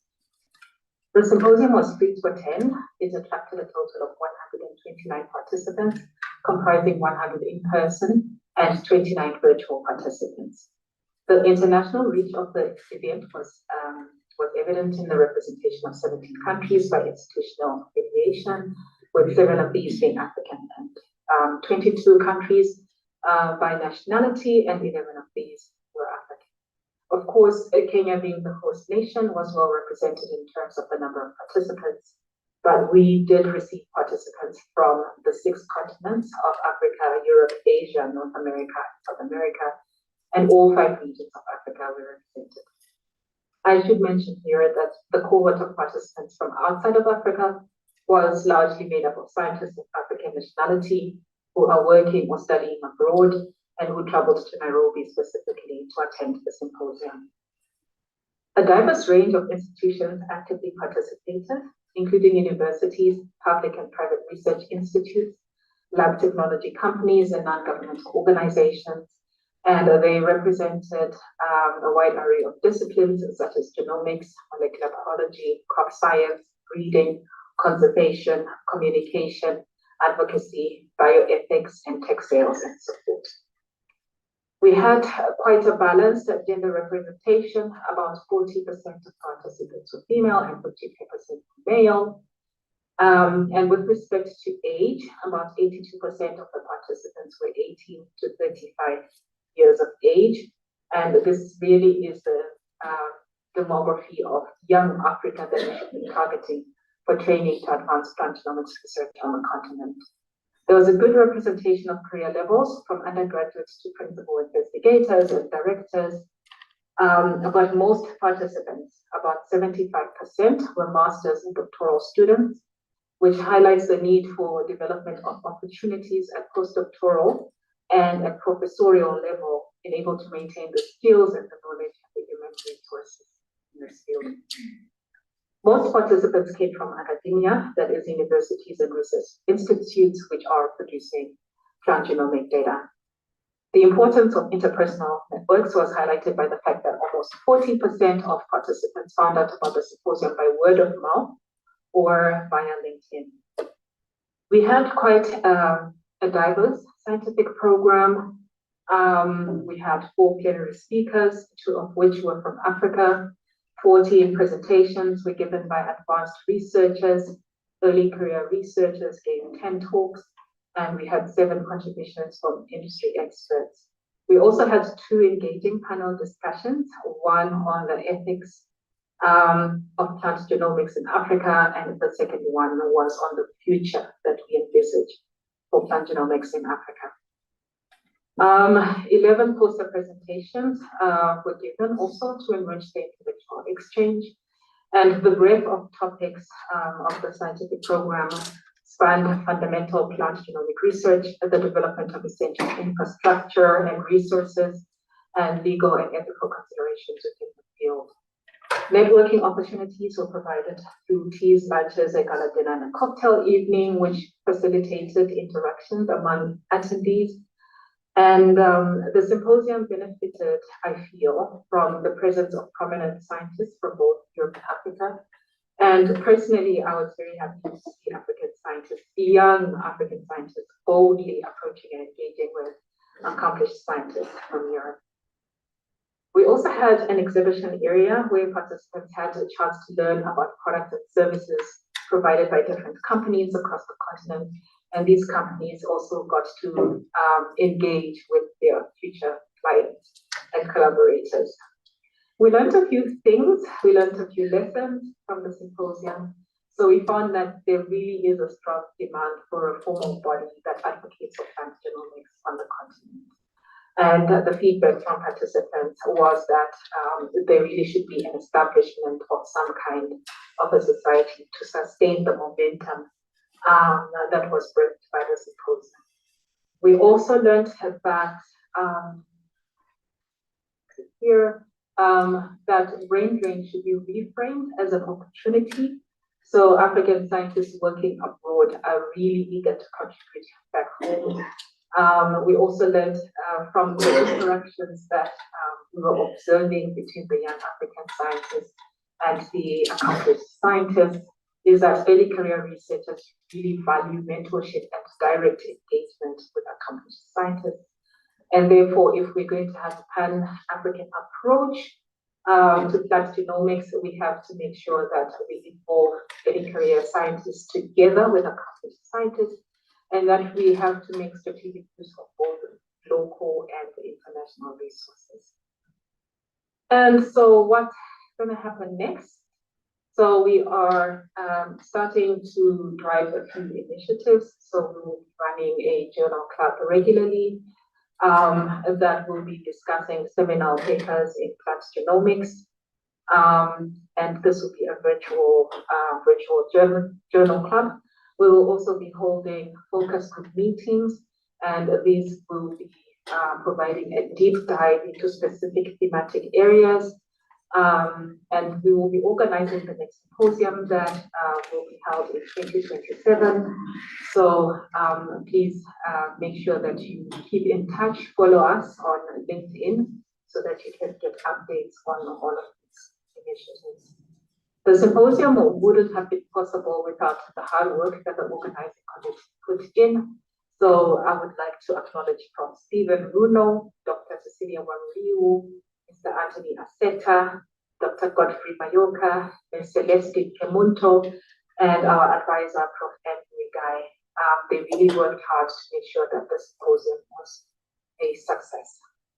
And so, as I mentioned before, you can stay in touch with what's going on by following our LinkedIn page, the African BioGenome Symposium. And if you want more information, if you want to find out how you can partner with us, if you want to be involved in the upcoming symposium in 2027, and also if you would like to sponsor us, please send an email to info@plantgenomicsafrica.org, and we'll be very happy to engage with you. Thank you for listening.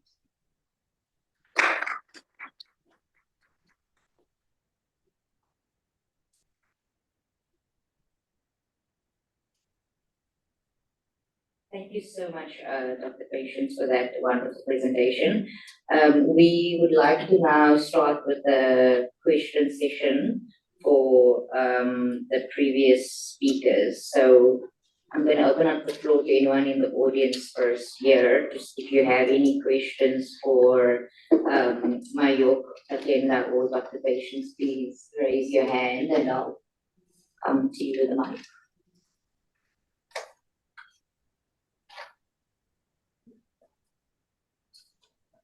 Yeah, thank you, Tracy.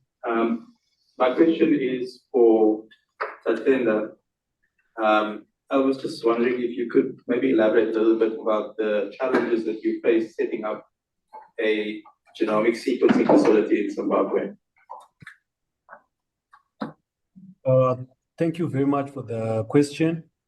The main challenge that you are facing right now in terms of genomic sequencing is that at the moment, we have a Genexus ion torrent integrated sequencer. So this type of sequencer is panel-based. So the challenge is that we are limited in terms of scope of the genomic sequencing assays that we can do. So we are only limited to the panels that are available or that are availed by the manufacturer of our instrument.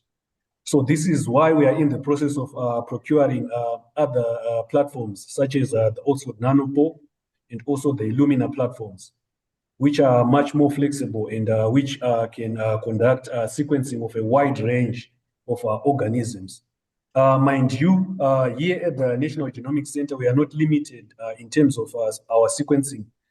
We aim to sequence any organism, meaning that we aim to sequence animals, plants, also humans, fungi, bacteria, you name it. So with the instrument that we have at the moment, we are limited in terms of the scope of the work that we can do. So we are working to address that. Thank you. Thanks so much. Do we have any other questions in the audience? I don't think we have any other questions here in person, thank God, so we can switch over to... Yes, thank you. We have 3 questions here. I have a question myself, but I would let the participant ask their questions. Ade Joke has a question. Could you please go ahead, Joke? All right. Thank you very much. Please, I'd like to thank Mayo for his presentation and ask if the accession numbers he displayed were newly assigned for the folio from their study, or was it from prior submissions in the NCBI database? So that's my question. Thank you. So I think this will be to Majok, right? I guess. Yes, exactly. To so Majok. Majok, could you please respond to the question? Is it still on the call? Yeah, Majok Nyocha, this is for you. Majok, could you please unmute?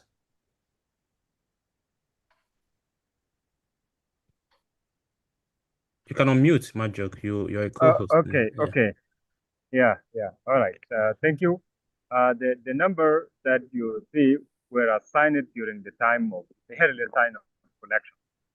So when the collections was met, and then the accessions were taken to the gene bank in Benin, this is where the number were assigned, and therefore those accessions were the one we used, and therefore we conducted our research using those accessions. So the number were assigned earlier by expert, not us. That is what I wanted to add to your question. I don't know whether it is clear or not. Yeah, thank you, Majok. So can I still go ahead? I have like two questions. So the other one would be to the colleague from Zimbabwe. And I think that would be a follow-on question to prior question. Have you considered leveraging instruments or other infrastructures that are not present currently in Zimbabwe? Because one thing that I see, especially in Africa, is there's the chance or chances for us to try to acquire so many things. And what that means is that we are kind of deploying resources on infrastructure if, for instance, we can actually pool infrastructures together. So a very good example is, for instance, what we're doing with the South African Medical Research Council, and also with Craig, and also with the University of South Africa. For instance, teamed up with Nkaba and then procured the first and only PacBio Revio on the African continent, and of course with SAMRC, also with there's also public-private partnerships and stuff like that, which you probably also have seen on the news. So, is this something you guys have also considered? Because if I look at the progress that scientists and institutions in AfricaBP has made, and also in line with the presentations that were made by Lukman yesterday, one thing that I see, and that is what Africa needs, is how do we pool resources together? Let's not try to do everything, and that is also one of the things AfricaBP does. Pool together all the resources. So yeah, just comment briefly on that, and that will be very helpful as well. Thank you very much for your comment. I agree with you 100%. We here in Zimbabwe, as the National Genomics Center, we are actually housed under the University of Zimbabwe Innovation Hub. So we are housed under a university, and we are not only limited to working with the University of Zimbabwe. We work with all the other universities in Zimbabwe and all the other research institutes that are here in Zimbabwe. So in terms of local synergies, we are well networked. However, in terms of international networks, regional, here in the SADC region, in Sub-Saharan Africa, in Africa, and internationally, we are looking to make some connections with other institutions that are conducting operations that are similar to what we do. So it's something that we are thinking about, and it's something that we are definitely going to take action on. And thanks again for the wonderful comment. I agree with you 100%. Yeah, thank you so much. So we still have one more question again from me, if time permits. This would be to Patience. So Patience, I know you can still intervene online. I mean that this is a very good platform, the African Plant Genomics. So I also wanted to know if there are empirical activities as part of the broader activities you guys have lined up. An example is sequencing plant genomes. As you may know, Africa has the second largest plant diversity, and around 45,000 plants are endemic to Africa. And none of those have been sequenced on the African continent. And yesterday we presented genomes, from the SAMRC and Nigeria, the team in Nigeria, and these are like the first few genomes sequenced. It hasn't been done. All the genomes that have been sequenced, of the 800 plus genomes that have been sequenced since the Human Genome Project, only 20 are Africans, and of that 20, 0 was sequenced on African soil. And those that have been sequenced, some on African soil, they did like one version in Africa, sent one version in elsewhere, China, everywhere, Europe and the rest. So, but in AfricaBP, we don't do that. We want to do 100% in Africa. So, are there also other activities, involving as part of the African Plant Genomics Network? And where do you also see that potentially we could have synergies and, kind of coordinate with you guys as well? Because you guys are doing interesting work, I would say. Yeah. Thank you very much. Thank God for that question. And I'm really glad that you brought this question up. So we have been very careful as the African Plant Genomics Network is not to replicate what the AfricaBP is already doing on the continent. So we know that you already have some synergies, some collaborations where you are focused on sequencing of different kinds of organisms, including plants on the continent. And so we have been very careful not to try and replicate something that is already being done. So as you can see from the initiatives that I talked about that we will be launching soon, we are basically focusing on building and connecting and maintaining the network. What I would like to see happening in the future is whenever a formal body has been established from the African Plant Genomic Network, is if we can have a formal relationship with AfricaBP, and then we can piggyback on all the great work that you've done already so far, and see if we can try and sequence more African plant genomes through that collaboration. Thank you, Patience. I see that Craig is mounting here, and which means I have to pass it back to them on site. Over to you, Craig. Do you have any more questions? Thank God, we still have time. Okay. Yes. But if not, use the next presenter. So if there are any more other questions online, thank God, and we don't have any more in the audience. Yeah, no, none from my end. So I think we can move to the next presenter. Okay, so that's the end of that session. So we're moving on to session 4 now, where we will be giving opportunity to those who are presenting the workshops to give a brief overview of the content of the workshops. Before then, we have a presentation by Dr. Thankar Ebenezer and Prof. Julian Bosuji, and they will be telling us about the Africa BioGenome Project Open Institute Fellowships. So over to you, Thankar. Yeah, I think Professor Julian will go first, and I can just support any comment he makes. Julian, okay, all right, here you are. Yeah, thank you very much, Thankar and Craig. Good afternoon, everyone. First, I would like to know if you're seeing my slides well. Yeah, we can see that. You just need to put it in presentation mode, please. Yeah. Okay. Can you see it? Yes, carry on. All right, thank you very much. All welcome to this presentation on the Africa BioGenome Project, building the next crop of African biodiversity genomics.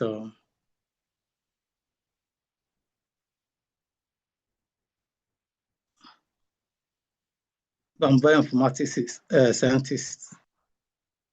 First, this presentation is going to be in 2 sections. I present the achievements, and Thank God will present the future direction. we all know that there is a global diversity loss, which is at a very unprecedented scale. In this map, global map, you see the places shaded red. The intensity of red shows the intensity of biodiversity loss. And in this other map by the Global Alliance for Zero Extinction of Species, you see the places with red dots. These are places where species extinctions are actually very preeminent.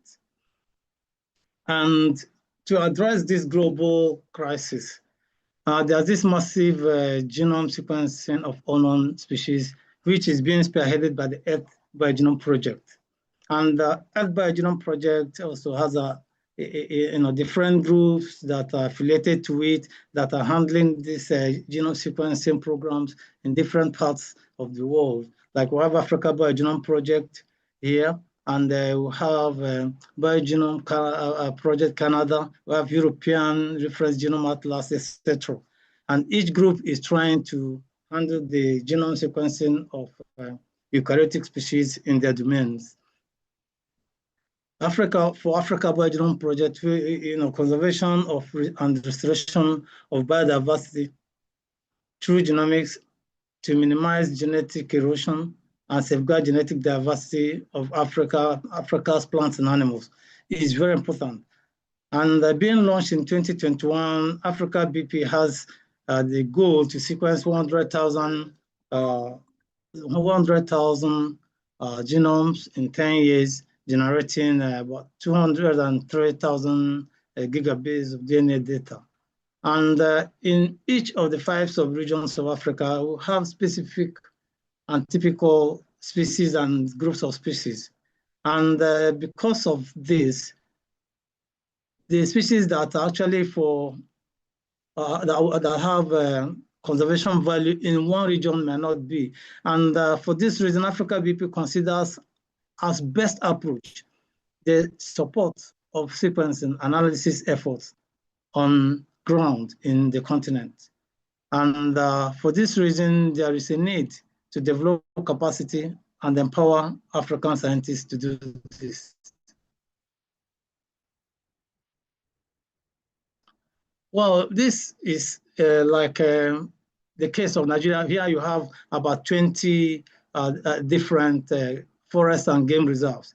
Each one has in its holding special number of types of animals and plants. Some have endangered species, some have, like here, you have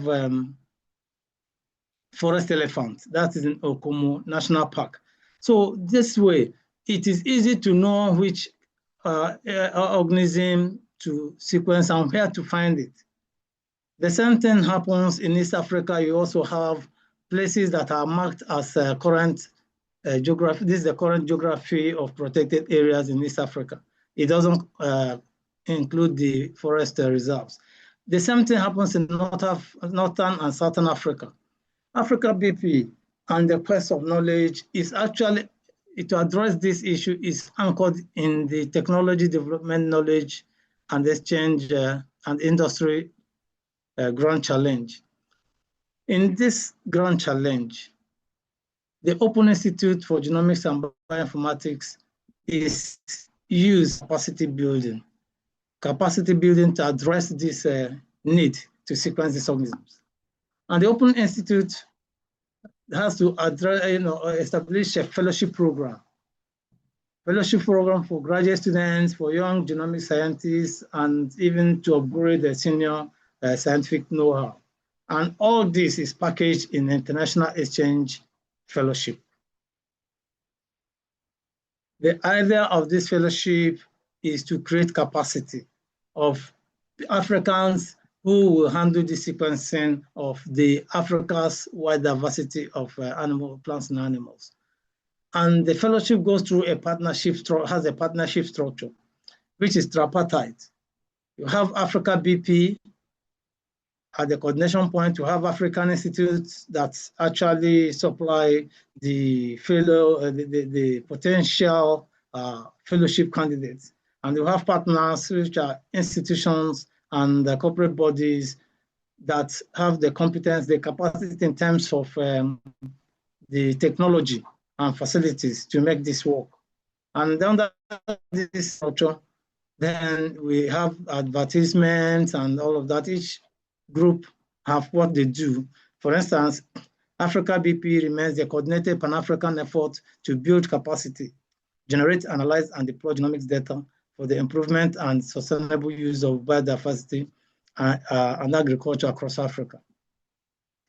And the partners also have their own rules, like promote homegrown and regional networks for human capacity, capital development, especially through partnerships and networks of higher institutions. The partners also should be willing to provide funding, especially for home tuition and research expenses, laboratory expenses for the fellows. And then recognize the strategic place of AfricaBP in assessing regional scientists and commit to joint calls for fellowship. So far, we've had 3 very successful fellowships. The first is the one by the Africa Genome Center in Mohammed VI Polytechnic University in Morocco. There we had 10 fellows that were trained for 2 weeks. And then we also have the other one at the University of Illinois, where we had Emerging Genomics Leaders Fellowship of 2024 that trained 4 fellows. They spent 1 month in African laboratories and then various African laboratories and 3 months at University of Illinois. At the end of that, they're expected to write a paper that covers all the technology involved in their training and the outcome too. And then we have the last one that is this group that actually worked on the project on the African Star Apple by IIT, sponsored by IIT and Inkaba in Nigeria. They were there. After the sequencing, they analyzed the data and did everything, and then came up with the chromosome scale sequence data. And it is targeted that each time a fellowship takes place, those who are the fellows will learn enough and know enough to write a paper, a research paper, a good quality research paper from their experience. And it has been quite rewarding. And the essence of this is that we need more people to show interest in funding the fellowship program.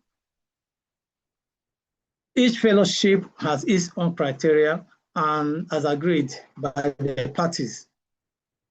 For instance, the one of the Biodiversity Fellowship for Emerging Genomics Leaders in the University of Illinois had these 4 criteria: affiliation, or the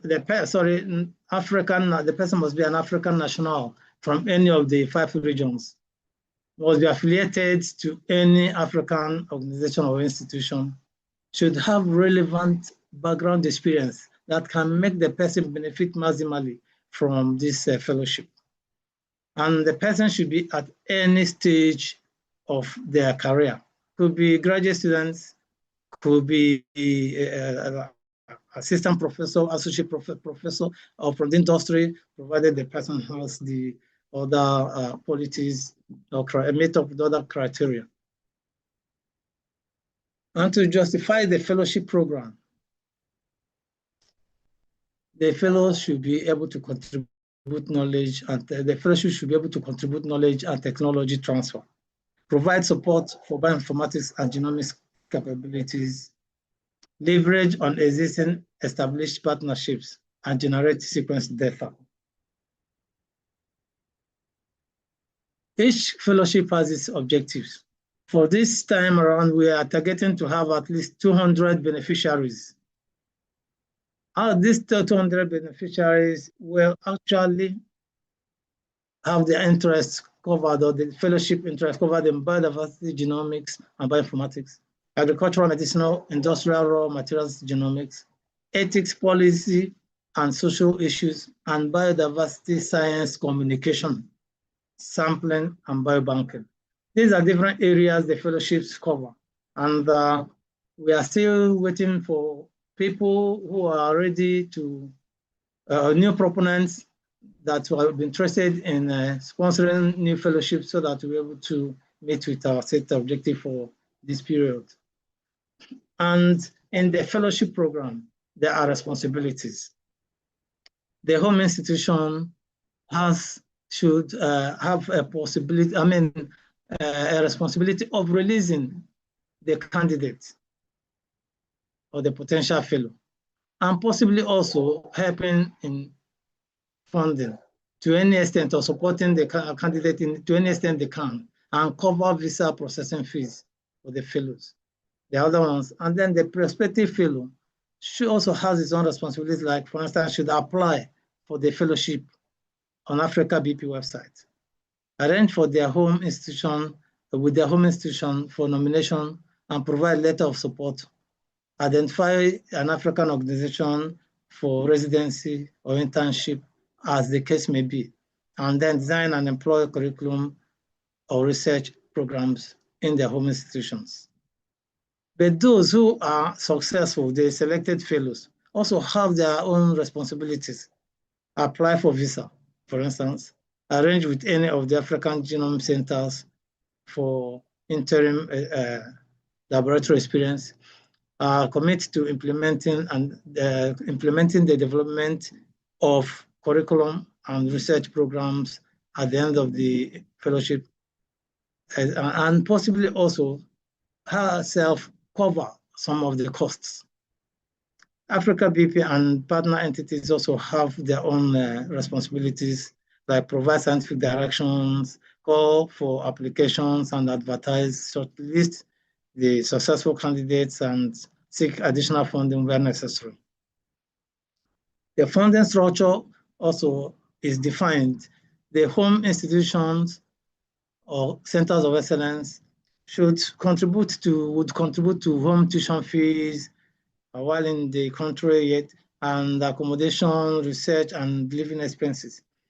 But the AfricaBP partner entities also have their own funding format, like coverage, the cost of in-country affiliation. For instance, at Illinois, the accommodation, living expenses, laboratory costs of the fellows were all taken care of by the University of Illinois.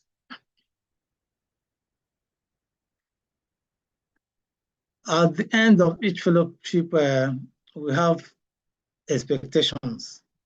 At the end of each fellowship, at least the fellows should be sufficiently competent to support capacity building and academic mentorship in their home institutions, especially in genomics and bioinformatics, and acquire capacity to design research programs in genomics and bioinformatics in their various institutions.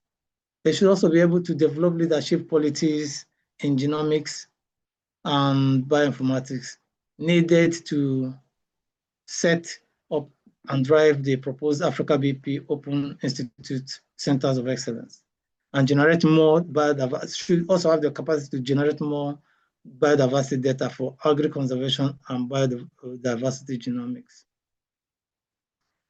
Thank you. I think Tangot can take it from here to talk more about the future directions of AfricaBP fellowships. Yeah, thank you, Julian. So maybe if you can stop sharing, please. So, okay.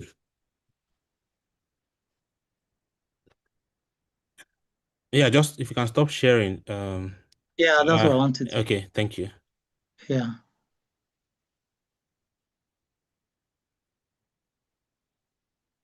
Okay, sorry. So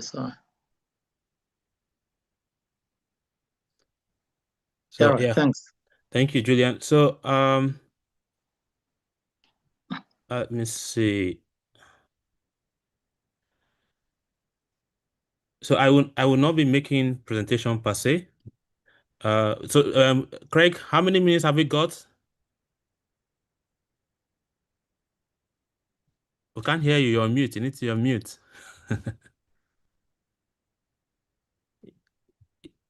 Yeah. We've got 8 minutes left. 8 minutes left. Mm-hmm. Okay, all right. So yeah, I will not be making presentation. I don't have a slide. I just want to make this interactive.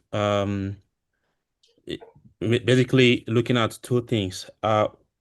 Trying to gather information, what people think, or what direction people believe we should go. So this is more of an interactive 8-minute session, and we can all talk, brainstorm, and we will synthesize, the outcomes from the meeting, and also potentially integrate this as the future direction for the AfricaBP Open Institute or the regional workshops, essentially. But just to try to provoke the discussion is, I will just mention a few things that Julian didn't mention, that wasn't covered in Julian's presentation.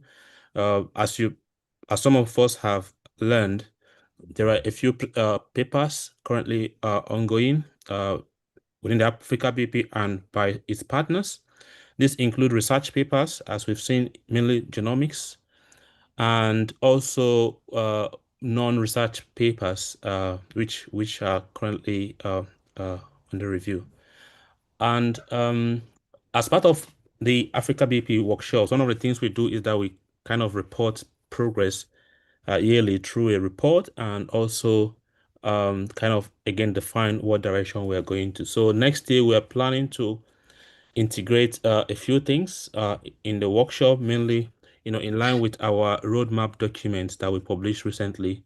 And so we want to just start to test it with the West Africa workshop to kind of try to adjust the symposium sessions of the workshop. So we're going to be introducing it in October. The full details will be out when the posters are particularly launched.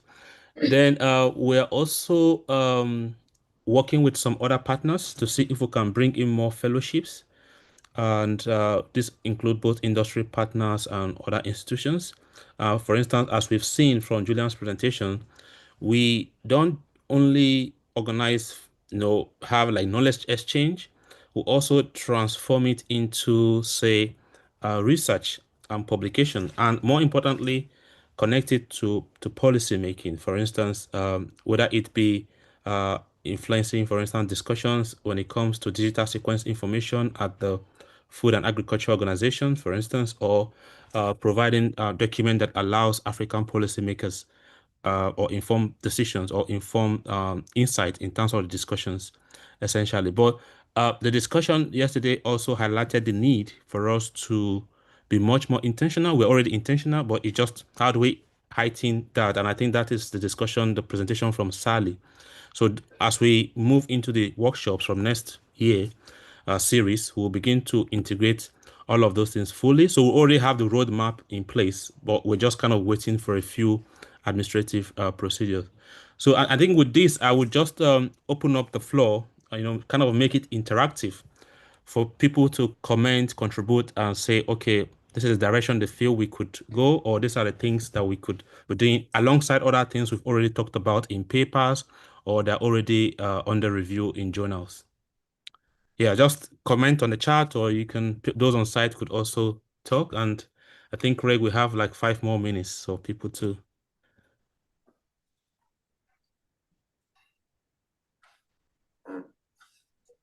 So do we have any comment from the floor? Maybe thank God and Julian. I was just wondering about the fellowships, and if there are plans that making travel bursaries available for regional workshops. Yeah. So when we started the workshops, the idea is that we will not be having travel bursaries. So we wanted to do things in the opposite direction, which is, can we have more practicals closer to the people?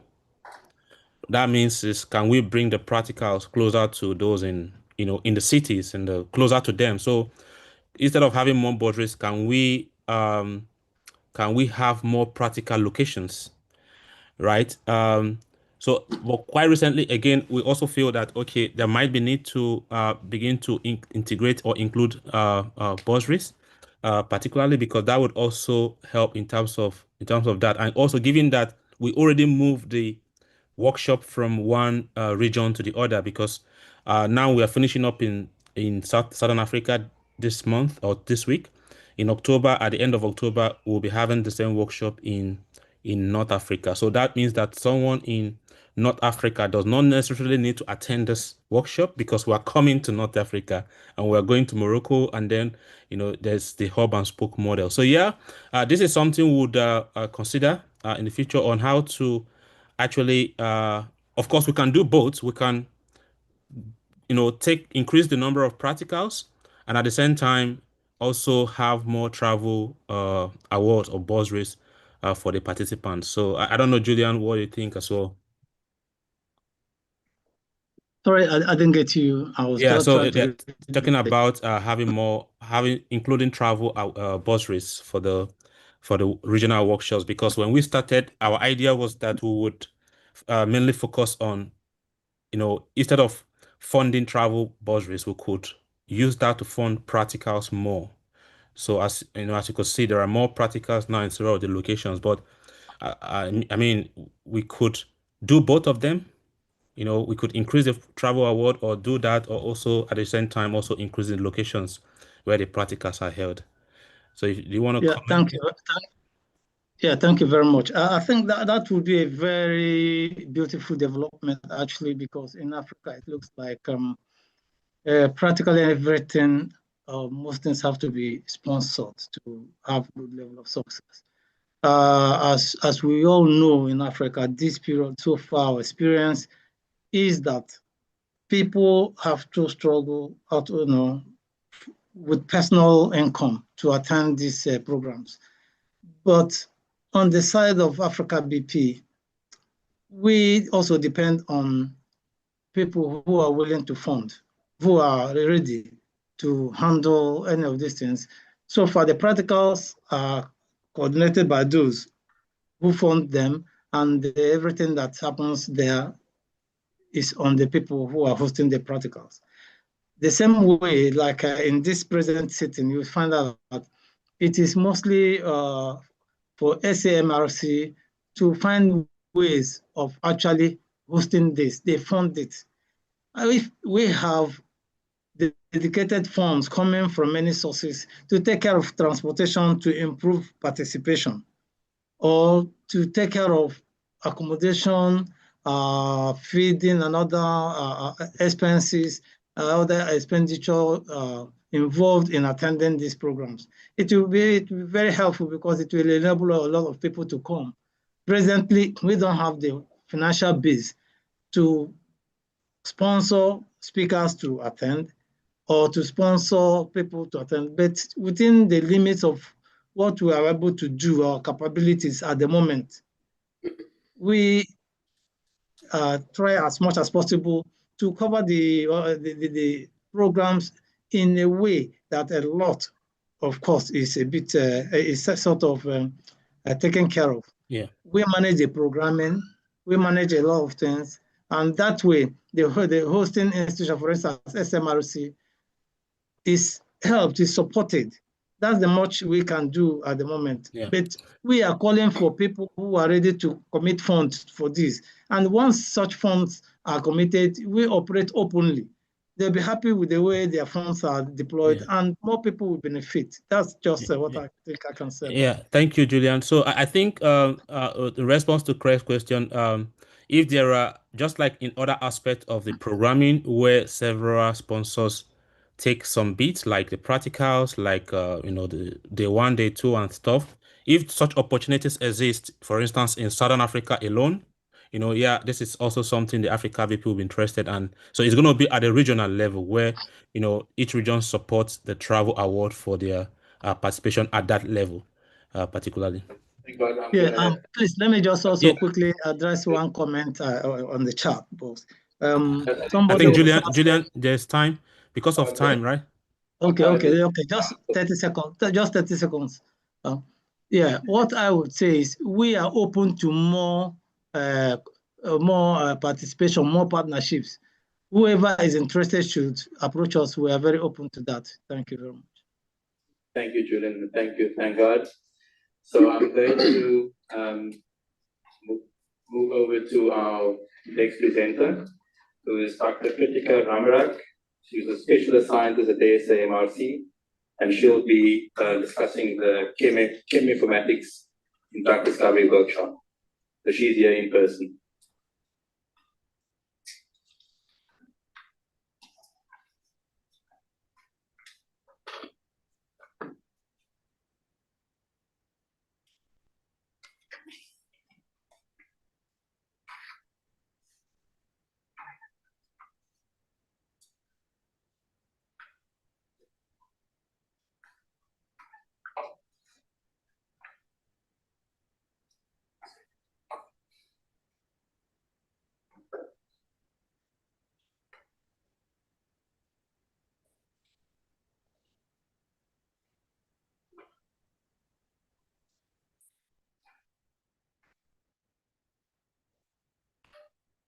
Okay. Good afternoon, everybody. I'm sure it's been a long day for everyone and we're nice and tired.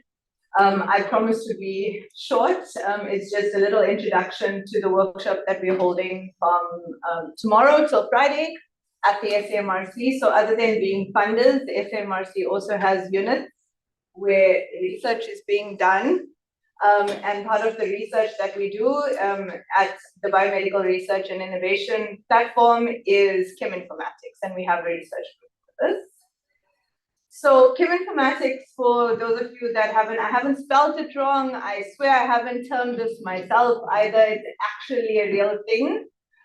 So for those of you that don't know, cheminformatics is known as the interface science that combines both physics, chemistry, biology, mathematics, biochemistry, stats, and as well as IT. It involves the development and application of computational methods to store, analyze, visualize, and interpret chemical and biological information. So the applications that we consider are molecular docking, as well as molecular dynamic simulations, as well as virtual screening, quantitative structure-activity relationships, and various AI and ML approaches. So cheminformatics also supports decision-making in drug discovery, systems biology, as well as genomics. So the objectives for our workshop is to introduce participants to the fundamentals of what cheminformatics is, to expand from genomic data to functional data, as well as to help understand predictive pharmacokinetics and biological target prediction or identification. We'll also look at molecular docking of biomolecular structures, including protein-protein and protein-drug complexes. For future workshops, hopefully next year, we'll also plan on looking at DNA and RNA as well, so we'll take that further. And then obviously, lastly, to end off with molecular interactions and biological pathway analysis. So the relevance of cheminformatics specifically to AfricaBP is linking genomic data to functional data, as I said, and this allows researchers to predict metabolite pathways and understand how genetic variation can drive metabolic diversity. We'll also be looking at natural product discovery, where integrating plant genomic as well as transcriptomic data enables identification of biosynthetic clusters, and this will help identify bioactive compounds from the plant material. I think that's a very valuable, especially looking at Africa's indigenous knowledge and the plant diversity that we have. So we also plan on, in this regard, mapping genetic variation to protein targets, which will help support drug target identification. And this will enable precision medicine by predicting drug efficacy, resistance, and toxicity, and by offering insights into host pathogen interactions in various diseases. And I think to capture the full biological picture, data integration is important. So looking at genomic, proteomic, and metabolomic, as well as chemical data sets to provide systems biology approach and a holistic approach to the question that you have faced. So I think more specific and more central to what we're looking at is capacity building. And I think training African scientists in computational sciences is specifically important to foster a sustained training set that can be used moving forward. And it empowers innovation. I think Prof. Mugai, if I'm not mistaken, mentioned that yesterday, and that's what we plan on doing. Next slide. Oh, sorry. Okay, so just meeting the team quickly. So this will be your trainers if you registered for the workshop. We have Dr. Kadi and Dr. Eliasu. Kadi is has a huge background in analytical chemistry, and Eliasu in computational biology. And then we have Mr. Marikia Mutlediwe and Rudzani Ramashia, who's in the room. Thank you for the support. And together, I think everyone, and I think Marikia and Rudzani are specific examples of how how a trainee can now become a trainer. And I think that's the whole point of these workshops, is eventually you learn and then you become the trainer wherever you may go back. So that's the plan. Just a bit of information on what we do in our research group. So we specifically look at predictive pharmacokinetics and toxicity, as well as molecular docking and molecular dynamic simulations using the HPC and specifically the AMBER software suite. We also delve a lot into network pharmacology and drug repurposing using pharmacophore modeling. So the applications on the right is what in the space that we work in, specifically in natural product screening and biorecognition molecules at the moment. So if anyone needs any further information, you're welcome to contact me. And we have space for 2 more participants. So if there's anyone that's currently in Cape Town that wants to join the workshop, you can just find me, and we'll be hosting an e-block. But those of you online, unfortunately, this is an in-person event. So if there's anyone online from Cape Town, you're welcome to join us at the SAMRC tomorrow from 8:30 until 3:30 until Friday. And I think more information is found in the program that's available. Thanks so much.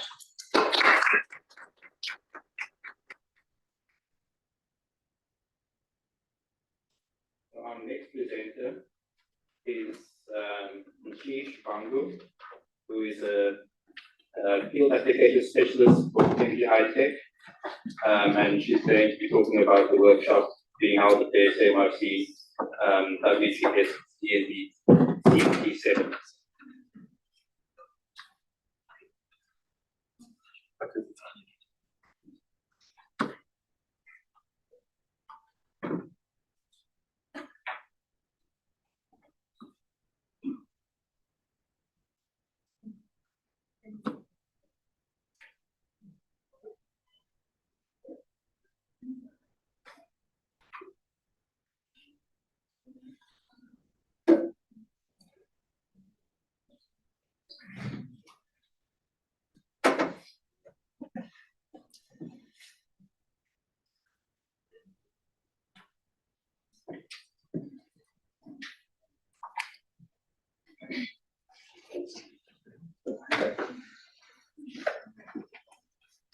Good afternoon, everyone, and thank you so much for the opportunity to also be here from MGI to annually contribute to what's currently happening in the African Symposium. And the focus of this year's workshop is showcasing our out-of-food on board units. So at MGI, we're part of the BGI group ecosystem. We're responsible for the manufacturing of genetic sequence and related solutions, such as library preparation systems, extraction, sequencing solutions, including automation platforms. We were formally established in 2016 after acquiring Complete Genomics, which is a US-based company. Since then, we've been manufacturing sequences for short reads, and recently have dived into long reads sequencer production, with our latest release being the DNP61, ideal for clinical settings due to its fastest turnaround time of less than 24 hours with PE150 sequencing. We operate in more than 50 countries globally, including production sites, global training, service networks, as well as customer experience centers.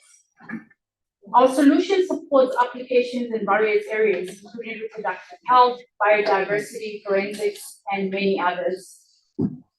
So for this workshop, the South African Medical Research Council Genomics Unit proudly hosts the DNP67 sequence on the African soil. marking a significant milestone in genomic research, and the facility will provide equitable access to genomic sequencing that is scalable, cost-effective, and ideal for large-scale population studies as well as biodiversity studies that is currently covered within the scope of the AfricaBP. In tomorrow's workshop, we will focus on whole genome sequencing of 96 lion samples using the DNP-seq technology on the T7 platform. The generated library, which is our double-stranded library, will undergo secularization to generate multiple copies of the original phosphorylated fragment, which will be replicated 300 to 500 times to generate DNA nanoball that will be loaded on using the MGI-DL T7 and sequencing on our ultra-high throughput sequencer. So the key advantage with this pre-flow cell set library preparation strategy is to ensure accuracy of sequencing data with reduced error accumulation. So tomorrow we'll start the hands-on training at the SAMRC genomic platform, which is not too far from here. So the library preparation of the 96 samples will be done in less than 3 hours using our automated SP960 platform.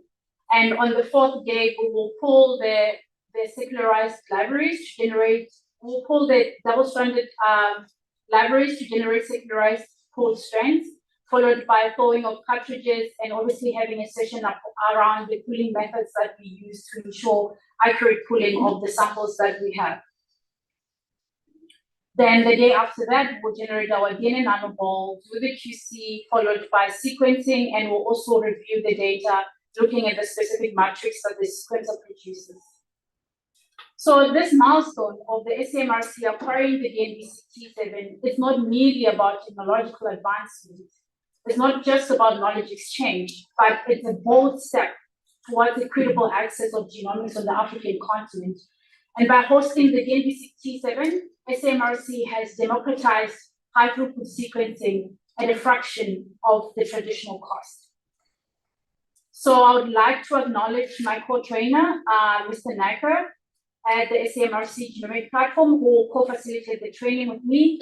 And lastly, a great thank you to MGI and the SAMRC team that made it possible to have the first DNP-seq T7 sequence on the African soil to ensure equitable access, scalability, and cost effectiveness for large-scale projects. Thank you. Okay. Our next presenter is online. So it's Mr. Claim Mailam from AfricaBP BioTech. And the claim will be talking to us about PacBio Revio and hi-fi sequencing of their practical session. I'm just going to stop share. Okay, thank you and good afternoon, everyone. Actually, we don't have slides, so I'm just going to talk through the program. Just pull this up. If I can share my program, is that okay? Yeah, you can share, please. You have sharing rights, Acclaim. Okay.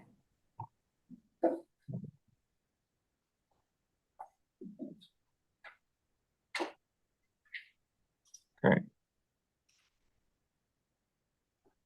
So yeah, so those that have been already selected to come through to AfricaBP BioTech would have received the updated email with the program this morning from me.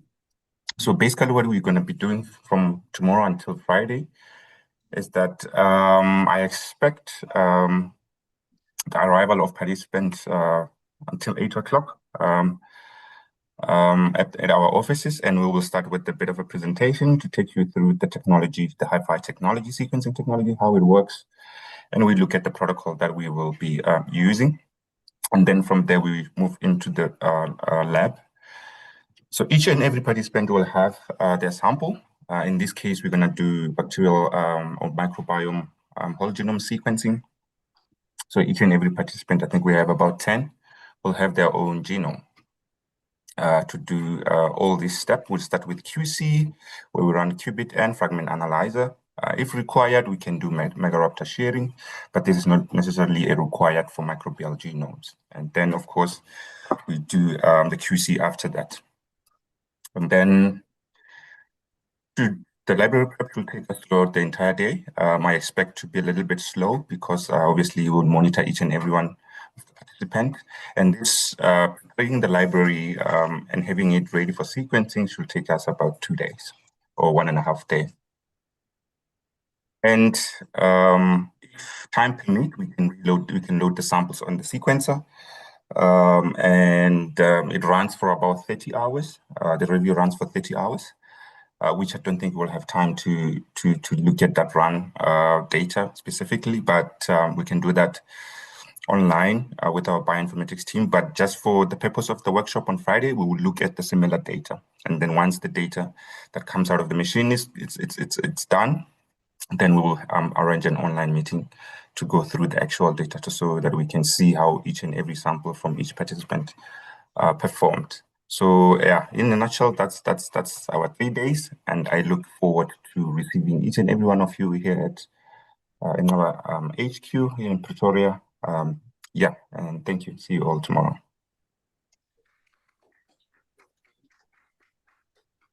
Our next presenter, also online in the session, is Christine Laviskashmi from the Coction. She is a biobank curator at SANBI. She'll be telling us about the science of sample collection, the best practices for collecting reliable wildlife plants for research. So I'll hand over to you, Kim, to share your slides and go ahead with the presentation, please. Afternoon, all. Sorry, I'm just trying to see where my screen is.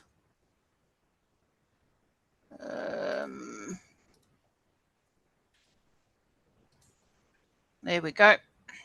You should be able to see the slideshow now. Yeah, we can see that. Okay.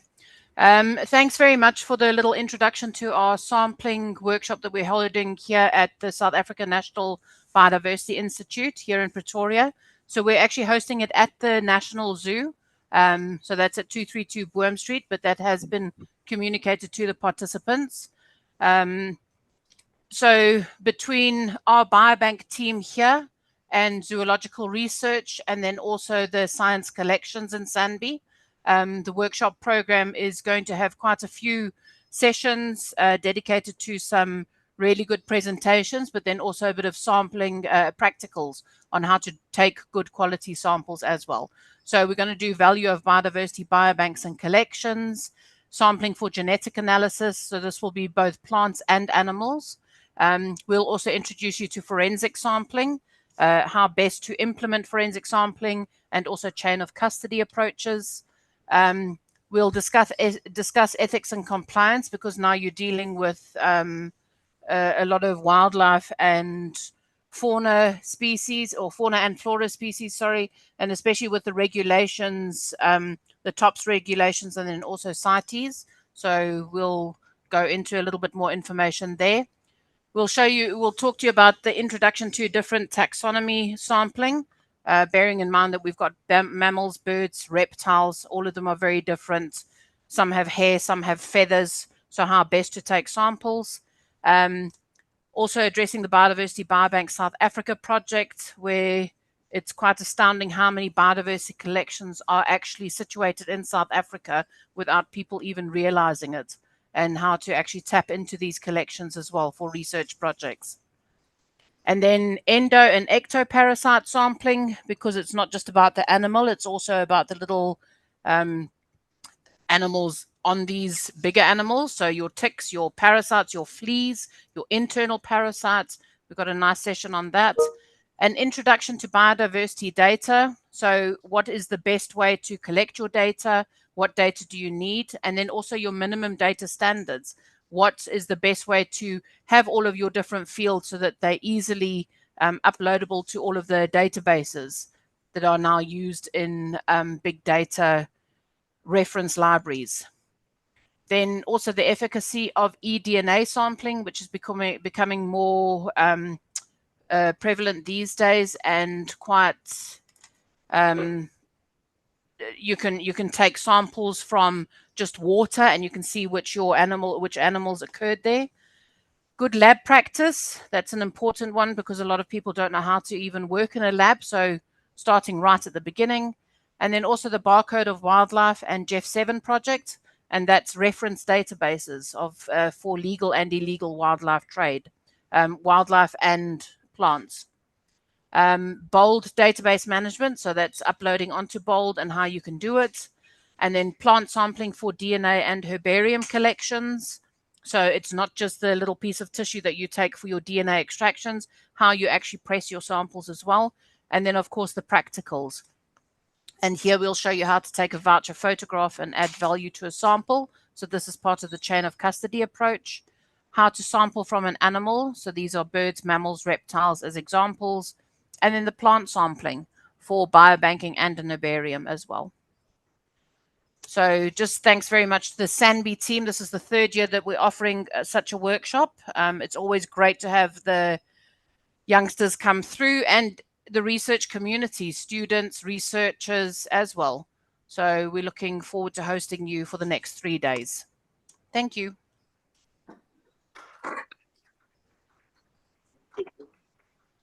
We are running a little bit early, and we have next speaker, Mr. Jacques Potgieter, in the audience with us here today. And he has agreed to give his presentation just before we break for tea. So as we just wait before we know his presentations, I'll just introduce him. So as I said, this is Mr. Jacques Potgieter, and he's application specialist at Separations, and he'll be talking to us about the Illumina NGS sequencing workshop, being how that's hearing.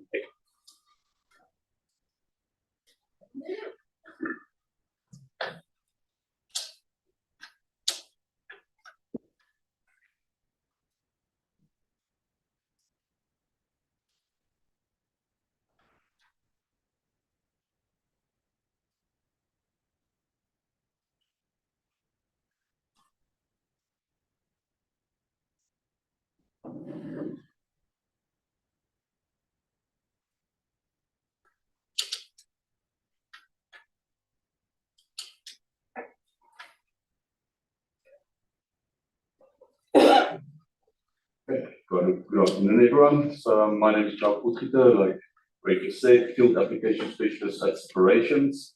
So the next few days, we'll be running a practical workshop where you'll experience the Illumina sequencing workflow, firsthand from DNA extraction through to data analysis. And my goal today is just to give you guys a short overview of what we'll do in the next few days. So as you guys are probably aware in the program, the workshop will run from tomorrow until Friday.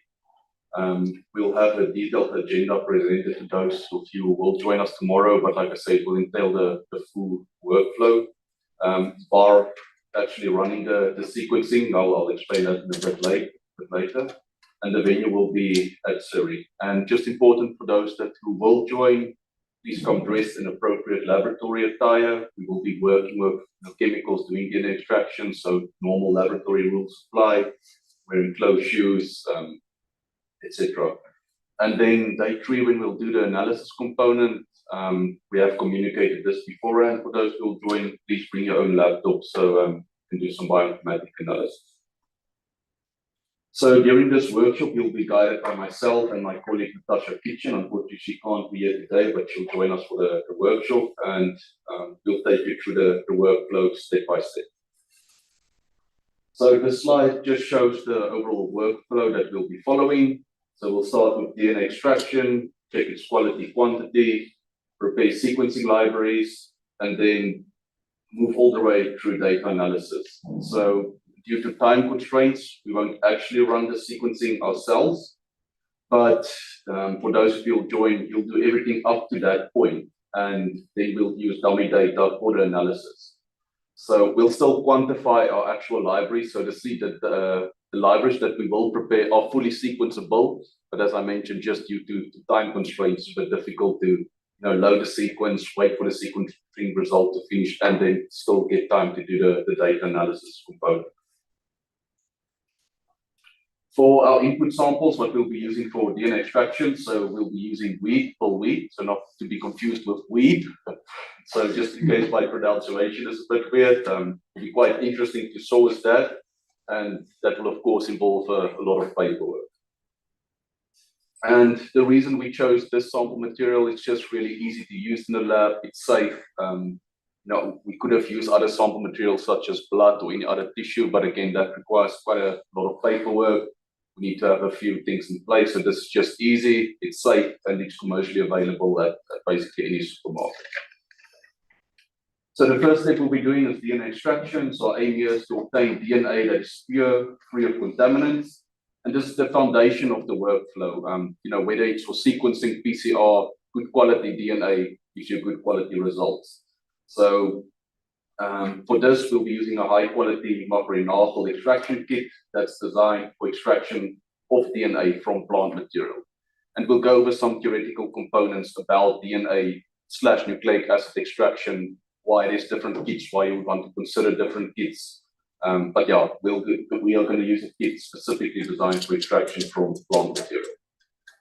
Once extracted, we'll assess DNA quality and quantity. Qualification and quantification ensure we have enough material, and purity checks confirm that there aren't any contaminants. And this is crucial for sequencing workflows and other molecular workflows for that matter of fact. It's very sensitive to, be it contaminants or any potential inhibitors in there. And also really critical to get the quantity. We always like to use a saying, junk in, get your junk out. Some people prefer to use a bit more cursive words, if I could say that. But that's why we want to make sure after extraction that we have really good quality DNA before we start with our DNA sequencing workflow or the preparation of libraries. So in order for qualification and quantification, we'll make use of both spectrophotometer and fluorescent-based techniques. And we will, of course, guide you on how to use these types of instruments and how to interpret the data. So library preparation is the next step. We turn DNA into a format the sequencer can read. So we are going to use the Illumina DNA PCR-free kit. Very simplified kit. It allows us to generate libraries with as little amount of bias as possible, hence the name PCR-free. There's also PCR kit options out there, but this is a really popular choice to have as least amount of bias in our library preps. So this is just an overall workflow of the library preparation that will be performed during these workshops. And again, each of these steps will be covered in theory before moving over to the lab. And this is essentially what will keep us busy for the most part of the workshop, is preparing these libraries. After these libraries are prepared, we again need to quantify and qualify them. Again, we'll use some fluorometric techniques and biofragment analysis techniques. And we will also discuss the use of qPCR for quantification. Again, I don't think we'll have time to perform actual qPCR for quantification, but we'll discuss that in detail during the theoretical sessions on how we can use it and how to interpret that. These steps are really crucial because it ensures that we firstly make sure we have libraries after library preparation, and then it ensures that we load the correct amount of DNA into the sequence. Then we would move over to sequencing. As mentioned earlier, we won't run the instrument in this workshop, but we will prepare everything up to the loading stage as if we were to load on Illumina's newest instrument, which is the MiSeq i100. Afterwards, we'll use pre-generated data sets so that you can still experience the analysis part. We will discuss the theory for Illumina's core sequencing technology. This involves cluster generation and sequencing by synthesis. In other words, what happens on the instrument after we loaded our libraries. And then the final stage will be data analysis, which will form the core part of the last day of the workshop on Friday. Here we'll look at some basics such as quality control, trimming and alignment, and or gene mapping. And the focus here would be to give those that join a hands-on feel for what happens after sequencing. Even if we're working with data, and we'll primarily use Illumina's Dragon pipeline or interface to do some bioinformatics. And that's the overview of what's coming up. So over the next 3 days, like I said, we'll walk you through this workflow, DNA to data. So thank you for the opportunity, and hope you guys, or at least those who will be joining us, will have a good time. Thanks, everyone.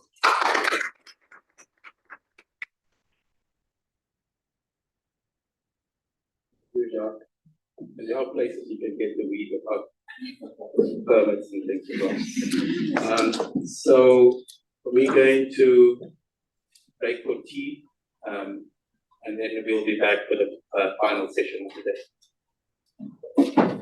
We'll please be back for tea from tea at 3:20. Thank you.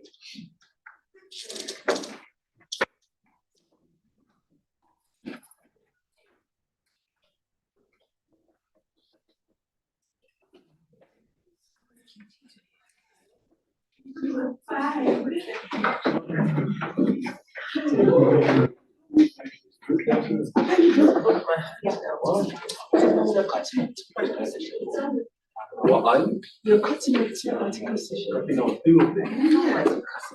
Just one exactly. How long does it take to sequence? It will depend on the sequence. So, things like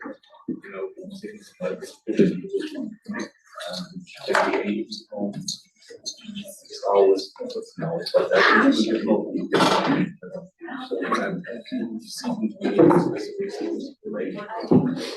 but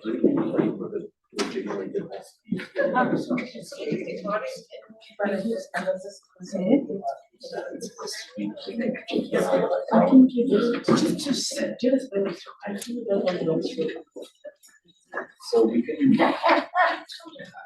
And also, yeah, so I'm also from Victoria. So okay, and that's why I called. called. She just said it's so, but I'll actually foresee and she knows my so we can maybe get some flow cells, all the stuff that you would need and actually load it. But I don't think we'll be actually able to perform the actual sequence, but we can have all the consumables placed in the instrument and everything like that. But in order to sequence it, it's just. Is it that Siri has your new? No. So the new instrument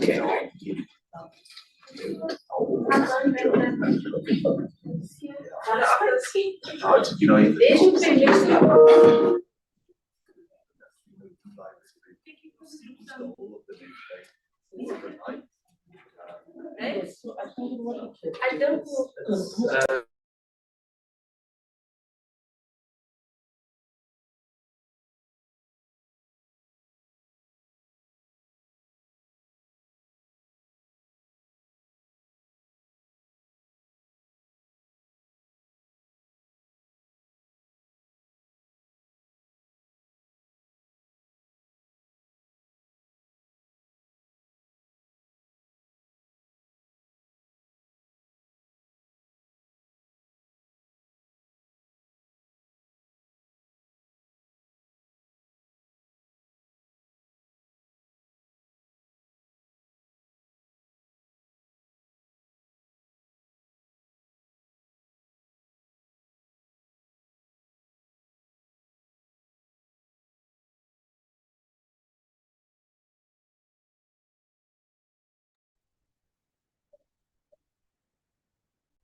really interested in using high-dimensional phenotyping or phenomics to uncover the mechanisms of disease biology.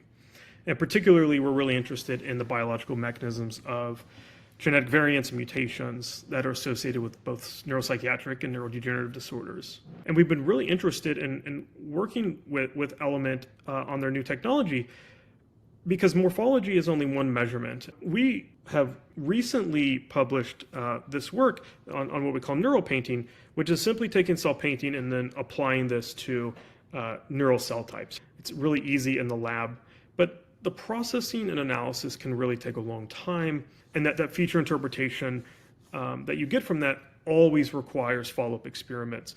So you have to then go measure RNA, you have to measure protein, and then try to understand which ones of those give rise to the morphological changes.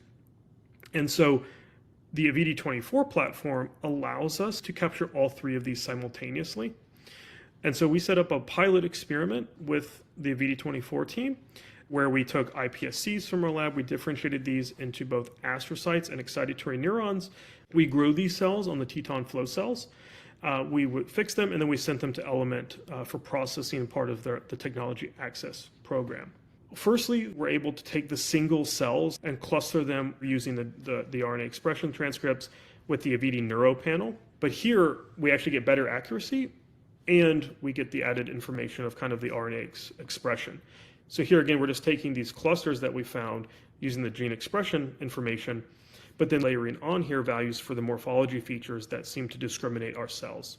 But one could easily imagine now going into each of these clusters and doing different kind of regression analyses to sort out whether there are specific proteins or transcripts that would associate with these morphological characteristics so that we can begin to draw linear relationships between protein and RNA activity and how cells change in response to certain contexts. You know, doing 1 million cells in a run is feasible, right? And having the data to come back after simply overnight, effectively, is really incredible. Sometimes I think it's hard to kind of grasp your head around rather than waiting weeks or months to get information on 1 million cells. You can kind of have it right away.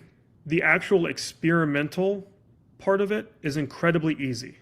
You just need to grow cells and fix them. In a system like this, where we can use many different dimensions to measure, at least in vitro, when things begin to change, that gives us a better sense of maybe what's causing disease rather than what is caused by disease. And so doing everything simultaneously, I think, could be really powerful.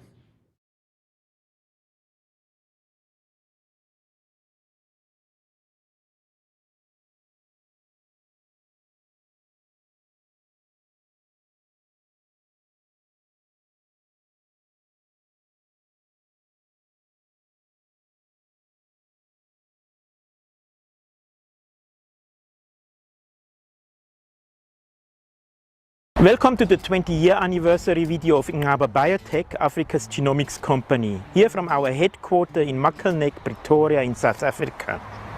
I'm Dr. Oliver Preissig, a co-founder and the executive director of this unique company with currently around 150 employees in different countries in sub-Saharan Africa.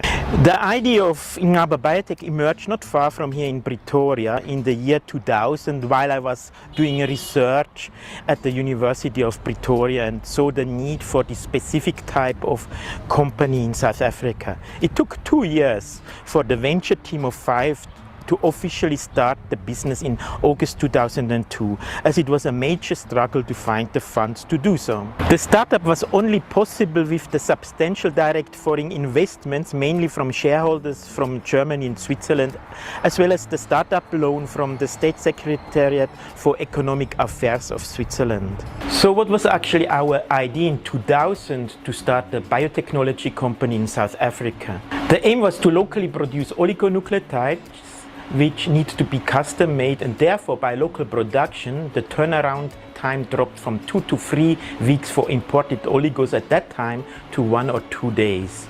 This of course allowed to accelerate research output for our customers that apply PCR amplification and DNA sequencing in their research. and more recently, it allowed uninterrupted essential supply during the pandemic. In addition, we aim to offer Sanger DNA sequencing services. The aim was here that outsourcing DNA samples for sequencing will allow our customers to save the investments in capital-intensive sequencing instruments. 20 years later, we still do all these services, but of course the technologies in life sciences have significantly evolved in the past 20 years, and so has AfricaBP. A big thank you to all our customers, our dedicated current and former employees and commercial partners over all these years, and of course our investors that took the risk and made this possible in 2002. Please enjoy this video about the different aspects of AfricaBP. Let us know your comments, suggestions or questions about AfricaBP in the comment section below. We strive to even be better in the next 20 years.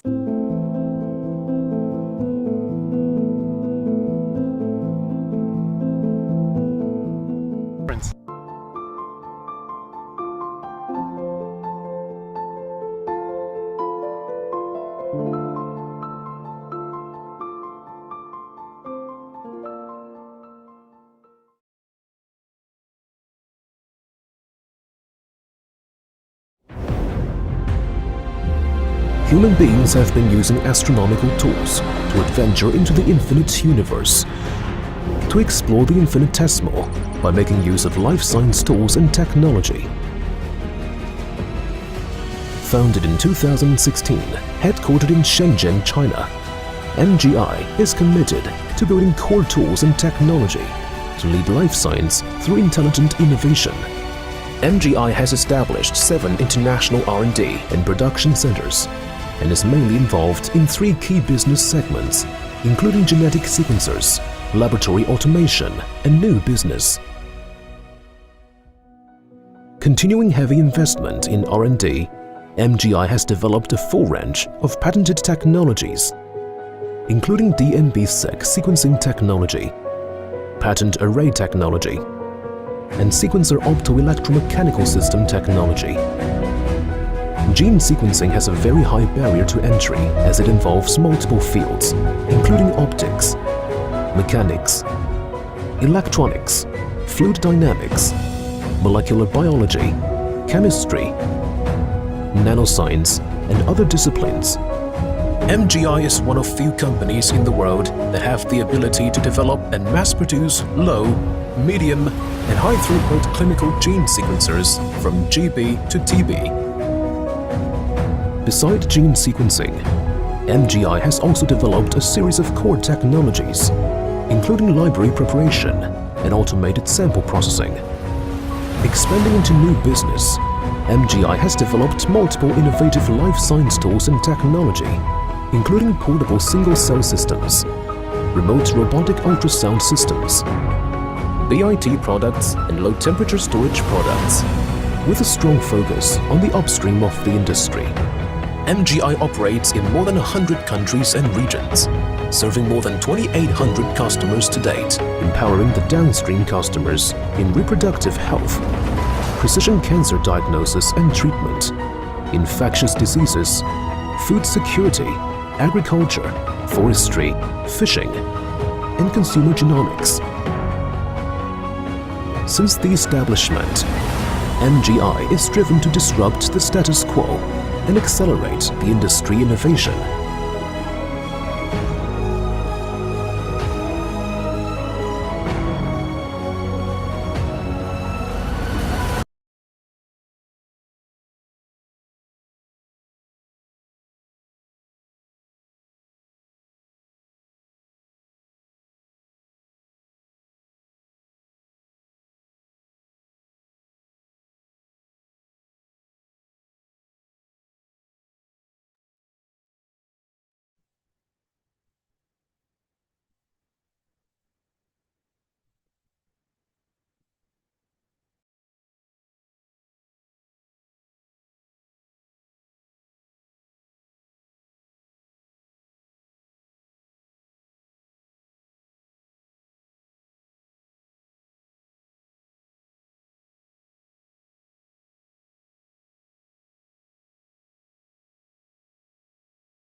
That's okay. We can do it again. We'll introduce you twice. Welcome to the final session of the program for of this symposium for 2025, and we look forward to our workshops that will be happening from tomorrow onwards.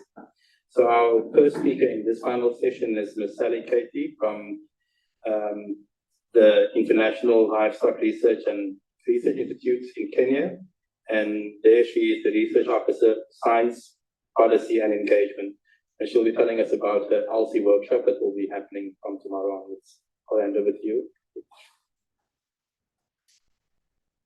Thank you. Good afternoon, everyone. So I don't have many slides like everyone else. I'm just trying to keep it simple today. So I just want to give an overview of what the ethical, legal, and social issue practical workshop will look like. Yesterday, we asked the thought-provoking question on who owns the sequence. And it was a very interesting presentation that I gave, and the feedback from the room was very, very nice. For a presenter, it's always nice when everyone, enjoys your presentation.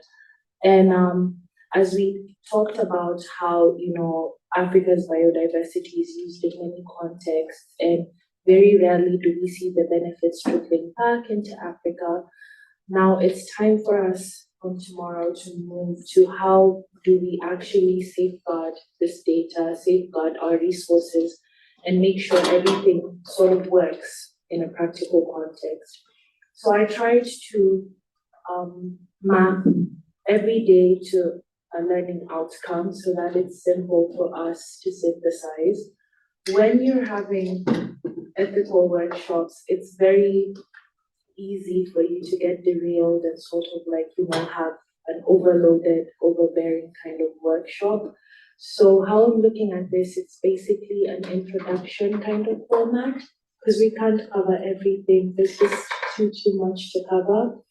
But how I'd like to look at it is in day one, we'll be laying ethical groundwork. So I like to call that segment the foundations, ethical foundations of research. So ideally what we'll be doing in the first day is we'll be looking at the project from the concept aspect, the initiation of the project, and seeing what kind of ethical considerations should we be looking at when we're doing research, right?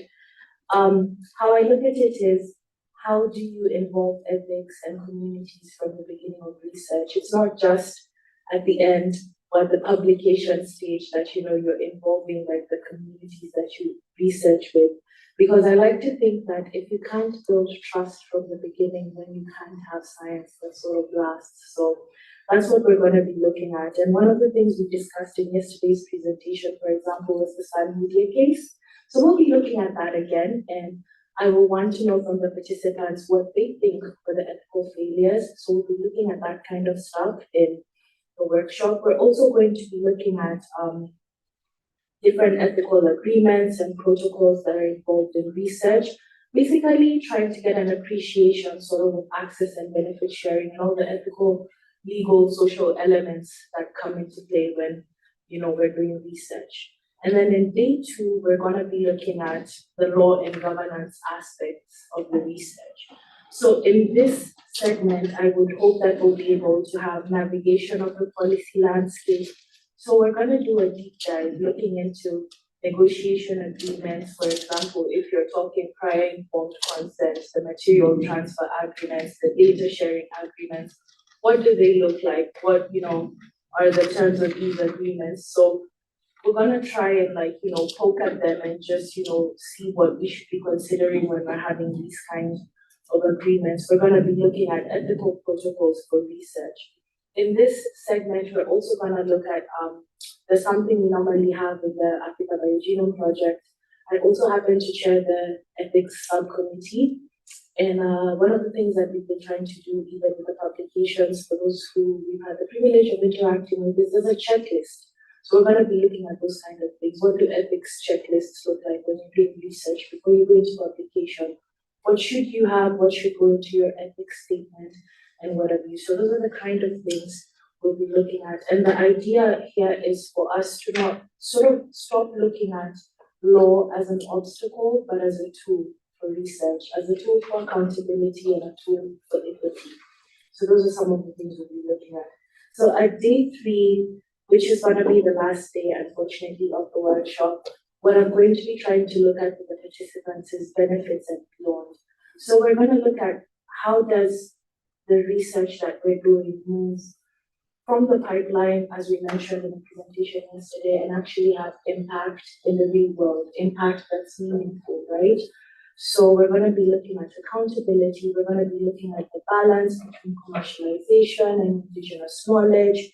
And at this point, it's something that I do want people to remember. It's not just about patents, it's about the people that we're working with. So these are some of the things, and the learning outcomes, as I said, I tried to map each day to one learning outcome. The learning outcome, I would hope, after these 3 days as an introduction to like ethics, legal, social issues, is how do we put ethics first? How do we embed, fairness and respect and equity into our research? I would hope that the participants come out of the workshop with a clearer aspect of that. And then law as a tool, not as a hindrance, not as an obstacle or as red tape, but how are we using law, to sort of apply these legal aspects and have fairness in our work, have equity and accountability. And in this segment, I would also want to learn from the participants what they think is a hindrance in terms of research and development, like what policy, reforms and incentivizations do we think we should be recommending. And these are some of the things that I would hope will go into the think tank that we talked about yesterday. And the last thing is fair benefits. How do we talk fair benefits and shared futures? What does co-ownership and co-creation look like? Because at the end of the day, that's what we should be thinking about. Co-ownership and co-creation, so that we can secure better outcomes for everyone. So that's the long short of the workshop, and I do hope that we connect and we have a good time and an informative conversation. And I look forward to seeing you tomorrow. We're going to be working from building D. This is from 9 to 3:30. Yeah, I look forward to seeing all of you there, those who registered. And there's room for more in case you're in Cape Town and want to drop by. Thank you so much. Thank you, Sally. Our next presenter, I just want to check, Shane, are you online?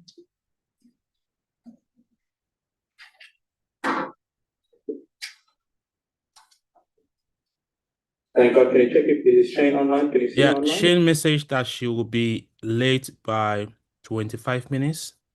So is there a chance we can move to the next presenter, which So would be move if Prudent? Prudent is online. well, Kimberly could serve. Yeah, Kimberly. Yeah, Kimberly is here. Okay, so we'll move on to the Kimberly.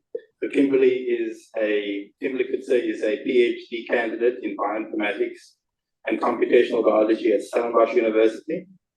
And she's going to be talking to us about the introduction to Nextflow workshop.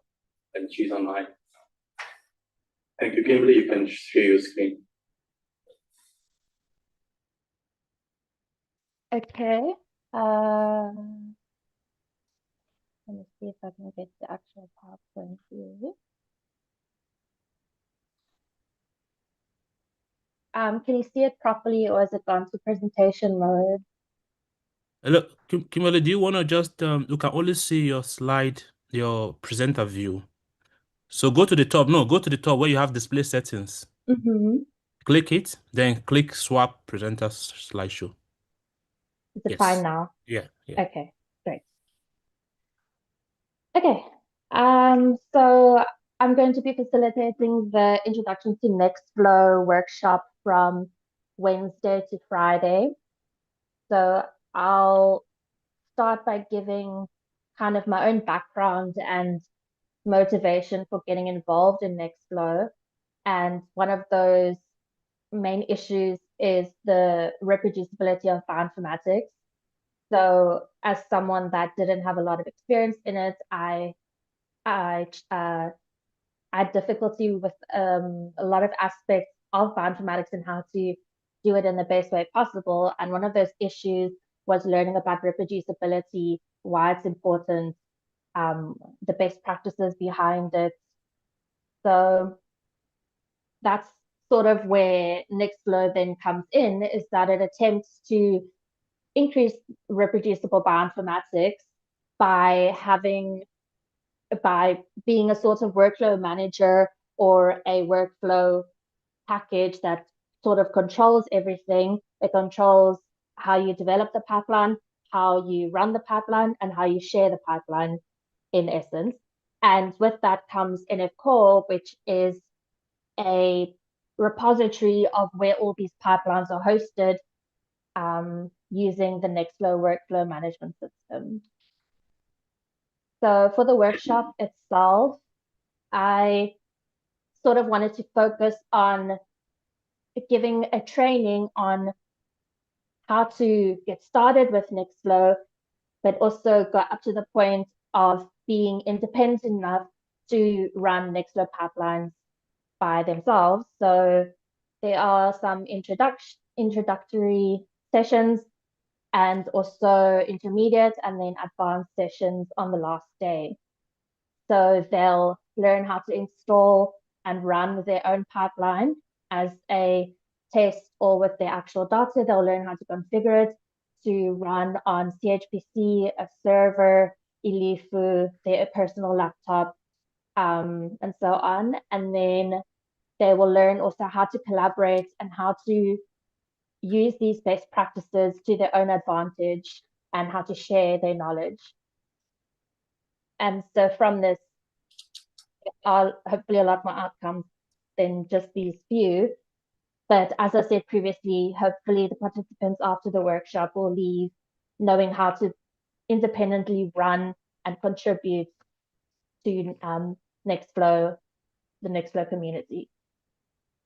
So overall, the first day is, as I said, an introduction, which won't be hands-on, it will be just us talking.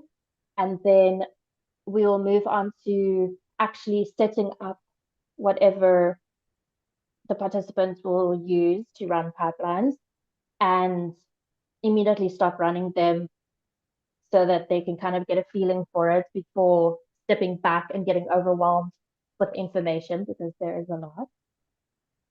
Then the second day is then going into detail into what these pipelines are.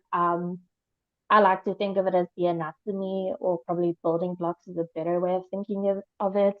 But then once they know that, they get hopefully a better understanding of how these pipelines work, how they're built, why they're built that way. And so after running a pipeline, you kind of mess up a little, and then you take a step back and try and figure out why. It's maybe not the best way, but it's the way I learned, and I think it's the shock factor probably helps. And then the last day is learning, first of all, how you can then contribute to the Nextflow community, either through creating your own modules or creating your own pipelines, and what are the best ways to do that. And then finally, we'll discuss how you can use this information in your own research. And that is all.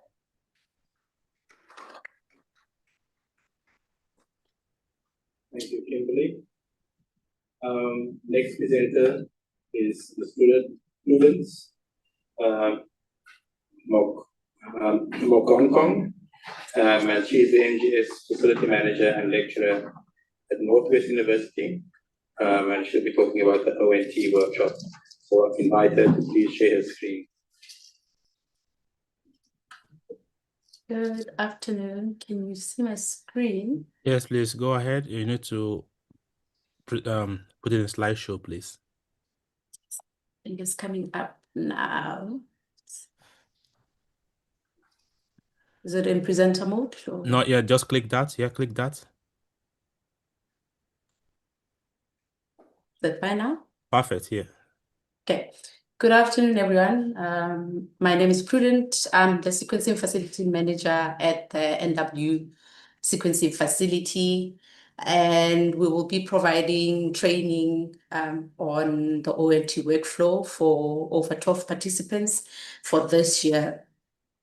Briefly, just who we are. We are based on the Potchefstroom campus and the Unit of Environmental Sciences and Management, and we are based in Potchefstroom. We're hosted by the Microbiology Department. So the sequencing facility offers genetic services, so basic Sanger sequencing, but we also provide services for next generation sequencing. We do whole genomes, transcriptomics, metabarcoding, and shotgun sequencing. Yearly, we host 2 to 3 interns who we teach library preparation and how to analyze genomics data. And then we also provide training to our postgrad students, internal and external researchers. And for those people that use our services, we also allow their students or themselves to come and get some training on library preparation from the sequencing facility. So this is our second year that we are hosting training in collaboration with AfricaBP. Last year, we hosted over 8 participants who were ranging from our honors students to our postdocs. And then these trained students have now volunteered to train our participants this year. They've also submitted and offered samples from their projects that we can use for the training of our new participants. So for this week, we'll be providing the practical workshop on ONT using the native barcoding kit. So what we plan to do is to do sample QC, and then we will teach each participant how to prepare libraries to be able to load them on the Minion 1 KB. On the first day of the practical, we will do a general overview of what nanopore sequencing is. Then we, together with our trainers, will then do library QC, we'll prepare libraries and then load them on the flow cell. So our participants will be trained on how to generate the libraries and how to actually sequence them on the MOG1B. Then while our libraries are sequencing, on the second day, we will do some introductory bioinformatics. So we'll use data that we generated during the training last year. This is whole genome, bacterial and fungal genomes. We're going to use that data to train them on some basic bioinformatics. We will be using the epitome and some of the pipelines that are available on GitHub and the ones that are developed by our postdoc and the staff in microbiology. And then we will also, on the second day, we'll also prepare libraries using 16S barcoding. So we will train our participants on 2 workflows, so genomic DNA on the ONT and also 16S metagenomics. And then we'll have a question and answer session as well to answer all the questions relating to either library prep, the data analysis that we did. And then on Friday, we will look at the data that we generated on the first day. And then, but we plan to, by the end of the day, we plan to do a project discussion. So anyone who will be using ONT for their projects, we will then help them on planning how to go about their experiments. And then we hope that by the end of the day, the participants will be able to generate libraries and then to also analyze their data. We will, in addition, be providing extra services after the workshop for anyone who might want to come back to retrain or bring more students. We'll provide them with the opportunity to come back and do library preparation. And then if especially if they'll be using our services to generate data for their projects. So that's us in a nutshell. Thank you very much.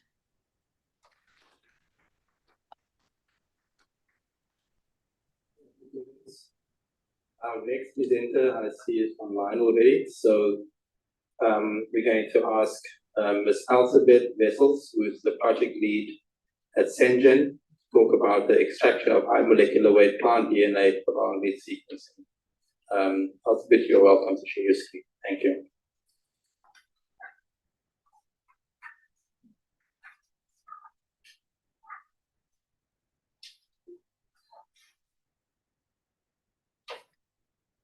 Good afternoon. Is my slide visible? Yes, but you need to go to the top where you have display settings. Do you see that, please? Display, yeah, Yes. click it. Then click swap presenter view. All good? No, you didn't click the swap presenter view because we are seeing your presenter view. You are supposed to be seeing it. We don't need to see it. Just a second. Let me just do it. Sorry.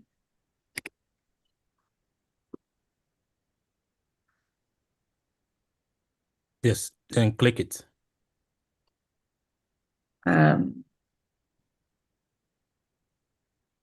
Clicked it now. Is it visible? No, we're still seeing your presenter view. But anyway, maybe you can just present that way so we can save Yes, time. I'll just continue. It's not a long slideshow. Good afternoon, everyone. Thank you for the introduction. Like they said, my name is Elspeth Wessels, and I will be one of the presenters of the high molecular weight DNA extraction course, which is held at our lab at Sengen in Worcester, in the Western Cape. It's about 2 hours from Cape Town, and this will happen on Thursday. So just in brief, Sengen is a plant genetics lab. Our director, Dr. Renee Prince, established it in 2003, so we've been at it for quite some time. And we've recently joined the NGS, or the Next Generation Sequencing race, since 2023. So we also have a training lab, and this is where the training will take place. And this was funded by Diplomics, so we're very thankful towards them. And just to show you that we are actually equipped to present this workshop, we have presented or have sequenced more than 30 plant genomes as part of the 1KSA project that Dr. Shane Murray talked about yesterday. And these are the species cards that are available on the 1KSA website at this stage. And yeah, these are all, and you can see that we have quite a variety of species, from trees to succulents to karoo bushes. So yeah, we've got quite a joyride with all of these species and sequencing them. So the technology that's been used in the 1KSA project is the Oxford Nanopore Technologies for long-read next-generation sequencing. And the reason why this is very handy is because with the long reads, you can sequence over the structural variation or indels, complex rearrangements. It deals more easily with genomes that are highly repetitive, and with polyploids, which is often what you have in plants. So this is very a good sequencing platform to use for de novo assembly of a genome. And now you can ask, why high molecular weight DNA, and why specifically a workshop on it if you can just use a kit? Like one of the previous presenters said, garbage in, garbage out. So we want long intact fragments for ONT sequencing. The DNA must be as clean as possible. We'd like a high yield for that. And the method that we will be using, or that will be part of the workshop, is one that we worked on. It's been optimized in our lab, and it is, I would say, probably a cheaper alternative to using a kit. Plants specifically that we work on pose several problems. You get the mucilaginous tissue, you get the latex that's inside of the plant, you get the sticky tissues, all the parenchyma cells in succulents, you get waxy layers, and then of course you have your plant cell wall, which is tricky to break down. And that's why we have this method that deals with all of these potential problems that you have in your plant. It's always a surprise when we do a plant. You're never quite sure what you're going to get. So this method is quite lengthy. Firstly, we do a manual breaking of the cell wall with liquid nitrogen grinding. We wash out the junk with sorbitol. Then we have to get inside the cell, into the nucleus, to precipitate the DNA. So as you can see, we throw basically everything at it. Proteinase K, RNase A, BME, or beta-mercaptoethanol. we separate and dissolve impurities using chloroform and potassium acetate, then precipitate the DNA with isopropanol, and then lastly, we do a ethanol wash. The protocol is also available on Zenodo, so the link is at the top there if you'd like to have a look. But we will show all the participants all the tricks and not shortcuts, but all the tricks that we've learned thus far. Just to show you, it might be a little bit tricky to get to our lab. It's at the gate, so if you get there, you will probably see a banner or two. And then if you would like us to open the gate, if there's no one waiting at that time, please just find the lab for the participants that have registered. This is my co-presenter, Ms. Michaela Ann White, and we will be guiding you through this protocol. We have to start really early. We have to start at 8. It's quite a lengthy protocol, like you saw just now, and we will hopefully finish around 5 o'clock. There will be a light lunch provided for those that have registered, and those who haven't, let us know about their dietary requirements, please do so. It will be around 2 o'clock, but you're of course welcome to bring some extra snacks for during the day if you'd like to. And then we also have a few additional topics that we can discuss or that we will discuss because there are quite a few lengthy waiting steps during the course of this protocol. And these are sample QC, so downstream, we usually do the QC only the next morning. So we can talk about that and we will show you some examples of previous extractions. And then also some protocols on cleaning up your DNA to make it ready for sequencing, bioINT sequencing. So yes, that is what we will be doing on Thursday in Worcester. Thank you very much. So, Craig, are we gonna have questions for this for the practical presenters? Because after Shemura's talk.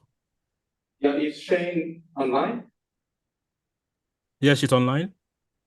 Okay. Yes, I'm here. Hi. Sorry about being late. I was on my way back from Stellenbosch. Yeah. Okay, I'm going to share my screen. I'm just going to share the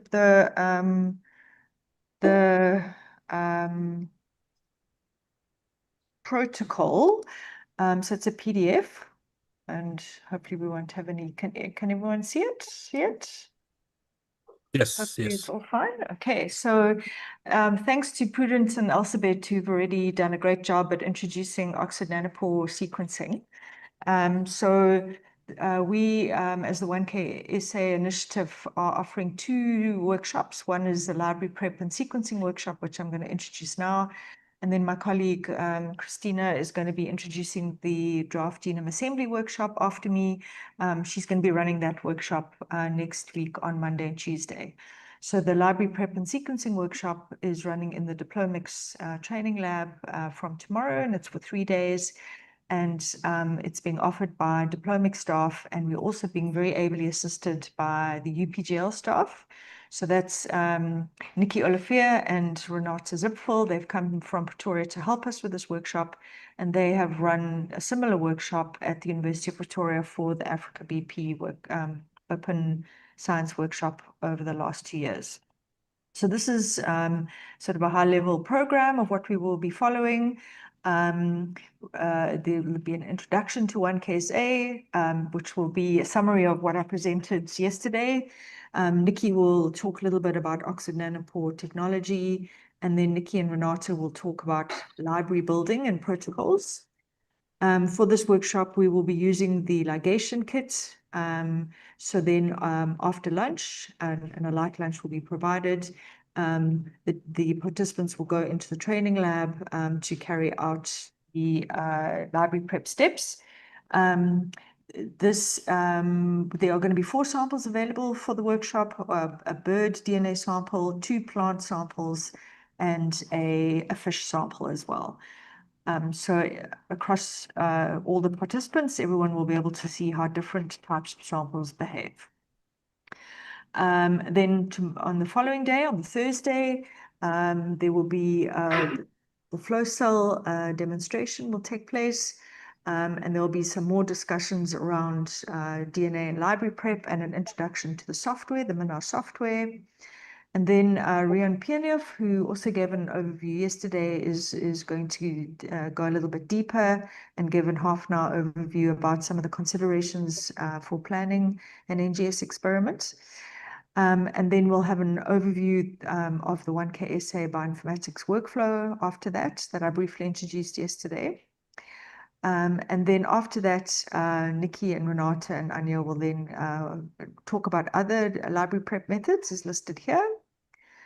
And then on Friday morning, there will be a flow cell wash demonstration, and then a longer discussion around the MINA run report. So those are the results at the end of the sequencing run, and a discussion of each participant's run report will be discussed at that point. And then we'll wrap up the day by discussing different community and applications resources that are provided through the Oxford Nanopore community. And there will be a discussion around projects, planning projects, and so on before we close at 2 o'clock on Friday. So that's in a nutshell what we're doing. It's very similar to what was offered over the last years as well. So I'm going to stop sharing my screen and hand over to Tina.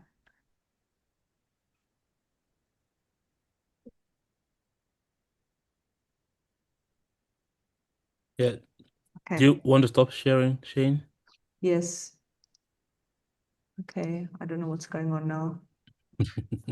Maybe I can stop Okay, sharing. it stopped sharing it. Okay. Can you share, Tina? Uh, Can you unmute Tina, please? So- Christina Mayring. Yeah. Thanks.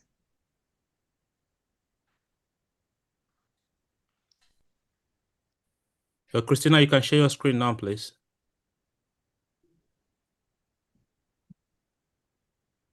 Christina, you can unmute. Hi, I'll just quickly share my screen. I have to change my settings, sorry.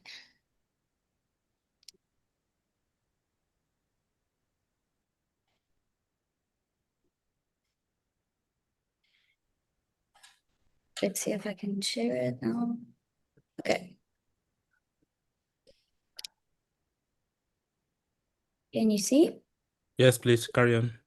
All right. I'm Tina or Christina. I'm the bioinformatician at Diplomics, and I'll be running the 1KSA draft genome assembly workshop on Monday and Tuesday.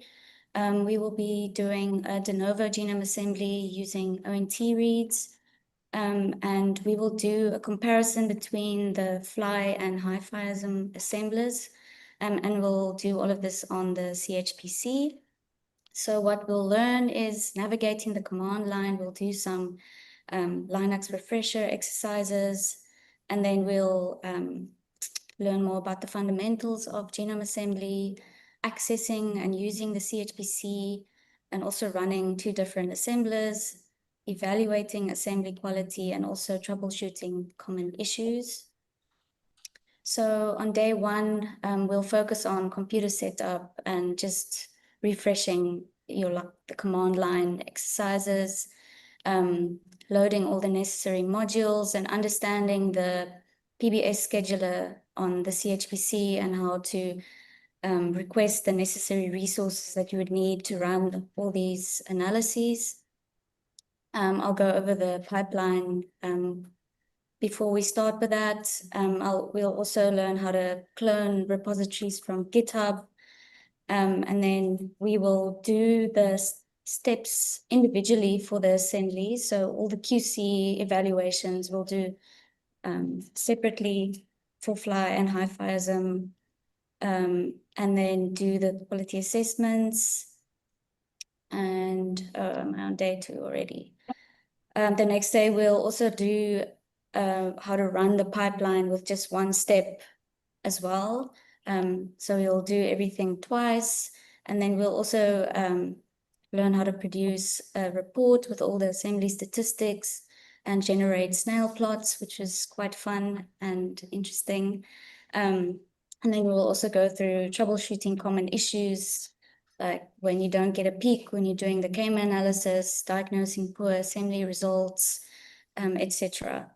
I'll just quickly go through the pipeline again. Yeah, so we'll go through each of the steps manually. We'll start with a KMA analysis using KMC. So we'll analyze the frequency of short DNA sequences to estimate the genome size and the coverage. That helps to assess the quality and the characteristics of the data. And then we will do some QC steps, nanoplot to assess the initial quality of the reads, filter the reads using nanofilt, and then run nanoplot again to compare the before and after QC. And then for fly, for the assembly, I mentioned we'll do fly and HiFiism. So with fly, we'll do polishing as well, which isn't necessary for HiFiism since it has its own error correction built in. And then we'll do the evaluation of the assembly using Pasco and Quast. And then, yeah, the Snell plots and the assembly statistics. Yeah, so that's all from my side. Thank you.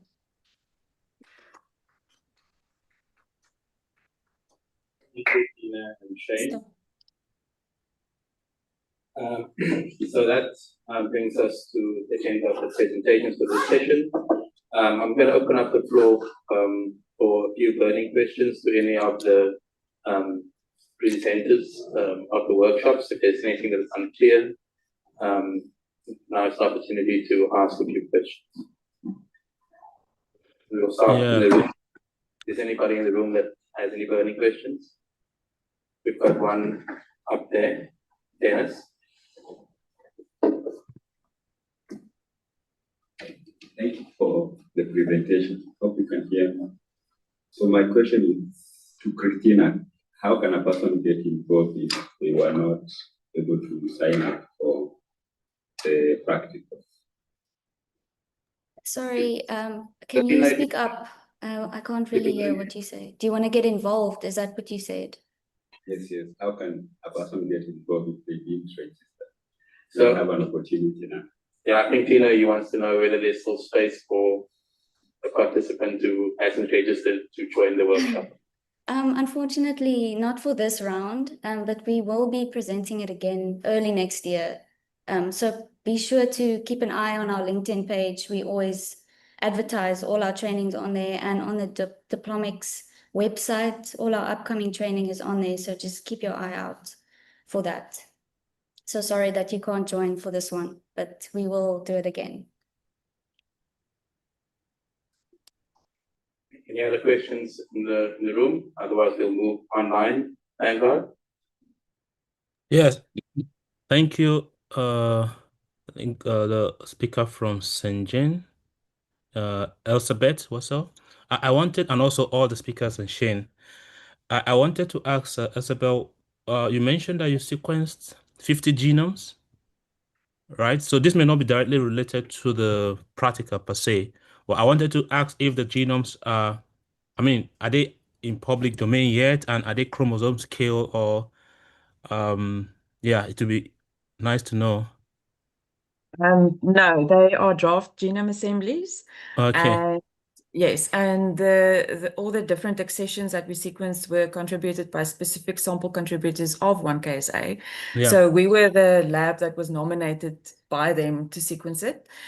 So the data, as per the 1KSA mandate, belongs to the sample contributors for, please correct me, Shane, 3 years, if I'm wrong.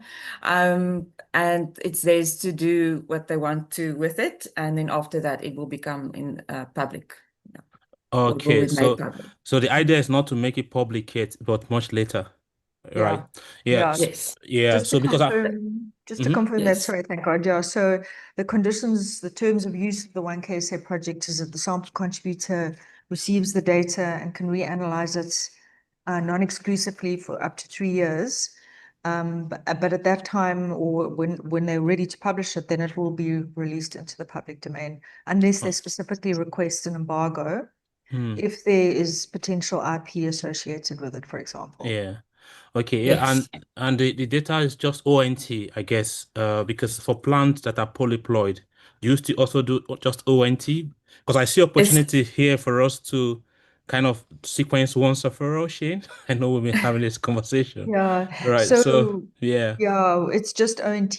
But as I showed yesterday, that with HiFiSm, we're getting really good assembly results, close to chromosome level. So the better the DNA, the better the assembly.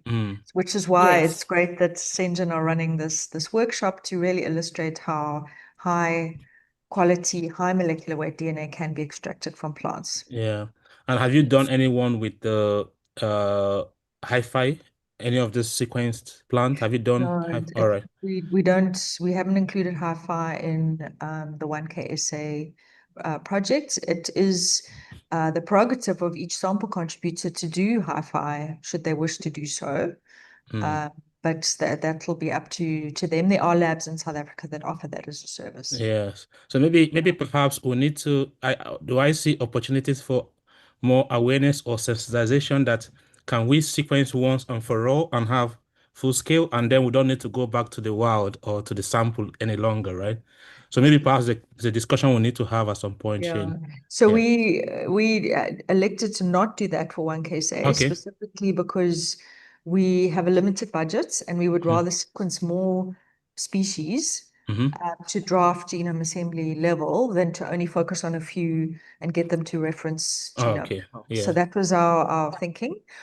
Also, because of the nature of our funding, we fund a research infrastructure. We don't fund research from Syria.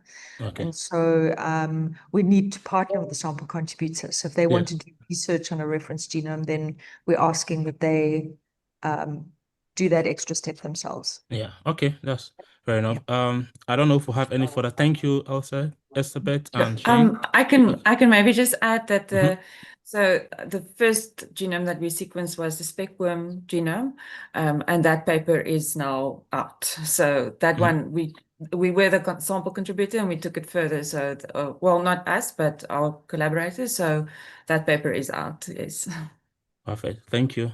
You want to put the link? Do you have the link, Elspeth? Can you put it in the chat? I can put you on the spot.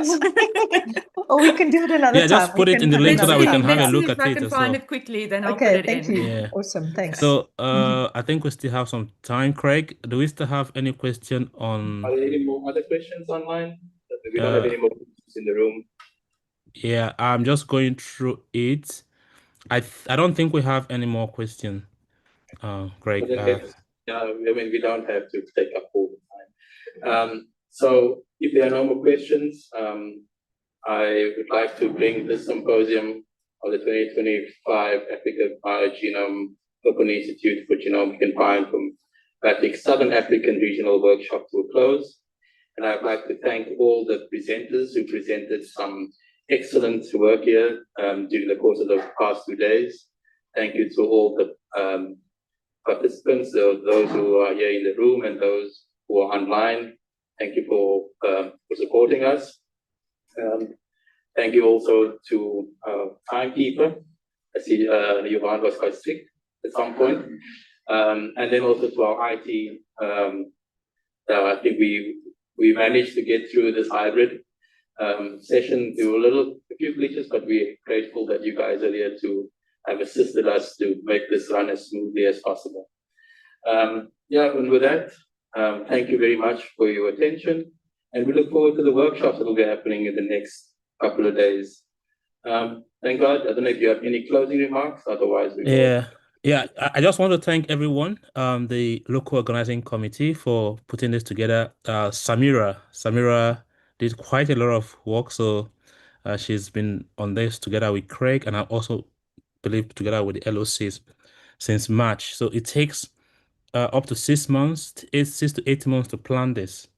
That's to tell you the amount of work that goes into it, because we didn't want to just have just one single workshop. We believe in distributing the workshops across multiple locations, and we also at the end put this together as a report or publications, just mainly to kind of show the progress so that people can go back and kind of look at the progress over time. I would also like to thank the speakers on site and online, and also the everyone who participated within this workshop. We would be hopefully hosting the same workshop next year. So Craig and I will be discussing the next few months.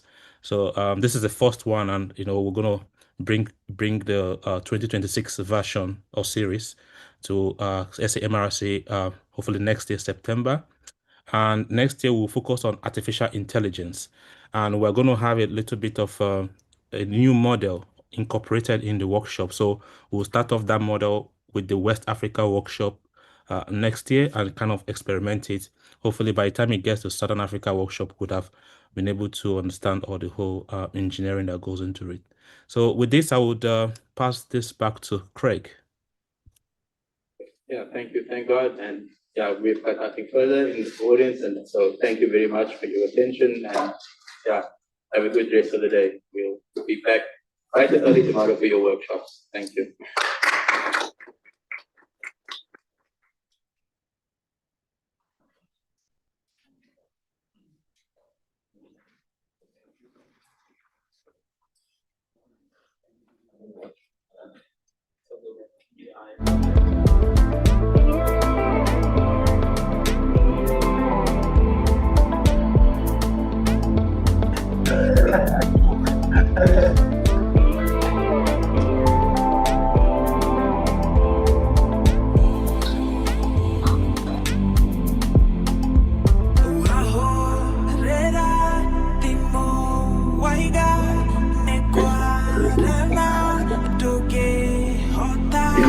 Wow.